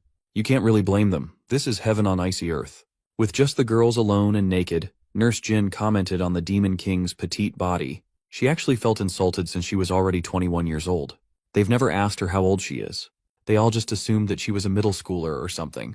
She claimed that the power of the Demon King allowed her to preserve her eternal youthfulness. She must be studied in a lab or something. Just outside the bathroom, Han Feng was eavesdropping on the girls and intently listening to the sounds of water dripping. Brother Li came over to drag him away to play some games, and Han Feng expertly played it cool. The gangster knows when a fellow perv is on the prowl. No amount of playing it cool could convincingly mislead him. He announced that a true person would openly take a peek at the ladies' peaks without fear. In fact, he would gladly do it right now. Han Feng had to drag him away from that bathroom door before he did something criminal. The boys settled by just playing video games in the comfort of the living room while Li Zhenghao watched. He couldn't believe that the young guns were still in the mood to play games in such a grim situation. The way the duo sees it, they have everything they could ask for. Who wouldn't be in the mood to kick back and play? They are going to stay in this villa for quite a long time. If they don't entertain themselves, boredom will kill them before the weather does. Han Feng knows that Li Zhenghao's background is not normal. As for himself, he just wants to live a comfortable life. As long as the old man doesn't drag everyone into trouble, he can hang and stay for as long as he wants. Since they're on the topic of his background, Li Zhenghao felt compelled to tell Han Feng his real identity. He was about to confess about his mission to investigate superhumans before the young man cut him off. Han Feng doesn't want to be implicated in anything complicated and troublesome, and he'll stand by that. The two looked at each other dead in the eye, and the old man saw the seriousness of Han Feng. He sighed and respected the young man's stance. Zhenghao swore that he would leave as soon as his arm was healed. Brother Li and Han Feng continued gaming and talking trash to each other. At that moment, the girls came out of the bath with new cutesy coats on. Brother Li wrapped his arm around Han Feng and invited him to bathe together so they could conserve water. After scuffling and struggling, Han Feng was forced to accept that this bath sharing was happening whether he liked it or not. He was forced into the water, but it admittedly felt nice. Once everyone was nice and clean, the long-awaited feast finally happened. They went all out and prepared a spread of all kinds of dishes. After stuffing themselves full of good food, everybody retreated to their rooms and had the best sleep of their lives. For the next few days after settling into the villa, Han Feng went to work and strengthened the walls, roof, and fences. Since he has all the time and the means, he also modified one of the rooms on the top floor of the villa into a fully functional shared sauna. He mainly hangs out in there to sweat and uses the massive watchtower window to observe the situation at the bottom of the hill at the same time. Today, there are a few silhouettes walking closer and closer up to their fortress. The figure limped for a minute, and finally collapsed on the snow halfway through. The crew went out and grabbed the collapsed mystery man, and Brother Li surprisingly recognized him. He's known as Brother Chang, one of Director Liu's men. Han Feng had also met this guy before. Director Liu is that intimidating gangster who sold him a gun. A few hours later, Chang woke up with a severe headache, confused as to where he was. He looked around and saw Brother Li. He just got even more confused. Chang also recognized Han Feng even though they only met once before. Once the dude calmed down, they finally convinced him to share his story. A few days ago, their office was ambushed by a group of nasty soldiers. A lot of his brothers were hurt or lost their lives. Hearing such alarming news, Brother Li was riled up. He urgently demanded to know what happened to the director. You see, Director Liu followed Han Feng's advice and stockpiled supplies before everything went to shit. They had enough to tide through the crisis for a long time, and the director generously helped hundreds of residents in need. Everything was going great until they were attacked by a group of soldiers a few days ago. They stole supplies and wantonly killed and shot everyone in sight. To To protect the civilians, Director Liu gathered his men and led them to a fight to the death. Most of the brothers were injured or worse. The director himself got shot in the leg and was captured by the invaders. Without their leader, the brothers scattered and agreed to meet at another location where most of the supplies were kept. That location is one of the villas in this hillside region. The story made sense. No wonder Chang appeared limping at the foot of the hill. Brother Li was concerned about the director's well-being. Fortunately, it was obvious that the soldiers were trying to capture him alive. Brother Li owed that man a great favor. If it hadn't been for Director Liu, he might have died in the streets long ago. Fired up and motivated, Li dragged Chang out of the couch and demanded that they save the director together. Chang reprimanded the gangster for trying to drag him into a suicide mission. With just 2 people, they stand no chance against an armed battalion. The way Li Zi sees it, they should take the chance and gamble on the sliver of hope, even at the cost of their lives. Li Zhenghao overheard the story and asked if the Director Liu they were talking about was from the Uprising Volunteer Group. When he was an underground boxer, that man was the one who paid his ransom, brought him out of the seedy underworld, and allowed him a second chance in life as a free man. If they are going on a rescue mission to save that dignified man, Li Zhenghao will gladly lend them his strength. He still has quite a few connections in the city. If he can get in contact with them, they can have the manpower needed. Chang finally recognized Zheng Hao as the wild dog of the boxing arena, the legendary fighter with 30 consecutive victories under his belt. Han Feng laughed at the old man's corny nickname. Even Zheng Hao felt awkward upon hearing that moniker. So, 3 people threw their hats in the ring to rescue Director Liu. Han Feng just sat silently in the corner. He couldn't believe that the gangster who sold him his guns was such a righteous guy. Nevertheless, he has no reason to risk his life for a stranger. So, he preemptively announced that he would be staying inside the safety of his villa. He might not be able to contribute directly, but he won't let the 3 go out into the wild empty-handed. Also, he wanted to remind Zheng Hao and Li Zi to keep the superhuman shenanigans secret for obvious reasons. While Chang was recuperating, Han Feng took care of the guy within reason. They can't bring out lavish food today, or they might incur suspicions. They even prepared the most basic room imaginable for Chang, so as not to look too extravagant. When the day of their departure arrived, each bag was packed with plenty of supplies, guns, and ammo. Han Feng could understand the demand for firearms and ready-to-eat food. What confused him was Chang's request for so many cigarettes. Outside of the world, fiat currency is useless now. When major factions exchange supplies, they usually use cigarettes as solid currency. Equipped with some skis, Han Feng saw the 3 off with a smile. Chang bowed in gratitude to brother Han and sister-in-law Jin. He swore that the Uprising Volunteer Group would repay this generous favor. It took Nurse Jin a few moments to understand that the guy mistook her for Han Feng's wife. Upon realization, she blushed, her face heating up so hot it could melt the ice around her. With just Han Feng and the 2 girls in the villa, he felt more driven to keep everyone safe. To have better surveillance around the hill, he installed some cameras around the perimeter. He riddled the whole neighborhood with CCTVs so he could have a clear visual of anything that happened around the area. With security taken care of, he returned to a carefree daily life filled with snacks and video games. Today, Nurse Jin came running and screaming out of the kitchen with a knife in hand. She trembled as she tried to explain what happened to little Chu Q. It was a nightmare. They are now down to their last head of cabbage. Han Feng demanded to know just how many more essential fruits and vegetables they had in stock, and Chu Q answered that they still had a lot. By a lot, she means about 3 carts. She doesn't really like vegetables that much, so she didn't grab too much when she emptied the supermarket. The only vegetable she loves is cucumbers, so she has a shit ton of those. This is a big mistake. They have been using and consuming supplies without doing a proper inventory check. If this goes on, they might run out of fresh supplies. As of now, Han Feng can only use his powers on soybeans, wheat, broccoli, and meat. Every other product he tried ended up as an utter failure. With the last cabbage they have left, he needs to figure out how to produce more. Everyone's health and happiness are on his shoulders. He brought the cabbage back to the living room and racked his brain for a solution. The only real option is to pray to God and hope that his green light will succeed. The first trial ended up reducing the delicious leafy vegetable into a pile of coal. He stripped another leaf and tried one more time. Without changing his crude method, he just produced more coal. He repeated this process multiple times until the cabbage ran out. Refusing to end at a loss, he moved on to carrots and potatoes. The girls just watched him from afar as entertainment. By the end of the day, he wasted every vegetable he touched without even a single fluky success. When Nurse Jin checked on him, Han Feng naturally felt horrible for turning their entire supply inedible. Little Chu Q doesn't really mind the loss as she has her unlimited cucumber reserve. Besides, they can just make up for the nutrient deficiencies with vitamin pills. Since the superpowered route didn't work, Nurse Jin proposed that they try growing a garden. She used to grow some vegetables on her apartment balcony throughout the year. As long as there's sufficient light and proper temperature, they can make it happen. First, they need some gardening racks, soil, and nutrient fluids. They can also use LED light as a substitute for the sun. While the gardening plan is taking shape, Qiu, who supposedly robbed an entire supermarket, asserted that she doesn't have any of the items needed. Nurse Jin and Han Feng failed to take her incompetence into account. Outside the villa, the two tried to get some soil from the yard, but the ground was completely frozen solid, and shovels couldn't go through at all. With her superhuman strength, Nurse Jin gave it a try, and her power sent the shovel head flying into the skies. They are wasting time out here in the cold, so Han Feng proposed that they go back inside and brainstorm some more.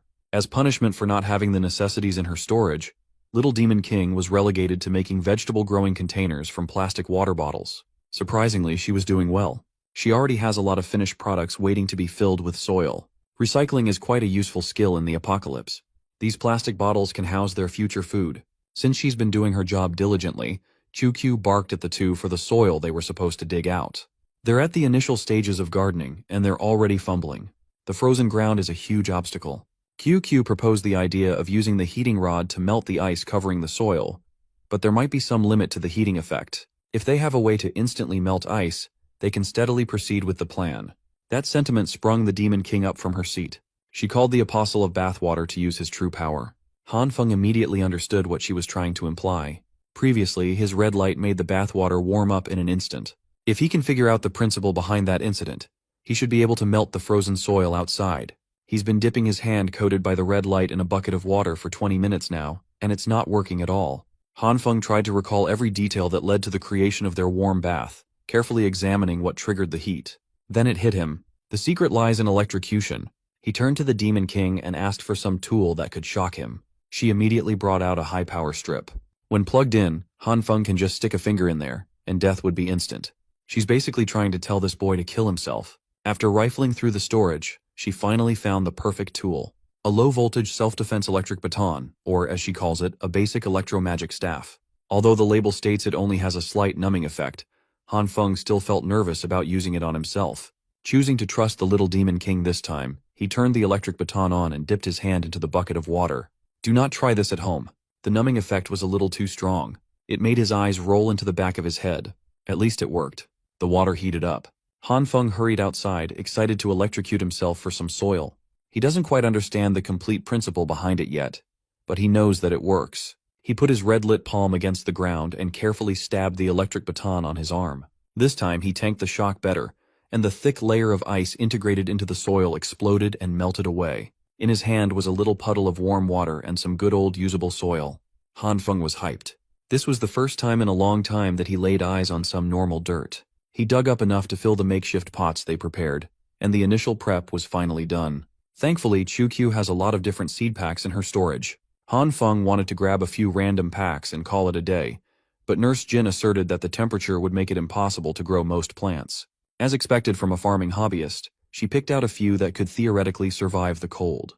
The crew used the empty basement for superior heat preservation and filled it with high-power LED lights and furnaces. They went all out, but the temperature was still outside the ideal range. If they can't warm the room enough, the seed will not sprout. Since they already have a pretty good setup, perhaps Han Feng could try supplementing the growth with his green light. He tried giving it a shot, completely in tune with the seed. He expertly controlled the energy and tempo like he was playing a rhythm game. Much to his surprise, it worked. He made some leafy vegetables sprout. Afterward, he used the green light on the other seeds. The results varied, and there were quite a few failures. With continuous experimentation using new seeds, Han Feng and Nurse Jin made dozens of sprouts. Unfortunately, the sprouts started dying a few days later due to the persistent cold. Even though they amped up the heaters, they can barely go up to around 10 degrees. They need to think of a way to somehow increase the room's temp to at least 20 degrees. They could add more furnaces down there, but there's a limit to what these things could do if they can't improve heat preservation. Logically speaking, the deeper underground, the better the heat preservation should be. Maybe they can dig deeper from this basement. Nurse Jin agreed with the idea. With her monstrous physical strength, adding another lower floor to the house should not be a problem. Before they resort to manual labor, Han Feng wants to test if he can expedite the process using his light. He knows that green and red are practically useless against concrete. Maybe he could use purple's softening capabilities. As expected, it was quite effective. Unfortunately, the softened stones might look and act like mud, but they remain as hard as they originally were. At his wit's end, Han Feng tried combining all three of his light arsenal, rearranging the orders of combination, and changing the rhythm of energy output. Unfortunately, they were all failures. Failure turns plants into coal and meat into fuel. Stone, on the other hand, doesn't change its properties. Perhaps this is the difference between organic and inorganic matter. A few days of continuous failures passed, and Han Feng reached his limit. Out of frustration, he smashed his red light-coated fist onto the floor. He found that when the intensity of the red light goes past a certain level, it can shatter anything on its path. To put this discovery into action, he set the plant sprouts aside and started tearing the floor apart. He fully released the red light, expanded the range as much as possible, and slowly increased the intensity. It was a great success. He managed to do a controlled demolition of the flooring with great precision. The rocks that have been giving him a headache for the past few days finally caved in. The effect was terrific. The downside is the toll it takes on his body. Disintegrating a small plot of the floor sent him groveling in exhaustion. Now, he has to get used to using this power as many times as he can every day. With the discovery of the fastest method, Han Feng took charge of digging the hole. Nurse Jin pitched in by using her muscles to transport the shattered rocks outside. The whole operation took a whole week to finish. The team dug 10 meters below the basement and formed a new 20-square-meter room. After some vigorous remodeling, the underground greenhouse was finally completed. Han Feng and Nurse Jin felt gratified to see their hard work give home to their little garden of sprouts. Next up will be Han Feng's favorite segment of the past few days. Whenever they climb up to the first basement using the narrow stairs, he always lets Nurse Jin go first so he can savor the sweet view of victory. He is one of us. If everything goes well, they should be able to enter harvest season in 2 months' time. They started this little project 2 weeks ago. Their last stock ran out 4 days ago, and the three have been eating tons of broccoli since then. Han Feng can't possibly endure those green bastards any longer. But he has no choice. That's one of the veggies he can reliably grow with his green light. Maybe they could try planting some bean sprouts. Those things are quick to grow and ready to eat. Or maybe Han Feng can eat some ass coming from above. Nurse Jin's foot slipped, and a pillowy cushion descended upon his face. He was caught off guard and wasn't able to savor the experience. When they got back up to the basement, Han Feng repeatedly assured Nurse Jin that he was fine. He's bleeding out of his nose, but there's a decent chance that this is not because of the crash. Nurse Jin tried to take a look at his heavy bleeding, but he was too embarrassed to let that happen. When they ascended back to the living room, they were greeted by a very weird scene. Qiu drew an occult symbol on the carpet and put a laptop in the middle as she danced and chanted. It sounds like she's trying to summon the so-called fifth evil eye. That's what she calls one of the CCTV feeds. She's trying to repair one of their cameras using magic. Their villa is situated along a cliff and a steep cliff. As long as their cameras are installed on the hill path, they basically have the complete lay of the land. Nurse Jin and Han Feng skid down to the affected camera to do some upkeep. Due to the increasingly troublesome snowstorms, the CCTVs have been malfunctioning a lot more often as of late. While Han Feng was replacing the compromised camera, a faint explosion sounded near enough to alarm them. The visibility outside is severely limited, so it's hard to determine the source. Han Feng dismissed it as nothing too worrying. There are definitely people on the other side of the hill, but they should be fine as long as they mind their own business. In the afternoon the day after, Han Feng woke up and went about his routine. The first thing he did was descend to the second basement and conduct some experiments. After all, the only thing on his mind is speeding up their garden's progress. He got started by sprouting new seeds, but getting the hang of the tempo was quite difficult. He found that the rhythms he can use for certain plants tend not to work on different ones. For every kind of veggie, he has to restart from scratch and figure it out anew. He kept on practicing and doing trial and error for half an hour. Today is a bad day to have a plant in the garden. In just 30 minutes, Han Feng turned most of their sprouts into coal. Thankfully, he didn't touch the first batch of vegetables close to being harvested. Maybe he's overdoing it. Maybe he only needs a very faint usage to speed up plant growth. Risking their progress, he tried exposing the first batch to just a little bit of green light for another half hour. He's careful not to overexpose the greenery, so he only uses limited lighting every day. On the 5th day, the crew's hard work finally bore fruit, veggies in this case. Holding the giant Chinese cabbage pot in his hand, Han Feng could not stop smiling. Weirdly enough, he grew a radish shaped like a foot and tomatoes that looked out of this world.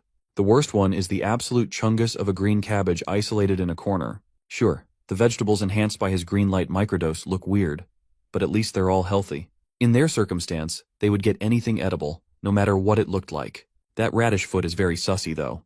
They cooked most of their harvest and had an all-vegetable feast. All that busy work for 2 weeks was devoured in a single sitting, and it was totally worth it. Even Demon King had changed her mind about gardening. She wants to grow strawberries and honeydew for next time. Among all the veggie dishes, their only leftover was a bunch of sautéed green cabbage from that giant thing. No one wanted to touch that stuff anymore. They simply have too much of it. Moments like this remind Han Feng of Brother Li.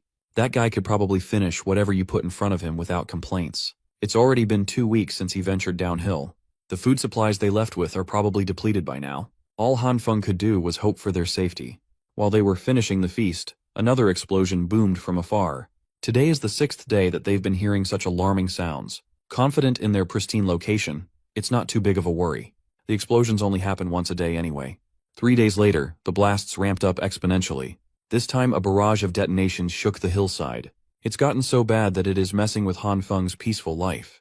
Those annoying eruptions are getting under his skin. Finally, he grabbed a ladder and climbed to the villa's roof to scout what exactly was happening down there. Even with the help of his binoculars, Han Feng could not make out what was happening in the other icy hills. He wonders who's brave enough to cause such wild commotion.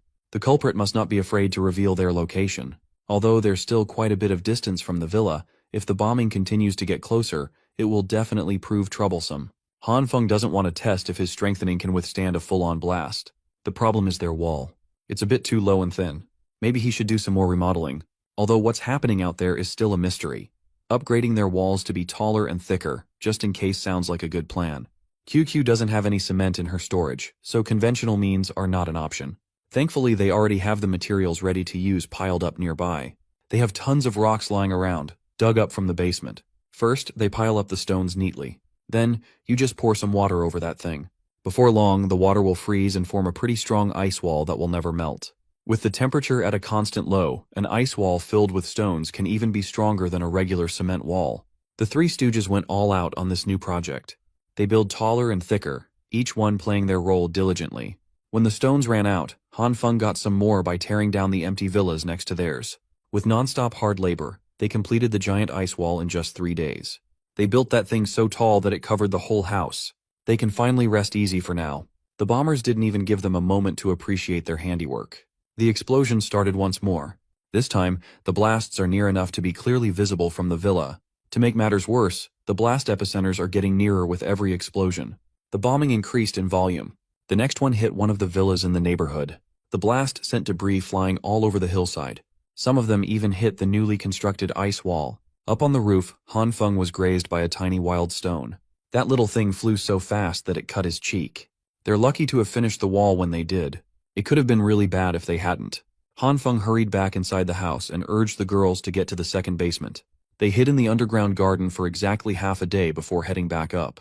On the second night, while he was bathing, the bombardments restarted and nearly drowned him in shock. He had to hurry to the basement with just a towel to cover his junk. On the morning of the third day, the villa right next to theirs got blown to bits, and one of the bombs directly hit the ice wall. In the afternoon of the fourth day, Han Feng was about to drop a bomb in the toilet when the real bombs made him pucker back up.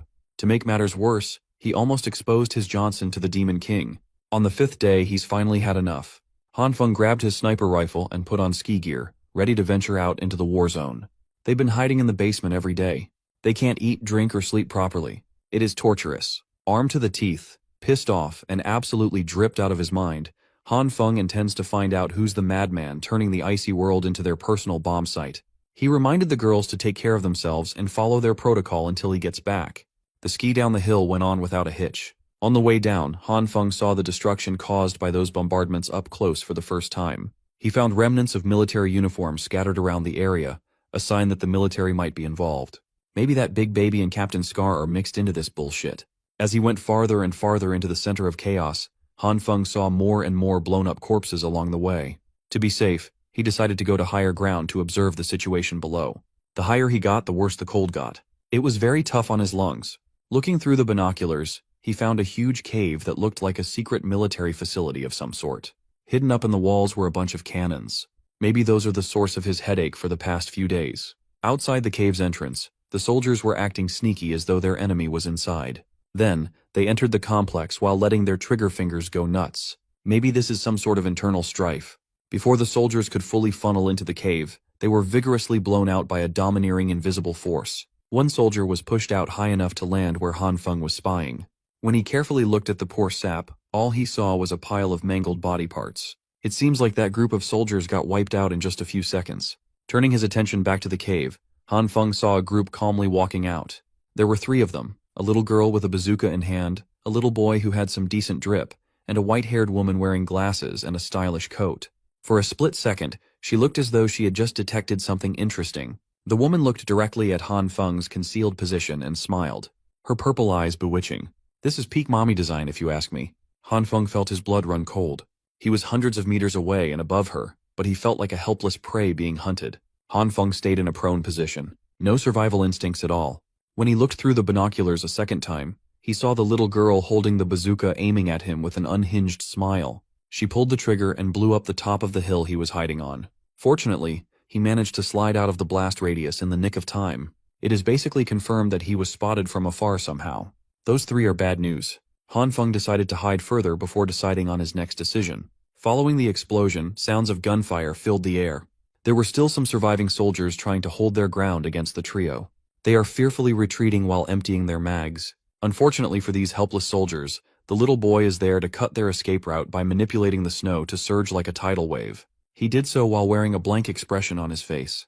When he pressed down harder, the snow imploded and caused a massive icy blast. Han Feng has to accept that he is out of his depth at this point. The implosion caused an avalanche, and he was in no position to dodge this one. Tons of snow came rampaging down the hill unimpeded. It went on for seemingly forever until the terrain was altered. Once things have calmed down a little bit, a red spark can be seen leaking out of the snowy surface. Using his red light, Han Feng managed to dig his way out of the deadly pile with another person in tow. He almost got smothered to death, but he survived with quick thinking. Now he's dragging an unconscious soldier down the snowy path. Luckily, he spotted a dam and moved to use it as cover.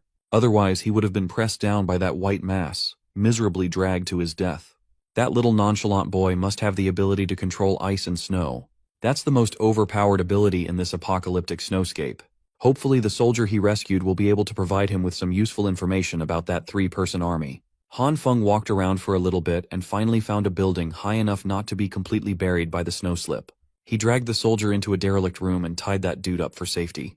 Now that they're out of danger, Han Feng slapped the man with his gun for a wake-up call. When the soldier opened his eyes, he immediately folded and begged for his life. Han Feng hasn't even asked his questions yet, and the dude is already down to snitch. He had thought of so many interrogation methods. It's a bummer he won't be able to use them today. Han Feng pulled out a chair and demanded to know about that woman and those kids who dog-walked an entire military complex. The soldier shuddered at the mention of his worst nightmare. Those 3 are simply inhuman. One practices ice magic, the other can release energy waves, and the last one is a walking bomb. Han Feng demanded a more thorough description of those superhuman abilities, starting with the woman. That Dami Mommy can release energy waves at the wave of her hand. With a simple gesture, she can send an entire battalion flying like loose kites. The crazy little girl is an explosion magic superhuman that can turn anything into a deadly bomb. And that boy is a menace to society. He can freely manipulate ice and snow, making him untouchable. While the soldier is cursing out the superhumans for being monstrous beasts, Han Feng is deep in thought. Given his own overpowered abilities, he can't really fault those 3 for using theirs freely. As time goes by, more and more superhumans are cropping up left and right. Han Feng has one more question for the poor soldier boy. He wanted to know who was directly responsible for the bombing near the hillside villa. The soldiers swore that they had nothing to do with the bombardments. Their camp has long been taken over by those 3 monsters. Today was actually the battalion's last effort to retake the camp after getting reinforcements from their HQ. Those bombings still piss Han Feng off, but punishing the culprit might be easier said than done. The corpses that he passed by on the hills earlier were most likely killed by that woman and her gremlins. How can you even go against such an outrageously overpowered bunch? The fact that their peaceful life is being threatened by lunatics really grinds Han Feng's gears. Since he has found the answers he's looking for, he lets the soldier go freely. Afraid that he would change his mind, the soldier boy ran into the snow without even asking to be freed from his restraints. It's all good. He will never need his hands anyway. As soon as he came out to the open field, he was blown up and deleted from existence. What followed was a series of explosions that covered the general area where Han Feng was hiding. One of the bombs nearly blasted him off the face of the earth. But Han Feng managed to reinforce the wall in time to shield himself. Those bombardments weren't just random blasts. They were clearly aiming to blow him up with accuracy. He made sure to hide multiple hills away from those discerning monsters, but he still got discovered. The 3-man army wasn't even in a hurry. They're still in the military complex, and the little girl is flexing the destructive abilities that she has been practicing for the past couple of days. Dami Mommy sensed that after the barrage, their target's ability signature didn't disappear. On the contrary, they became stronger. Whoever it is they are targeting, he must be powerful enough to survive both an avalanche and bombs. The woman ordered a few more explosives for good measure. If the target lives, they will make chase. They can't let a possible enemy go free. The little boy seemed unenthusiastic about the whole thing, but the crazy explosive girl was pumped. Back in his hidey hole, Han Feng slumped into his chair. Today is full of deadly close calls. He briefly considered bringing the fight to the enemies, but fighting 3 superhumans, 3-on-1, is a one-way ticket to hell. If he runs back home now, the bombings will probably continue.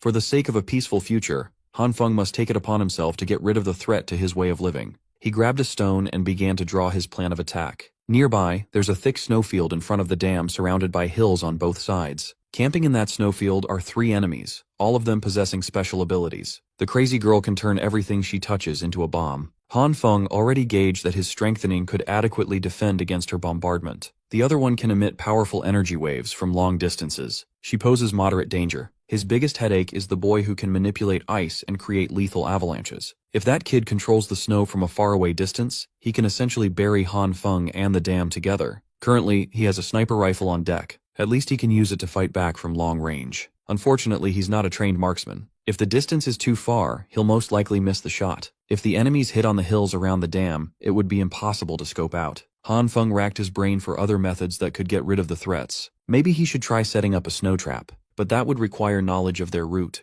In addition, the boy could just control the snow and render the trap useless. Then it hit him. He might be able to lure the trio to the lower level of the dam, open the gate to release the water, and flush them away. It's a promising plan, but how would Han Feng lure them to the lower levels? If he physically goes down, he wouldn't be able to open the gate above. By his estimate, the gate stands at around 7 meters tall. Han Feng once heard that when ice fishing at the North Pole, the ice layer typically measures up to around 2 meters thick. Given the gate's height, he should be able to access the water below. To confirm his estimates, he decided to check it out just in case. Using the red glow, he easily dug through the thick pile of snow. If he went through all the trouble of setting this plan up and the gate doesn't release any water, he would be done for. Hidden by a snow pile, he made the purple glow crawl down to the bottom of the gate. Upon reaching the desired spot, he intensified the light and softened up the cold concrete gate. With the tiny portion of the gate softened, water spouted out. To avoid blowing his load too early, he repaired the gate using the green glow. The test was successful. He can access and release the water at will. If he can just lure those 3 to the lower level, his W is secured. While Han Feng was crafting his genius plan, the trio was barreling through the frozen woods, completely undeterred by the snow. The woman leading the charge used some mental trick to locate his precise location. Excitedly, the crazy girl pulled out her rocket launcher, eager to blow shit up. Dami Mommy stopped Crazy Zixi from doing anything reckless. She asserted that the boy, Yuan Yi, should move first to drive the vermin out of the house. Yuan Yi obediently followed orders and manipulated the snow to form a wave. Starting from an uphill position, the wave quickly snowballed into a full-blown avalanche that swallowed Han Feng's hidey hole. Inside the house, he was desperately trying to strengthen the walls to defend against the incoming snowslip. Han Feng's reinforcement prevented the ruined outpost from collapsing under the destructive force. Grabbing his rifle, he used the scope to spot the enemy's position. Tracing the origin of the avalanche, he easily found his targets. With his crosshair aimed at the woman's head, Han Feng didn't hesitate to pull the trigger. The high-caliber bullet whizzed through the cold air. It covered a large distance, thirsty for a headshot. Unfortunately, Dami Mommy saw the bullet coming and put up a barrier on time, making the bullet ricochet away. From that point, Han Feng turned trigger-happy and made it rain and emptied his clip with increasingly inaccurate shots. Accuracy didn't matter anyway. Every bullet was blocked by that barrier. Since the snow slip didn't finish the job, it's Crazy Zixi's turn to blow shit up. With the bullet-stopping barrier still up, the trio rushes to his location. The shots he missed didn't bother him. It was all part of the plan to lure them in. Han Feng calmly packed his gear and climbed up the table he fashioned into a ladder. The table propped him up as he reached the ceiling and started cracking a hole open using the red glow. Out on the open roof, he took a deep breath and prepared to hurl all the vulgarities and trash talk he came up with to rile the enemies up. Han Feng unleashed a flurry of insults and curses that would make a veteran League of Legends player cry. The trio was so shocked to hear such fucked up things that they stopped in their tracks. Their initial shock quickly turned into anger. Zixi wanted nothing more than to bomb him to death. She raised her arm and noticed that her rocket launcher was gone. Dami Mommy already grabbed it for herself. The cold air turned even colder. She did not appreciate being called a run-through floozy at all. To retaliate, Dami Mommy went sicko mode on the trigger, launching explosives to signal her wrath. Even though clouded with rage, her accuracy was deadly. Unfortunately for them, Han Feng was already onto the next part of his plan. This dude jumped from the roof and opened a parachute for a slow descent to the dam. Seeing his figure retreat to the lower snowfield, the infuriated trio made chase. Damimami was so irritated that even the usually unhinged Zixi was trying to calm her down. The rage bait was just too strong. They ran after him on foot, slowly gaining on the descending parachute. Unbeknownst to them, that parachute was carrying nothing but a decoy. Han Feng stayed above the dam to execute the most crucial part of the plan. As his purple glow softens up the gate's surface, he quietly bade his enemies a frigid farewell. The leak started slowly, but as the softened wall opened wider, the flood finally broke through. Water cascaded down the snow, pushing forward with unstoppable pressure. Han Feng wasn't satisfied with just one gate. He wanted more. He hopped through the top of the wall, opening the second, third, and fourth gates. The combined force of 4 open dams was unrelenting. Suddenly, the trio found themselves in a bind. They've gotten quite far trying to locate the man who trash-talked them to oblivion. Damimami tried to use her mental trick, but she couldn't detect any ability fluctuations nearby. The first one to notice the increasingly loud sound coming from behind was Yuanyi. By that time, it was too late. The flood had already reached them. Realizing that they had fallen into a trap, Damimami pulled the kids close to her. Yuanyi touched the snow beneath, lifting the pile to gain a higher elevation. But his ice bending couldn't outrun the rampaging tsunami. To protect the group, Damimami put up another barrier. Yuanyi tried to snow surf away from the flood, but the surrounding snow had melted, and there wasn't enough to use. Inevitably, the barrier shattered, and they were on the brink of being swallowed whole. Despite being tripped up, her instincts kicked in, and she grabbed the kids to avoid the worst-case scenario. She managed to conjure another barrier in the nick of time. The transparent orb was the only thing protecting them from a miserable fate. In just a few moments, the frozen surface of the dam turned into an actively moving body of water. The man who made it happen was posted up on the wall with his binoculars. His view was being blocked by the hills, so he couldn't see the situation downstream. He reckoned that if they survived drowning, those 3 villains should succumb to the cold. This should be enough to be at ease and go back to the cave base to destroy all the cannons. Han Feng can already see his beautiful, carefree days coming back soon. He fashioned a makeshift footwear to traverse the thick snow pile without sinking, and headed in the direction of the military base. It would be nice if he could travel through the snow as if it were flat land, but that's not a possibility right now. The journey took a while due to the terrain, but he managed to reach his destination. He picked up an assault rifle on the way and cautiously approached the cave entrance. Although he's taking care of the immediate threat, it's still better to be safe than sorry. It would be a shame if he dies from normal bullets after expertly playing 3 ability users. Using his purple glow, he took care of the 2 cannons outside. Altering its properties, the solid metal cannons melted away. He was about to do the same thing with the shells, but considered the possibility of them exploding once they melted. A massive explosion could attract other people and even more problems. Han Feng decided to leave the shells be for now. Without the cannons to fire them, they are practically useless anyway. With the exterior taken care of, he slowly and quietly approached the cave tunnel. Inside, he found rows of huge weaponry with plenty of shells to destroy a small city. Luckily, his villa was only subjected to the small mortar cannons previously. If the bigger artillery weapons had been used, the snow wall they made would have been useless. Those huge shells sent a shiver down Han Feng's spine. These things are basically weapons of mass destruction. No matter how many times he strengthens the villa's defenses, one extra large shell is all it takes to blow his peaceful life to smithereens in an instant. So, melting the massive cannons was a no-brainer. Han Feng got to work and rendered the hunks of metal useless one by one. It took a while, but he finished the job handily. He turned the lengthy and girthy pipes into sad and melted hunks of metal. Heading even deeper into the base, he found an abundance of supplies.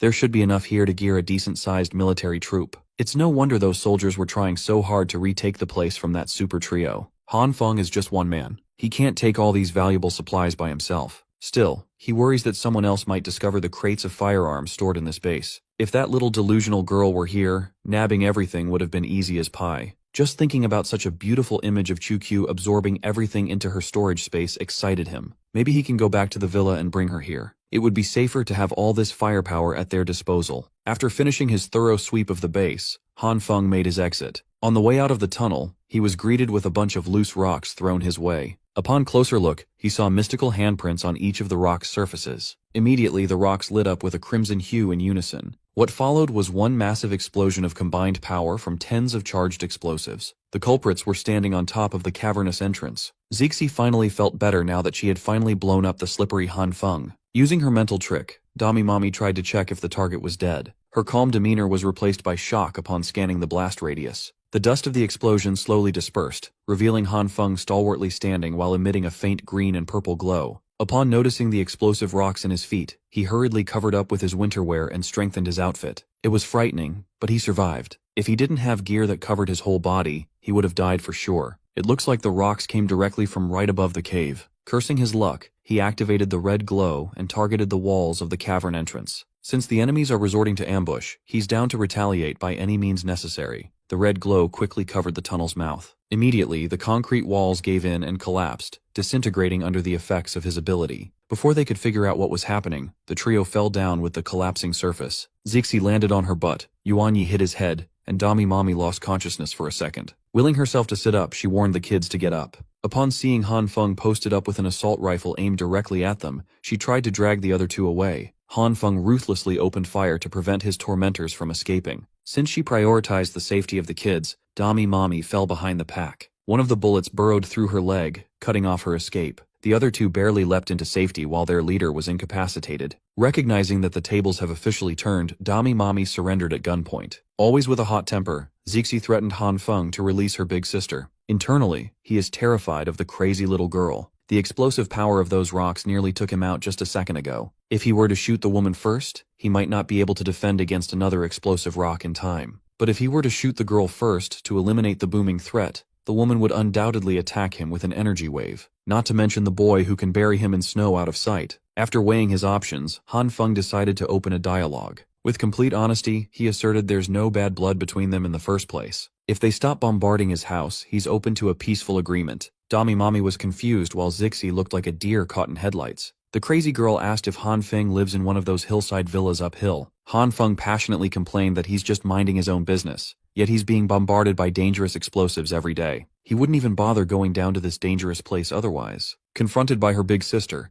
Zixi apologetically explained that she just can't stop blowing shit up. She even feels uncomfortable if she doesn't do it every day. In addition, when she thinks of all the rich people staying at those fancy houses, she just wants to bomb them to death. Someone has to lock this girl up. Now it's starting to click that Han Feng is not at all related to the soldiers who tried and failed an ambush today. He just appeared at the same time as those noobs thanks to an unfortunate coincidence. Now, both parties realize that they are trying to get rid of each other due to sheer miscommunication. With tears in her eyes, Dami Mami wholeheartedly apologized for the misunderstanding. She even buttered Han Feng up by calling him handsome. Even with an absolute beauty in front of her, Han Feng's annoyance couldn't be appeased. He called her out for her fake tears, but she was actually tearing up due to the pain of being shot in the leg and bleeding out. Eventually, Han Feng softened up and allowed the trio back inside the military base. Thankfully, this place was stocked with plenty of medical supplies necessary to pull the bullet out and treat the wound. Han Feng was still holding them at gunpoint while observing the operation. While the bullet was being removed, Dami Mami was too calm. If he were in her situation, he would be screaming and crying from the pain. He also took note of the little girl's skillful handling of the treatment. Whatever it is, this group's background cannot be simple. Once the wound was wrapped up, Han Feng asserted his terms for peace. From today onwards, the hillside villas shall be a no-boom zone. Both parties can just coexist without disturbing each other. Dami Mami readily agreed and apologized for Zixi's recklessness once more. To show her sincerity, she allowed Han Feng to take any resources inside the base. Zixi tried to argue against it, only to be met with a death glare. If it wasn't for her insane compulsion to bomb the rich neighborhood, this misunderstanding would not have happened, and she would not have gotten shot in the leg. She'd better kneel and ask for forgiveness properly. Moments ago, they were at each other's throats, trying to kill one another. Now the woman's demeanor completely changed. Curious, he asked about how she was able to precisely pinpoint his location earlier. Before answering, she asked her to put the gun down first since they had already reconciled. But Han Feng wasn't stupid. A little bit of sweet talk wasn't enough to establish trust. So Dami Mami explained that she just used a type of superpower technique that anyone can learn. She elaborated that even before the abnormal climate started, there were already people who possessed supernatural abilities. These superhumans emit fluctuations similar to a magnetic field. If you can see these wave patterns, you can determine the rough location of a superhuman. Han Feng stayed over and continued chatting with the woman for some time. He came to a rough understanding of how to sense the superpower fluctuations of other superhumans now. Upon knowing that superpowers can grow stronger based on user proficiency, he asked if one person can awaken multiple abilities. From what she knows, different superpowers are often incompatible with one another, so one person can only have one ability. This means that his red, green, and purple glows are 3 different abilities that should not have been able to coexist. After hours of chatting about superhumans and abilities, Han Feng finally put the gun away and properly introduced himself as a normal office worker before everything went to shit. Dami Mami also introduced herself as Jiang Ruqing, a teacher. Sealed with a handshake, she's hoping for a cooperative relationship from now on. With the gun out of the equation, Jiang Ruqing's gaze turned cold as she brought up the insults he hurled when they were hunting each other out in the dam earlier. She doesn't appreciate being called a run-through floozy and a damned uggo at all. To the side, Zixi maniacally laughed as the entire room lit up with her explosively charged handprints. The crazy girl waited for her big sister's signal to detonate the entire room as Han Feng stood his ground, still holding Zhang Ruking's hand. He decided to bluff his way out of the situation. With fake confidence, he brought up the fact that the previous explosions didn't even leave a scratch, so he's not in the least bit afraid. In reality, he'd probably be heavily injured, even if he didn't die, if the room went boom. With a cold tone, Zhang Ruking asserted that the cooperation agreement still stands. All she wanted was an explanation for all the vicious curses he had thrown earlier. Unable to withstand the pressure, he tried to pull his hand away while playing dumb, but she had that gorilla grip. So he resorted to a different strategy: flattery. He called Miss Zhang a graceful, wise, gentle, beautiful, radiant, and brilliant woman, a dream of all men. She blushed and commanded Zixi to stand down and stop threatening a good man, an ally. Miss Zhang finally let him go, his hands sore from her gorilla grip. Zixi, on the other hand, still refuses to acknowledge a stinky man as an ally. So Han Feng did the same trick against her and praised the little girl to high heaven. He praised the little lady for being a lively, adorable, innocent, and cute young woman. It was super effective. While obviously blushing from his flowery words, he effectively won crazy Zixi over. Both Miss Jiang and Han Feng worried that the lass might be too easy to trick. Meanwhile, little Yuanyi is napping peacefully. Little dude is sleeping like he pays rent. With everything settled, it's time for Han Feng to go. He will bring someone with him and take some resources in a few days.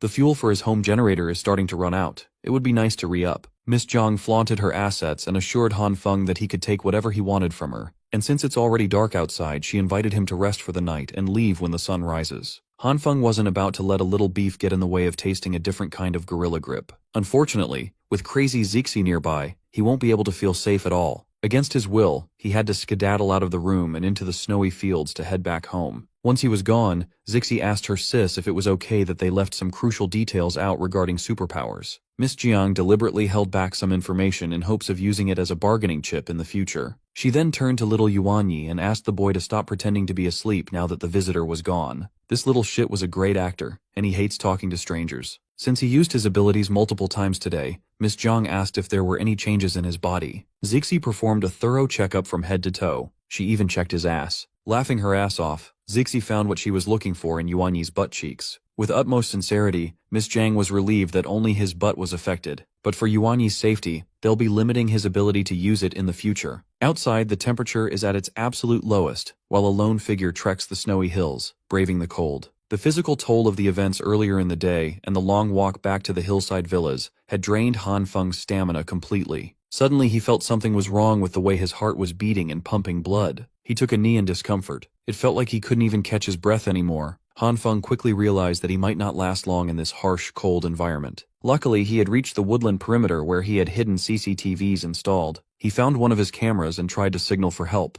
Unfortunately for him, no one was watching the connected feed in the villa. Nurse Jin was under the covers, sleeping soundly with a weighted blanket and multiple heaters surrounding the bed. In contrast to her pristine and cozy room, Chukyu was knocked the hell out in her anime bed surrounded by junk. Han Feng realized that he might have messed up. Both of his housemates are probably asleep, and he's essentially at 1 HP at the moment. His heartbeat had turned erratic as an odd pattern started to emerge on its surface. He felt a stabbing pain that made his chest hurt like he had never felt before. In combination with fatigue, he fell down in the snow, unconscious and cold. His body temperature is in a free fall. Through some miracle, Han Feng managed to open his eyes after who knows how long. With blurry vision, he made out the image of Nurse Jin in his room's ceiling light. Still in a fight-or-flight mode, he jumped out of the soft bed in fright and fell on the floor. With his bare ass exposed under the covers, he finally realized that he was back inside the safety of his villa. He also realized that he's completely naked and his housemates are present. Han Feng got lucky. Last night, Nurse Jin got hungry, and on the way to the kitchen, she happened to glance at the CCTV screen. She immediately put on her coat and went down the hill to carry him back to safety. With her inhuman strength, it wasn't too difficult. To help him quickly recover a healthy body temperature, she dragged him into a warm room and removed all the snow-covered clothes. Nurse Jin ran some basic tests and found no apparent bodily injuries. He simply fainted at the bottom of the hill for unknown reasons. The last thing he remembers was the sudden stabbing pain in his chest. After making sure that he was back in a stable state, Han Feng gave Nurse Jin and Chukyu the rundown of what had happened the previous day. Nurse Jin is still trying to figure out what triggered his near-death experience. She considered that the cold and exhaustion might have caused angina. Chukyu, on the other hand, is more focused on Han Feng's 1 versus 3 fight. Remembering that Miss Jiang is waiting for him to come back to take some resources, he enthusiastically invited Qiu to come with him. Nurse Jin emphatically put her foot down and ordered him to get some much-needed bed rest to avoid cardiac load. She also forbids Qiu from disturbing Han Feng for the next few days. For the next 5 days,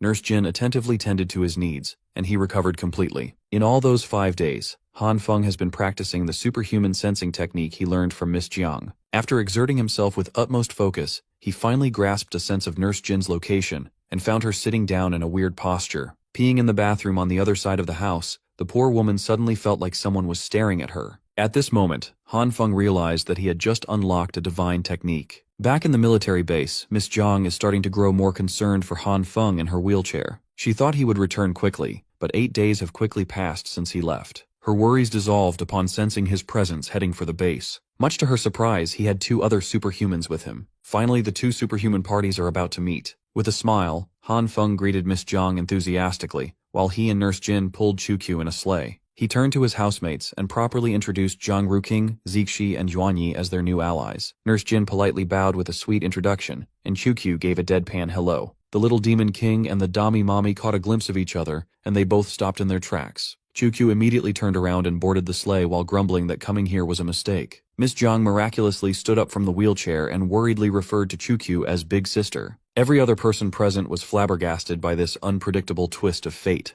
Qiu insisted that she's just a cute 12-year-old girl, so Auntie must be mistaken. Miss Jiang refused to listen to her backhanded excuse, leaping out of the wheelchair like she wasn't just shot in the leg a week ago. A scuffle quickly ensued as she confronted Qiu for suddenly disappearing from the research institute and worrying everyone. Qiu asserted that she was simply following her dream of staying home and eating all day until she dies. While the sisters were duking it out, the other 4 were in the same boat, confused by what was happening. It took a while, but things eventually calmed down, and everyone retreated deep into the base. Qiu and Miss Jiang explained that they really are sisters. Zhang Ruqing elaborated that Qiu is her blood-related sister from a different father and mother. It was an unclear description to say the least. Miss Jiang grew up an orphan. She was adopted when she was 11 years old, so Qiu became her elder sister. Back then, they were inseparable. They had a bond much stronger than real sisters. Han Feng and Zixi stood up at the same time to protest the timeline. No matter how you look at it, Miss Jiang should be the older sister here. She understands their reservations. It's normal for them to misunderstand since Qiu had always been so small and adorable. To prove that it's true, Miss Jiang showed them a photo of their younger years. Zhang Ruqing was younger by 1 year, and it was evident back then. But there's basically no difference in how Qiu looked years ago compared to right now. If the little demon king is 21 years old, that puts Miss Jiang at just 20. She sure grew up fast. Zixi commented that rather than sisters, they look more like mother and daughter right now. Realizing that she struck a nerve, Crazy Zixi immediately apologized. It has been a long time since they'd seen each other, so Miss Jiang had a lot to say to her sister about what happened to the research institute. Before spilling the lore, she looked at Han Feng to signal that she would prefer telling the story only to her sister. Han Feng picked up on that signal and urged Nurse Jin to come with him to take a walk inside the cave to scout for any useful resources. Qiu stepped in and firmly asked them to stay. As companions chosen by her evil eye, she reckoned that they had as much right to know about these matters as well. Han Feng and Nurse Jin gladly accepted the invitation to stay and listened to the lore dump. Since it was her sister's request, Miss Jiang relented and spoke freely. After Qiu left, the research succeeded, but the professor leading the charge was killed, and the institute itself was destroyed. The very first sentence already had so much information and skipped over a lot of details. Han Feng can't make sense of what she was saying. With a deadpan expression, Qiu insisted that she already knew all about that. Miss Jiang added that hostile factions have risen in the city, capturing superhumans left and right. If their identities are revealed, those factions will hunt them to the ends of the world. Qiu already knew that too. Desperate to give her sister new intel, Miss Jiang pulled her dress down and explained that using superpowers excessively would cause crystals to grow on a superhuman's body. She also found a method to remove these pesky crystals. Qiu asserted that crystals grew on Han Feng's heart a few days ago, and she was the one who removed them. Han Feng had no idea that this had happened. It looks like Nurse Jin was also aware of such significant information that he should have been told earlier. Disappointed that Qiu basically knew everything already, Miss Jiang dejectedly shared that she had developed a technique to sense superhuman fluctuations. Qiu was unaware of this one. Zhang Ruqing asked her sister to stop playing dumb just to comfort her. Qiu had always been a peerless genius when it came to everything. Han Feng had to step in on this pity party to demand more details about what's really going on from the very beginning. With grim expressions, the weird sisters confirmed if he really wants to hear about the hellish beginning. He was a little freaked out but ultimately insisted on hearing the full story. About 2 years ago, An 18-year-old Zhang Ruqing graduated with her bachelor's degree, while a 19-year-old Chu Qiu marched with her master's degree. The sisters were widely praised as genius researchers. They immediately transitioned into the fringe department when the research institute found a superhuman sealed in ice due to her superpower. A year into researching this odd discovery, Chu Qiu and Miss Jiang unexpectedly awakened superpowers of their own. That same day, Chu Qiu vanished, never to be seen again. Miss Jiang continued working at the institute alongside the professor, Zixi and Yuan Yi. Her work eventually led to the success of their man-made superhuman project. A few months into their testing phase, the professor was murdered inside a women's bathroom. Other researchers involved in the project also started going missing and dropping like flies. In the end, the institute building was destroyed. Only Miss Jiang, Zixi, and Yuan Yi managed to escape using their awakened abilities. Han Feng theorized that the culprits must be after the newly developed superhuman technology and want to monopolize it. The theory fits. The killings and the institute's destruction can be linked to greed. As far as Zhang Ruqing knows, there is a hostile organization in the city called Base. They have gathered a few superhumans, and they are on top of the suspect list. The mention of other superhumans immediately made Han Feng think of the militaristic bastards who tried to hunt them down. The group of soldiers that Miss Jiang and the gang were fighting a week ago was also affiliated with Base. She managed to capture a minor captain, but the man kept on insisting that he was not a Base agent, but from the Uprising volunteer group instead.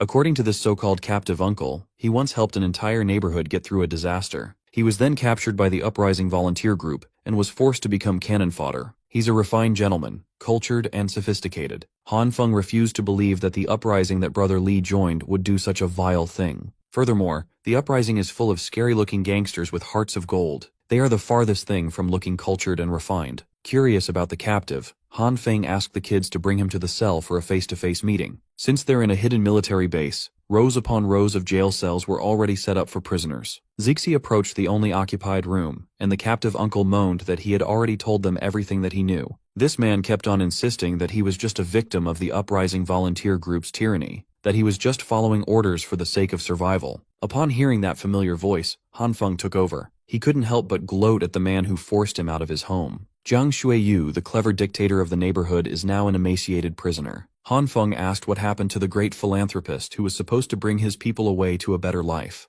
Mr. Jiang kept up his fake smile. He wasn't expecting to see the man he tried to rob here either. Trying to flip the script, he insisted that back then, he had to take as many resources as possible for the sake of saving more people, hoping that Han Feng would understand. He's practically saying that it's Han Feng's fault for not cooperating. Of course, the master manipulator feigned that he understood Han Feng's decision to prioritize his own safety under such an extreme situation. Han Feng has had enough of this guy's bullshit. It's all an act that only brainwashed fools would believe. The way he sees it, Mr. Jiang allied himself with the people from Base, fucked up, and is now pretending to be a hostage of the Uprising volunteer group.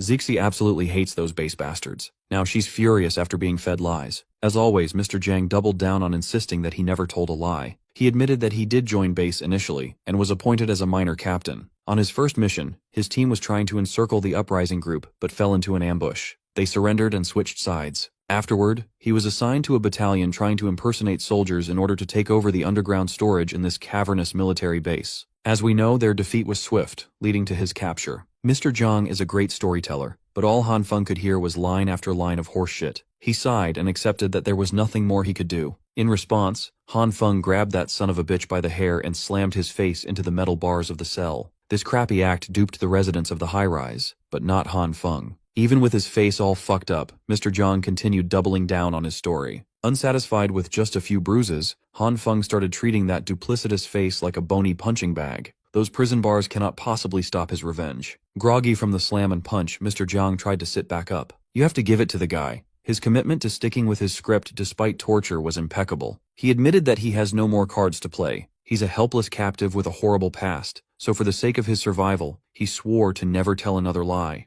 Han Feng's temper was being tested. He clicked his tongue, pulled out a pistol, and racked its slide. With a gun to his face, Mr. Jiang gets one more chance to spill all the information he has about the organization known as Base. With a hint of fear apparent in his voice, Zhang Shuiyu repeated that he was captured by the Uprising not long after he joined Base, so he doesn't know much about the organization. Since the bastard is dead set on making a fool out of him, Han Feng pulled the trigger and deliberately targeted the ear to show that he means business. That first shot can be considered a warning. Han Feng won't kill him just yet, as he intends to squeeze as much value from this guy. But if Zhang Shuiyu continued with his virtuous act, then he would be a truly worthless dumb ass. With that, Han Feng and Zixi left the high-profile prisoner to mull over his options. On the way back to the main room, Zixi praised Han Feng for looking so cool while beating the dogshit out of their prisoner. When they got back, they found the others chilling and leisurely playing cards. Han Feng informed Nurse Jin and Chu Qiu who the captive in the basement prison was. Upon hearing Zhang Xueyu's name, their mouths were agape.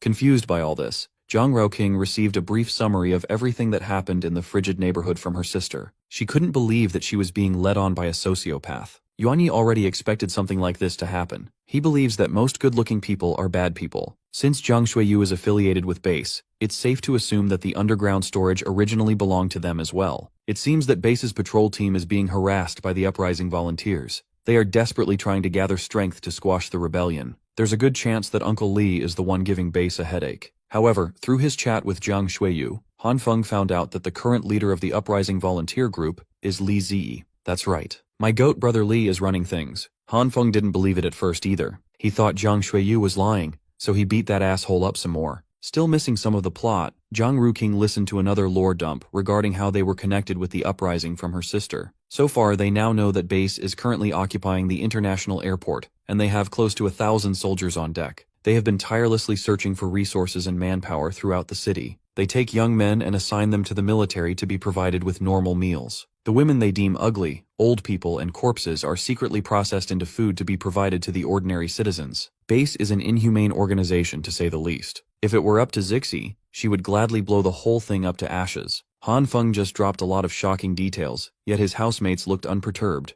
As it turns out, Uncle Li Zhenghao already told them all about the gruesome operation. He could tell that the annoying old man deliberately left him out of the loop. It's certain now that once Base is done conquering the uprising volunteer group, they will start focusing all their manpower on conquering this underground storage. The villa they call home isn't far from here either. They will inevitably get exposed. To prevent this crappy situation from getting worse, Han Feng plans to bring some weapons and equipment with him to support the uprising. Chu Qiu readily agreed with his suggestion. Everybody moved towards the hallway where all the firepower was stored, and Chu Qiu did her thing. She chanted something about the true powers of the evil eye and opened her subspace storage to suck everything inside. Zixi was hyped to see such a flashy superhuman ability, as expected of her big sister's big sister. Once the firearms and ammunition were secured, Han Feng dragged Chu Qiu to suck all the fuel and rations in the other rooms as well. While he was going through the checklist of other things they would need, Chu Qiu looked like she was about to throw up everything she had absorbed. To keep everyone connected, Zhang Ruking brought up some military walkie-talkies with a 30-kilometer range. These would be essential for relaying information in the future.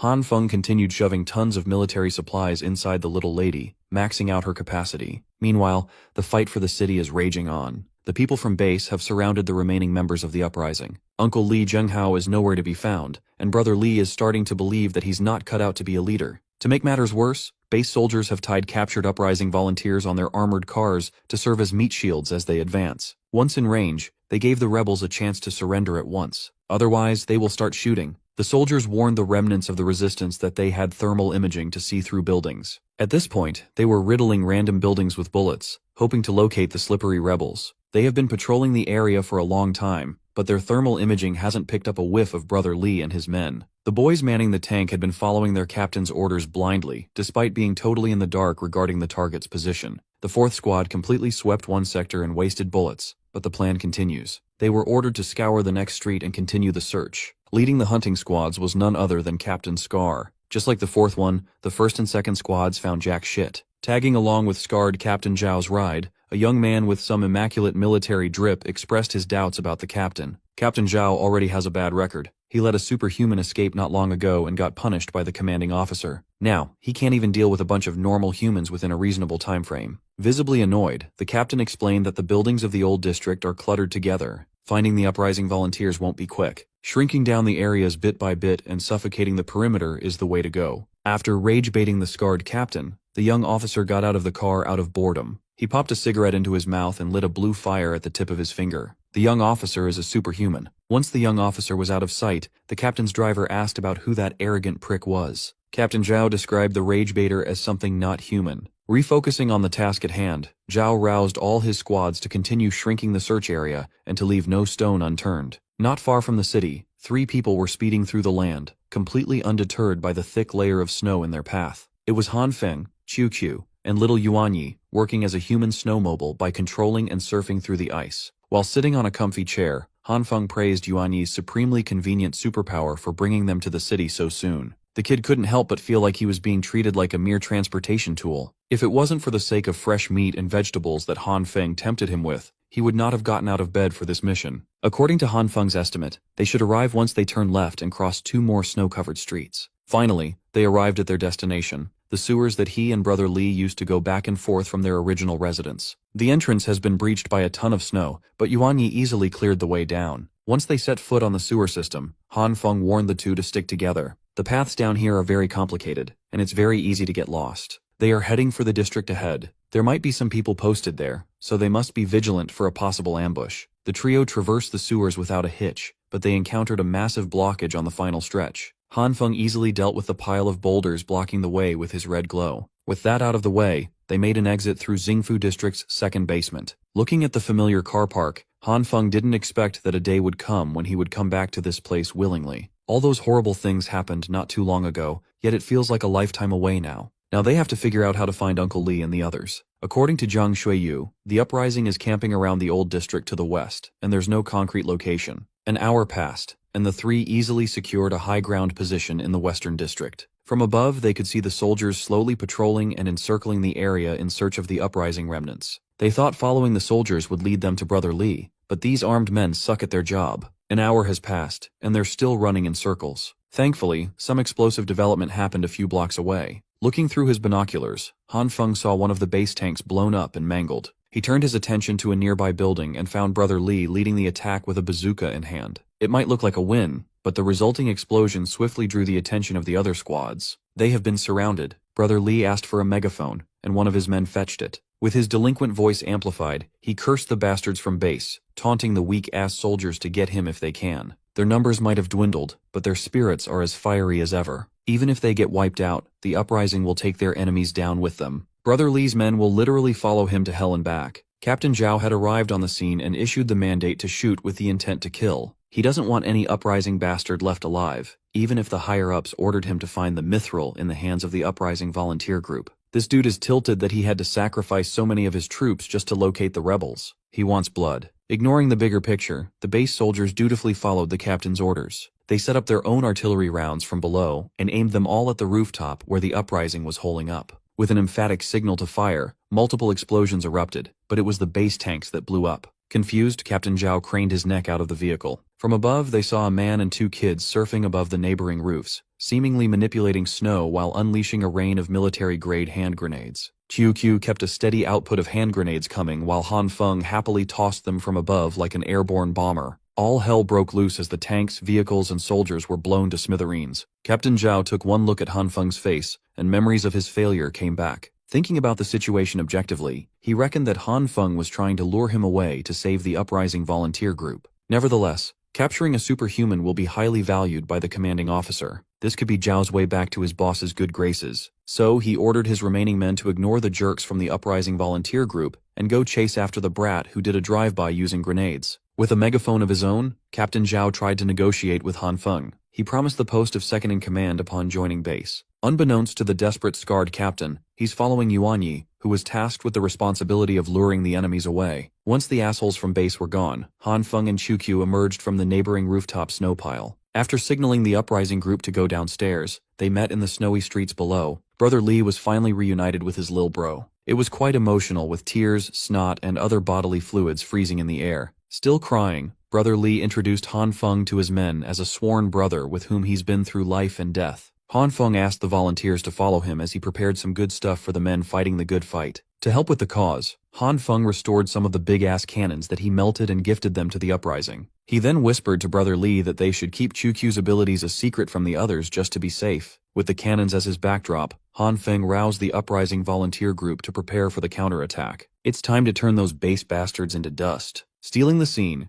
Chukyu pronounced the uprising volunteers as her apostles chosen by the tyrant's eye of truth to rain down cleansing fires of karma. Brother Li loved the pep talk, but the older volunteers were just flat-out confused. Grabbing Han Feng excitedly, Brother Li wanted to learn how to fire the cannons right away. There's a bit of a problem here. Han Feng just supplied the weapons. He doesn't know how to use them. So Brother Li turned to his men in hopes that someone knew how to operate a weapon of this caliber. One of the boys, the smallest guy in the resistance, shyly raised his hand. He used to be an artilleryman in the military. Putting him on the spot, everyone relied on this one small dude to teach them how to blow shit up. The artilleryman went on a winding lecture about the howitzer's manufacture date, caliber, muzzle velocity, maximum range, recoil system, and a bunch of other technical jargon. To put him to the test, Han Feng pointed out the building that the people from base were using as a camp. There's no need for a lecture. They just need to make their enemies explode. To make sure that those base bastards would gather in that particular building, he made sure to leave something that they wouldn't be able to resist. Once those greedy pigs see it, they won't be able to walk away without getting a taste. As expected, every squad lost its target somewhere nearby, but their spirits are up after making a massive discovery. They stumbled upon a huge cache of fuel and food. It's a mystery why someone would hoard such valuable supplies in such a place. Captain Zhao theorized that this place must have been the rebel hideout. Just to be safe, he ordered his men to check the surrounding area for traps. Once safety is confirmed, they can haul everything away. Supplies are especially scarce right now. No matter where fuel and food come from, they're not in a position to pass them up. Looking at the clustered barrels of fuel, Captain Zhao was struck with a deadly premonition. He was frozen in place as a cold shiver ran up his spine. A few meters away, Han Feng gave the signal to fire up the howitzers. After getting a crash course on how they operate, the uprising volunteers manned the cannons and unleashed a destructive barrage. The clueless base army was giddily retrieving the barrels of fuel, completely oblivious of their impending doom. Suddenly, sounds of booming blasts filled the area as cannonballs landed all around them. The fuel barrels that they were happily hauling away were caught in the explosions and served as a nasty accelerant. The oil inside the barrels quickly burned up and literally cooked everyone nearby. Still inside the building, Captain Zhao was knocked away by the impact. He watched as his men were burned alive, wallowing in their helpless and agonizing cries. No one has ever been so cooked in the history of being cooked. The fire might not have killed off the unlucky captain, but the collapse of the building surely will. The uprising volunteers did not stop firing.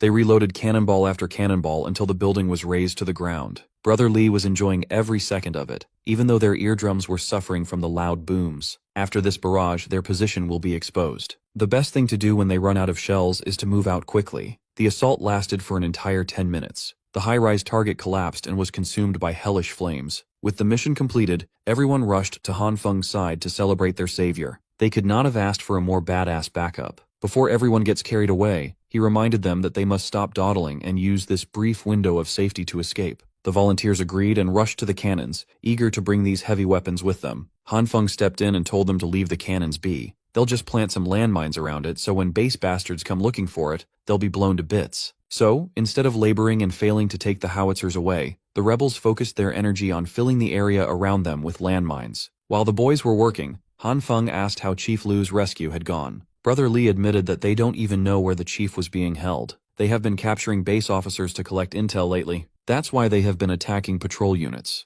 As for Uncle Li Zhenghao, that old fart split up earlier and they've lost contact. Han Feng reckoned that Uncle Li would turn up sooner or later. For now, they should head back to Xingfu District to rest and recuperate. Before heading out, Han Feng left a lot of weapons and supplies in the building's underground garage. There are enough weapons there to equip the uprising battalion to the teeth. He had lost count of how many times Brother Li thanked him today. A few hours later, when the uprising boys, Han Feng and Chu Qiu, had long since vacated the area, the remnants of the base army found the cannons. They immediately reported their discovery to the grimly injured and barely conscious Captain Zhao, riding in a wheelchair. His wounds might hurt, but his anger for his useless troops took precedence. His orders were clear. Find the bastards who tried to kill him, not the weapons they used. Frustrated and irritated, he rolled his wheels forward and felt something click underneath. He looked down and accepted his fate as his cigar fell out of his mouth. His last word was shit. 10 minutes of brutal bombings did not faze him, but one mistaken roll took Captain Zhao and the remaining base bastards out. Far away from the blast zone, Han Feng watched the celebratory fireworks from Xingfu District's rooftop. He wondered which unlucky bastard got to taste those lethal landmines. Brother Li snuck up behind him, his breath stinking of alcohol. A good big bro will always drag his little bro to a celebratory drinking session. Inside one of the bigger apartments in the district, the uprising volunteers drank till they were drunk and ate warm food till they were full. Yuan Yi also circled back and became everyone's designated grill master. After 2 instances of worryingly loud explosions, the base sent more people to check on what the hell just happened. The superhuman officer led the military detachment. Upon seeing the damage, he ordered his men to clean up the bodies and pick up the charred corpses. Food is scarce in their camp these days. Burned human meat shouldn't be wasted. In the heart of the blast zone, he found Captain Zhao's remains and reported to the commander that Zhao was ambushed and heroically died in battle. The commander didn't give a shit. He just transferred the task of finding the key to the superhuman officer. The firebending officer gladly accepted the task from His Excellence, the commander. Before working on his new mission, Firebender stopped by the 3rd Brigade's temporary command post, formerly a high-rise scenic cafe.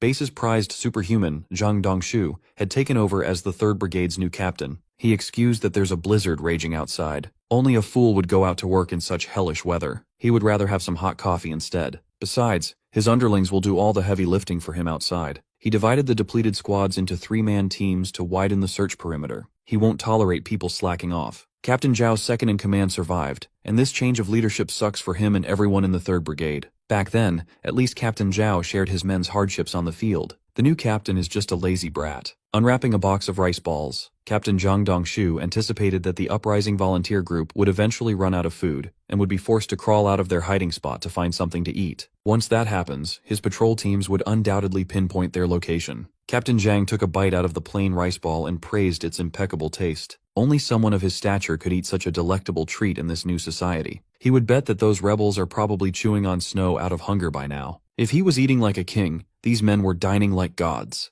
They had tons of meat, some warm stew, fresh vegetables, and most importantly, alcohol. By the end of the night, everyone was in a food coma. Some of them were crying as they shoved more delectable meats in their mouths. This is the first time they've all had such luxury since the freeze. Artillery Boy preferred the fresh veggies. They were so happy that they willingly pledged their allegiance to Han Feng, pronouncing him as the uprising's big brother. Brother Li explained that he just picked up this rowdy bunch 10 days ago, so they haven't seen much of the world yet. Still, as the uprising's new big bro, he urged Han Feng to show some more goodwill. So he brought out the secret weapon, a pack of Huazi cigarettes, and offered everyone some delectable nicotine. Upon smelling that freshly opened pack, everyone, including those who were asleep, was brought to their feet. To cap off their feasting and drinking session, they all quietly enjoyed smoking some Huazi. It didn't take long for the whole room to be hotboxed by pure lung cancer fog. These dudes haven't smoked in months, so it really hit the spot. Thankfully, Qiu Qiu has some gas masks for her and Yuan Yi as they quietly judged the grown-ass men smoking in front of a kid. Since the job was done, Yuan Yi asked Han Feng if they could head back home. The whole reason they came here was to deliver supplies to everyone. With that out of the way, there's no reason to stay any longer. Han Feng has also been at odds with the base lately, so he needs to hurry back in case anything happens. Hearing this, Brother Li worried that the villa might have been exposed. Han Feng quickly shut him up as he prefers to keep his business secret. He then explained how he chased a soldier, found an underground warehouse, looted the weapons and equipment, and bolstered the firepower of the uprising. Before parting ways once more, Brother Li asked Han Feng if he could spare a few more cartons of cigarettes. They actually pawned a few of their uprising brothers, and they might need the cigs to buy them back. Hearing such a ghastly sentence confused and freaked out Han Feng. Brother Li explained that there's a place in the city where you can trade living people for supplies. The uprising was in a very desperate spot back then. With nowhere to go, they chose to pawn off some of their comrades. Now they're being asked to fork up 4 times the original price to buy those people back. If those human traders dare to kill the pawned hostages, Brother Li won't be able to take it. Right now, an adult male can be traded for 10 jin or roughly 6 kilograms of grain, while cigarettes are worth 30 kilograms of grain. In these trying times, human life is cheap, and cigarettes are treated like gold. Grain is also the cheapest food supply out there. The price of fruits and vegetables has gotten ridiculous. Brother Li heard that someone traded 3 fresh tomatoes for 3 beautiful women. Immediately, Han Feng's mind jumped to his garden, which was full of valuable crops. He could trade some of his veg for some premium vag. He forcefully snapped himself out of that daydream, visibly blushing. What he gathered here is that the base doesn't have full control of the whole frozen city. With the intel they extracted from patrol officers, the base uses the subway tunnel to transport their troops. They have a tight grip on the areas along the subway lines. Meanwhile, areas without subways pose too much of an inconvenience, so the base ceded control over them. That's also why the uprising volunteer group is entrenched in the old district, far away from train lines. With a few cartons of cigarettes, they can finally buy their brothers back. They are going to need an infusion of manpower to rescue Director Liu later. Brother Li was so pumped to bolster their forces, but the fatigue from endless running and fighting finally caught up to him. An old wound he sustained from fighting on the front lines reopened and knocked him down to the floor. They set up the unconscious leader in a room full of electric heaters for comfort. Judging by the inflammation of his wound, he must have been injured several days ago. To avoid holding the group back, he actually hid his injury, endured the harshness of the cold, and the constant threat of armed enemies until now. Brother Li is a real one. Concerned about their leader's survival, the uprising boys turned to Han Feng for help. No one in this group knows anything about medicine, so he stepped up and advised everyone to go outside for a bit. The uprising boys wanted to stay, but the more sensible old man drove the crowd out of the room. Finally, only Han Feng, Qiu Qiu, Yuan Yi, and the unconscious brother Li were left. Seeing no harm in it, Han Feng tried to use his green glow on Big Bro's gaping wound. After 10 minutes of continuous futile use, he was frustrated to find out that the green glow's regenerative property had no effect at all, even though he had used it on himself before. QQ also scoured her subspace and found no medicine that could help. According to Yuan Yi, the military warehouse is also devoid of any medicine. Zhang Ruqing was shot and treated there, but that was only possible since her wound didn't get infected. Han Feng estimates that without urgent care, Brother Li won't last for long. He pulled out his walkie-talkie and contacted Nurse Jin to walk him through what to do with Brother Li's gunshot wound. She carefully talked Han Feng through the basic steps that would at least increase Brother Li's chances of survival. First, the bullet must be removed. After that, the wound must be cleaned with saline solution. It has to be disinfected with some povidone iodine,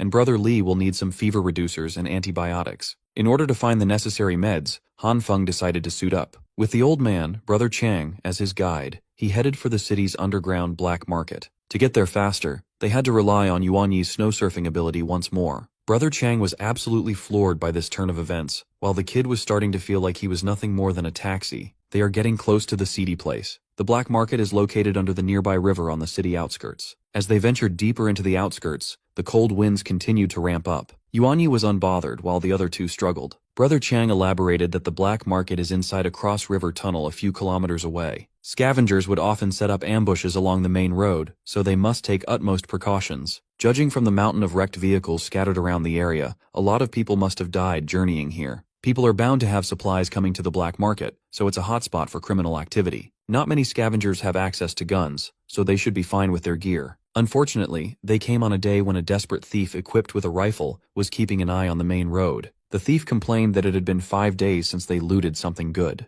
They're about to run out of food in a day. His partner complained that they should be patient and ambush people after trading at the black market, not before. Their last victim only had a few cartons of cigarettes. You can't exactly eat those. They'd already resorted to eating human flesh, but the corpse they set aside had already rotted away. At that moment, the thief spotted an incoming vehicle ripe for sniping. As the speeding figure got closer, he saw 3 people zooming through the snow without a vehicle. He was so flabbergasted that he lowered his weapon to watch in confusion. There's no doubt about it. Those figures were surfing on a wave of snow. His partner just chalked his crazy talk up to sleep deprivation. Eventually, the group reached the point where vehicles were banned. According to the rules, they must go on foot. If they disobey the rules of the black market, they'll end up like the clueless corpses surrounding the entrance. Countless dead bodies littered the perimeter, their bodies frozen and blue from the cold. Disturbed by the scene laid out in front of them, Yuan Yi and Han Feng threw up their guts. Brother Chang calmly guided them to the toll booth decorated with automatic machine guns and hanging dead bodies. Han Feng wiped the puke out of his mouth, and the gang marched forward.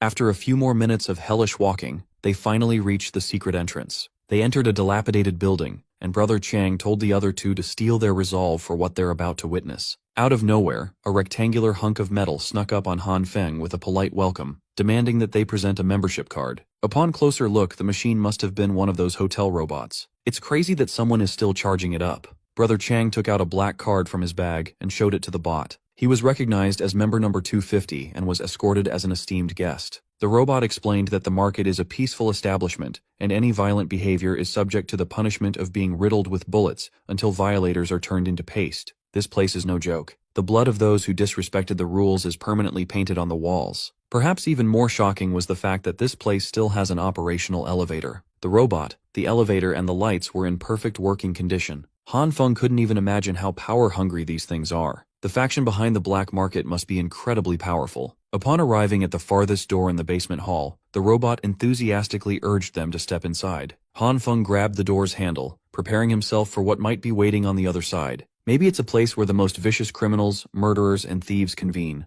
There's also a possibility that it's some kind of auction house for illegal goods. Either way, he decided to keep his gun in hand just to be safe. Upon entry, they were hit with the disturbing sight of dismembered corpses frozen and stuck together, lining the sidelines of a long hallway. At the end of the hallway lies a laptop placed on a podium defended by 4 turret guns. The happy robot reiterated that any act that endangers the market will result in grave consequences. The disturbing proof that they adhere to this policy was plain to see. At this point, Han Feng is starting to second-guess whether they should really be in this place. Yuan Yi, the poor boy, has been traumatized. Brother Chang had to carry him on his back to continue. The computer is to be used to conduct the purchase and any kind of transaction. It booted up by itself and automatically pulled up the black market's landing page. No matter how you spin it, this place just doesn't make sense. Brother Chang had been here before, so he's gotten used to the absurdity by now. Navigating through the special web page, Brother Chang carefully searched for his comrades, Old Gan, Old Wen, and Old Kui. The web page had an extensive library of people for sale, and you can pay for their freedom using cigarette cartons. Once the 3 hostages were selected, the robot prompted them to pay up with 4.5 cartons. Before finalizing the sale, Han Feng also added the necessary medical supplies to their cart. To treat Brother Li, they need saline solution, some iodine, mupirocin ointment, amoxicillin, cephalosporin and more. Once finalized, their total came up to 17 cartons of cigarettes. They brought quite a bit of cigs, but they still came up short. But it's fine since Han Feng brought some other stuff. He carefully placed 6 cartons of cigarettes, 3 tomatoes worth 7 cartons, and 1 banana worth 4. The happy robot gladly accepted the payment and asked them to wait for all the goods to be prepared. When the bot retreated to the room at the end of the hall, Han Feng worried that they might get scammed. But Brother Chang believed that the black market operates with integrity. A few minutes later, the robot came back out with all the medical supplies they requested. The 3 live human specimens were also brought up. Reunited with his boys, Brother Chang couldn't hold himself back and pulled his comrades into a big embrace. Then came Han Feng's other order, 10 game discs and 30 photo books.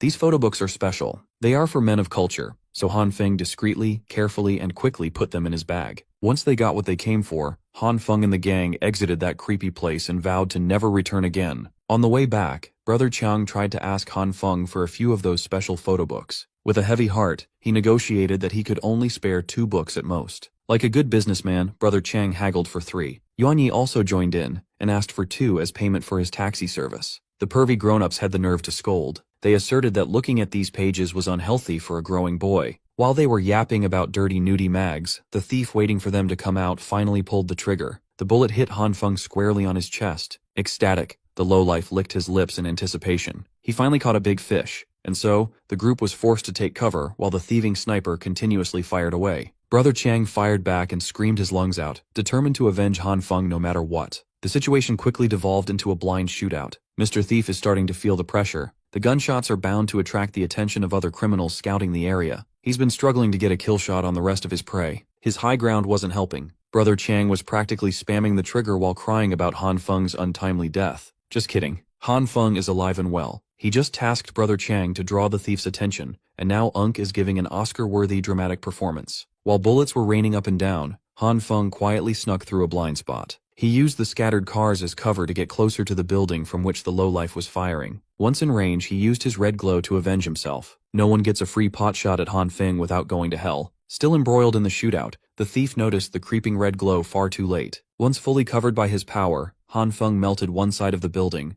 destabilizing the entire structure. The collapse started with the thief's foothold, causing him to fall. Along with the rocky debris, he fell down to the snow-covered ground. The waist-deep white powder broke his fall and saved him from certain death. Unfortunately for the criminal, Han Feng was already waiting for his arrival downstairs. The lowlife refused to believe that his sneaky clean shot didn't kill the guy. Han Feng revealed that he was wearing a bulletproof vest underneath his winter wear. These days, it should be common sense to do so when going out. A normal person would not even have access to bulletproof vests, so the lowlife assumed that he must be a soldier from the base. Working off that assumption, he announced that he's from the White Tiger Gang, a small group that pledged allegiance to the base a long time ago. He claimed that he personally knew Captain Zhao and even participated in the assault on Uprising's Juyi Hall. Instead of goodwill, his desperate yapping earned him a bullet to the head. Han Feng coldly pulled the trigger. Bastards affiliated with the base deserve death. He then heard a woman's voice coming from behind the debris and ordered the lady to come out. At that moment, the thief's partner shivered in fear of following her companion to hell. She looked around and saw something inside their loot bag that gave her an idea. Carrying the bag, she slowly emerged from the debris while begging Han Feng not to shoot.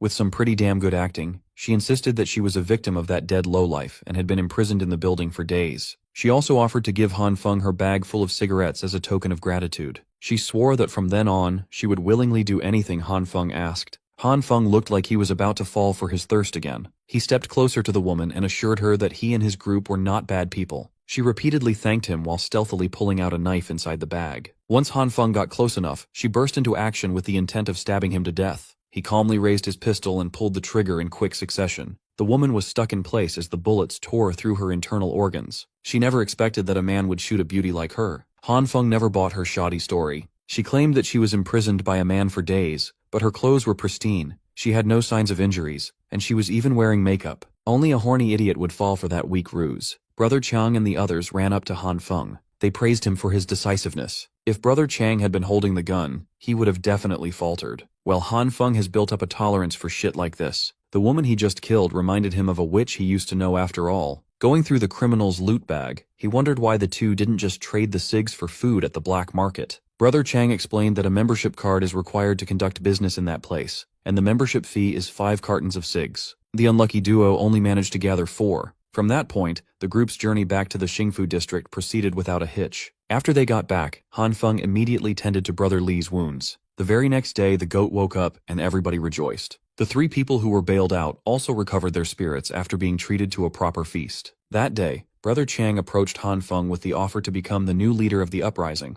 but he vehemently refused. He only helped these guys out of respect for Brother Li. He's not trying to get pulled into a rebellion that would put his life at risk. That would be stupid. 2 days later, Brother Li's condition stabilized, and a smooth recovery was underway. This time, Han Feng really needs to head back home. With teary eyes, Brother Li tried to convince him to stay a few more days so he could repay this debt. But Han Feng had made up his mind. He assured Brother Li that he would be sending supplies over every month. He also left a walkie-talkie so they could stay in touch. With such generous support, they should be able to rescue Chief Lu soon. Brother Li was carried away by his emotions that he almost tore his wound open again. With the supplies freely flowing, Brother Li would eventually become the official head of Jui Hall Uprising, but that's a story for another time. Finally, after this long-ass side quest, Han Feng, Qiu and Yuan Yi are heading back. Han Feng recognized the kid's hard work ferrying him around the past few days, so he promised a treat when they returned. He bragged about his villa's perfect temperature that could reach as high as 10 degrees. He also has a TV and game consoles where Yuan Yi can play as much as he wants. Qiu added that the bathroom and the sauna are the best. Yuan Yi pictured himself playing video games after a hot bath and felt excitement creeping in. Upon arrival, the little shit saw the state of the villa and gloated that this shitty house is not even as good as their cave. After being away for so long, his beloved villa had turned into a miserable place consumed by frost. His charcoal stove was ruined. His generator had frozen inside and out. And worst, every crop in his lovely vegetable garden had withered and died. The culprits of this generational fumble were the fried-up electric heaters placed all over the villa. Han Feng realized that his heaters are technically made in China. Thinking back on it, they left the house and thought they would come back on the same day after getting some supplies, so they didn't turn off the heaters. With everything that came up, they forgot to check on them for consecutive days and nights. To salvage the situation, they need to restore power and kickstart the generator. Upon checking the tank, it showed an indication of low fuel level when he specifically remembers gassing it up not too long ago. He tried to turn the damn thing on, but found that the fuel inside had frozen over. To thaw the fuel in the tank, Han Feng needs to find a way to raise the indoor temperature. Then again, he needs electricity and some heaters to do that. To get electricity, he needs a working generator. He is stuck in a vicious cycle. He considered just going caveman style by torching the fuel in hopes that it would melt, but that doesn't sound very reliable. His second option is to try using his superpower to generate heat. He activated the red glow and grabbed a taser lying around. He used the shock from the taser to increase his power output while trying his best to maintain control. He can't afford to let the fuel catch on fire in the process of trying to melt it. For a few seconds it looked like things were going smoothly. The temperature steadily rose and the frost started to melt. Unfortunately, the electric charge from the taser leaked over to the melted fuel and caused a fiery explosion. It was a small one, so the generator wasn't damaged. It actually hastened the process, and the machine started back up. Being so close to the explosion, Han Feng was swallowed by the dark and polluted fume. Nevertheless, it worked. The lights turned back on. Qiu and Yuan Yi rushed to the generator room to check on what had just happened. They saw Han Feng covered in soot, and the childish duo could barely hold their laughter. They somehow managed to get the power back on, but they can't rely on shoddy electric heaters anymore. Those things are prone to overheating and breaking. Han Feng needs to come up with a foolproof and permanent heating solution. While deep in thought, his back accidentally bumped into the pipes connected to the generator. His drippy tracksuit was burned, and so was his back. He noticed that the generator's cooling water tank was abnormally hot, and it sparked an idea. Bored and disappointed that he can't enjoy Han Feng's reward, he asks if he can just go back to the cave. Before he could get out of this depressing villa, Han Feng asked the kid for help with one more tiny thing. He intends to build a complete heating system using the cooling water tank, a refill tank, some radiators, and a ton of steel pipes. Perhaps the cave has all these materials on deck. Yuan Yi is now immune to Han Feng's demands, no matter how much he pushes. Thankfully, Qiu had already contacted her little sis and got a reply that there's a warehouse full of steel pipes in the military base. Since Yuan Yi is on his way home anyway, they might as well tag along. But going back and forth between the villa and the cave would be far too much of a hassle, so QQ deemed this the right time to reveal her new magic. In her palm, she summoned the entrance to her subspace and called it Spatial Evil Eye Number 2. This one can actually detach from herself. Someone can stuff objects inside this second entrance, and she could take the objects out on her end. The discovery that she could basically share her ability with other people was news to Han Feng. QQ had actually upgraded her superpower to summon 2 entrances to one subspace. Not long after she had absorbed all the military gear a while ago, she automatically gained the ability to use Evil Eye Space Number 2. Han Feng thought it made sense. His superpower had constantly gotten stronger over time. It's safe to assume that abilities can be trained and improved. With this, they can just send the kid to gather the needed supplies on his own. When he arrived back home, Yuanyi had to do some child labor. Thankfully, Nurse Jin was there to help using her monstrous strength. QQ's new ability was absolutely busted when it came to making their life easier and more convenient. After retrieving a lot of equally cut steel pipes, it's now Han Feng's turn to do some magic. Just to be safe and to make the modifications a bit easier, he turned off the generator. This thing is water-cooled, and it produces some scalding hot water from the tank. To capitalize on that, Han Feng used his purple glow to shape the pipes to fit the tank's outlet. The hot water should flow through these pipes, bringing warmth to every corner of the house. With complete focus, he softened and bent the pipes to shape them into simple radiators. The pipes will serve as veins where the scalding generator water will travel. After setting up the radiators, he connected a pump to make the water move. He made a loop with a pump that will draw water from downstairs back into the system to be reheated and circulated. Once all preparations were done, he turned the generator back on. With a loud mechanical sound, the machine resumed powering up the house. QQ curiously tried to feel around the DIY radiators and didn't feel a semblance of warmth at all. Han Feng sat on the couch with a drink in hand and told the pesky little lady to just wait a little longer. Half an hour later, Han Feng's little project finally bore fruit. The entire villa had turned toasty due to the newly installed heating system. They can now wear summer clothes inside the house even if the outside world is perpetually stuck in winter. Even QQ gave his work a thumbs up of approval. While munching on his delicious bowl of slop, Han Feng felt as though he had forgotten something very important. That's right, he was so focused on restoring the villa that he forgot to revive his underground garden. After restoring the power to the underground garden, Han Feng quickly set up the radiators all over the walls, fixing the heat issue. Refusing to let his harvest go to waste, he tried enhancing his yield with green glow. He constantly enriched the dead plants for half an hour and got disappointing results. The radishes he pulled out of the soil were way too small. The tomatoes looked nasty. They've grown in size, but they don't look ripe at all. Thinking that it would be a waste to throw them away, he bit into one. He immediately spat it out and gagged at the disgusting sour and bitter combo. Han Feng was obviously bummed, but he could always just restart and plant another batch. With his head lowered, he asked QQ for new seeds to plant while she was busy playing on the PS5 in the living room. Aside from the vegetable staples, she also brought out some strawberry seeds for the evil eye, which she had been craving. She also demanded a steak dinner. Her greed knows no bounds. When steak was mentioned, Han Feng remembered the tests he ran when he initially got his power. Combining soybeans and meat with green and red lights can create a bigger slab. Eager to experiment with his dead crops, he grabbed a cabbage heart in hopes of synthesizing a healthy head of cabbage. After using his abilities extensively, his perception of energy had become more sensitive than before. With patience, he can easily find the right rhythm of energy fluctuations. Unfortunately, it wasn't as simple as he thought. His first trial ended with a batch of coal. If the bean and cabbage weren't compatible, maybe combining 2 parts of the same plant would be possible. He mashed a cabbage leaf and a cabbage head together, but that also produced dried-up coal. Having no luck with his leafy vegetables, he turned his attention to the nasty tomatoes. He grabbed a handful of soybeans and committed his full concentration to feeling the energy fluctuations and matching the plant's rhythm. When he opened his eyes, the nasty tomato had grown gigantic. The result was promising, but the product was far from appetizing. With hopes of improved flavor, he bit a decent chunk of the tomato. As soon as that slimy texture touched his tongue, he grimaced at the sourly bitter taste. After that repulsive partial success, Han Feng succeeded in fusing a large radish with a very unique shape. He bit into that rude radish and found that this one actually tasted how it was supposed to. The original tomato was unripe, bitter, and sour. The small radish, on the other hand, hasn't fully grown and remains relatively normal. In other words,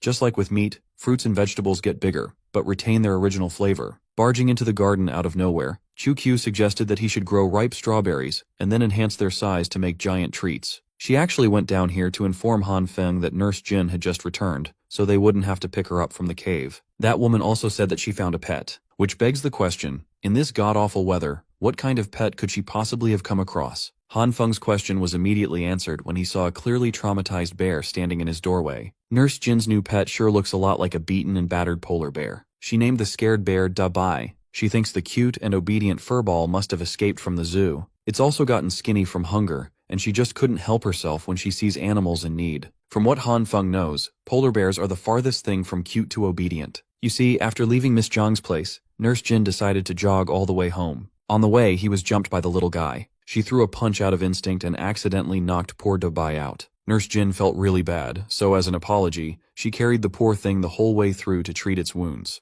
Han Feng finally understood why the ruthless predator looked trashed and frightened into such a pathetic state. In any case, they ended up adopting Dabai, the polar bear. The poor animal cried tears of joy when Han Feng gave it some meat. Since they have plenty of food to go around, the polar bear eventually got familiar with the villa's residents. Dabai's addition to the team also gave Han Feng a trusty steed that could pull a sled through layers of snow. He's been feeding Dabai synthesized meat, so they're not wasting any of the precious fresh produce. Having a polar bear pet in the frozen wasteland is surprisingly cost-effective. Han Feng had been going out with his new patrol partner a lot, and Dabai always came home exhausted. Nurse Jin welcomed them home and approached the poor baby. After all this time, Dabai still hasn't gotten over its fear of Nurse Jin's inhuman strength. A few more days passed. With constant superpower tampering, they finally grew some ripe strawberries ready for harvest. All that was left was the finishing touch of enhancing its size. At this point, the technique was pretty much automatic. They grabbed some forks and feasted on one strawberry. QQ also sucked some of the enhanced strawberries into her subspace to share with her sister and the kids. They were absolutely floored by the size of those plump berries. When they finished 3 giant strawberries amongst themselves,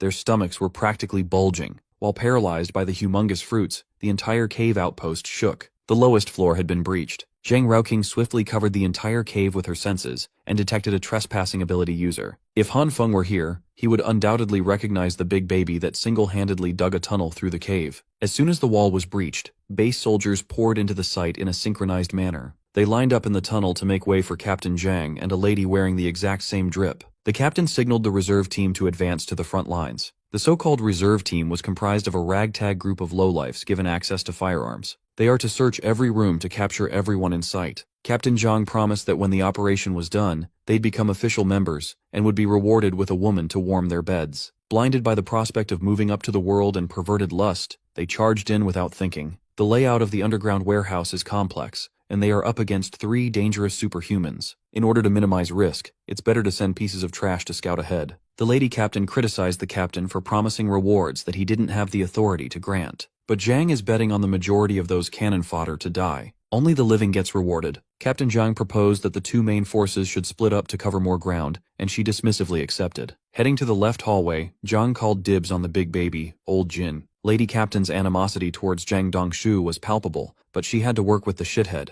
She's far more conservative with her approach, choosing to hold their position in case the enemy launches a sneak attack to cut off their retreat. The reserve team moved like rabid dogs that had been let loose. Captain Zhang advised his strike force to move slowly and let the trash scout for any unforeseen danger ahead. There's no need to take any unnecessary risks. Back in the main warehouse room, Miss Zhang pinpointed the 2 superhumans inching closer to their location. The real threats are still in the deepest part. It's a mystery how they popped out from underground. Miss Jiang never accounted for an invasion from below. Zixi only set up explosive traps near the surface entrance. Yuanyi's OP superpower is also completely useless in a cave with no snow to manipulate. Given her injured leg, she won't be able to handle 2 superhumans on her own, let alone the group of soldiers they came with. Han Feng heard the disturbance through the walkie-talkie and asked for an update. Miss Jiang bluntly reported that superhumans have breached the underground warehouse, and they are preparing to retreat. Han Feng demanded more info, knowing that the base must be involved. Miss Jiang described one of the superhumans as a bald-ass giant,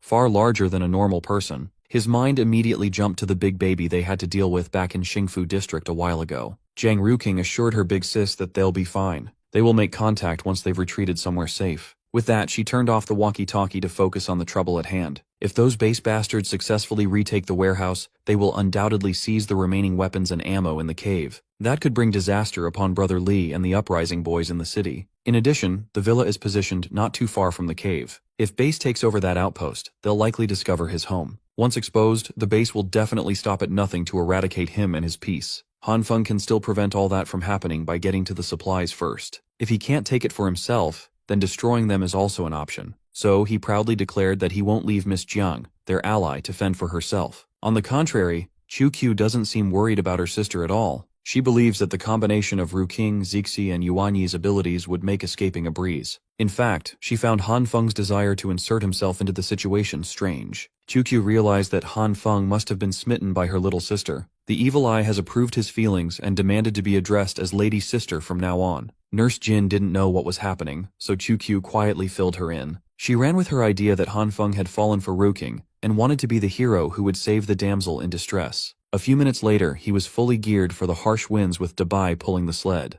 The poor polar bear had to pull a sled while carrying Nurse Jin, equipped with a big-ass Gatling gun. Even now, Han Feng kept on insisting that he would be fine to take on the rescue mission by himself, but Nurse Jin insisted on tagging along. Back in the heart of the action, Miss Zhang equipped herself with an assault rifle while being wheeled out to retreat. They tried to move as quickly as they could, but the reserve team spotted them running through one of the winding hallways. As soon as they saw a woman, the lowlifes turned rabid. They didn't want to use their guns as the goods might be damaged. That was a big mistake. Zixi and Yuanyi swiftly made the wheelchair drift. Miss Zhang raised her gun and pulled the trigger hard. She easily dispatched the fools who tried an idiotic bum rush. Captain Zhao heard the gunshots and redirected his troops to follow the sound. The nearby reserves also caught wind of the encounter and quickly spotted the targets. Miss Zhang warned the kids to hold on to her wheelchair's handle while she charges up an energy blast. Yuanyi and Zixi obediently did as she asked as she gathered force between her hands. Miss Zhang unleashed the energy wave. This girl is moving like a disabled Goku. The powerful drawback from the energy wave sent the wheelchair rolling backwards away from the pursuers. Those reserve team bastards never stood a chance. They were forcefully shoved away by the powerful blast. Some of the lowlifes flew directly on Old Jin's path. Those were the unlucky ones. If they survived the blast, they couldn't have possibly survived Old Jin's barbaric strength pressing their bodies into the narrow walls.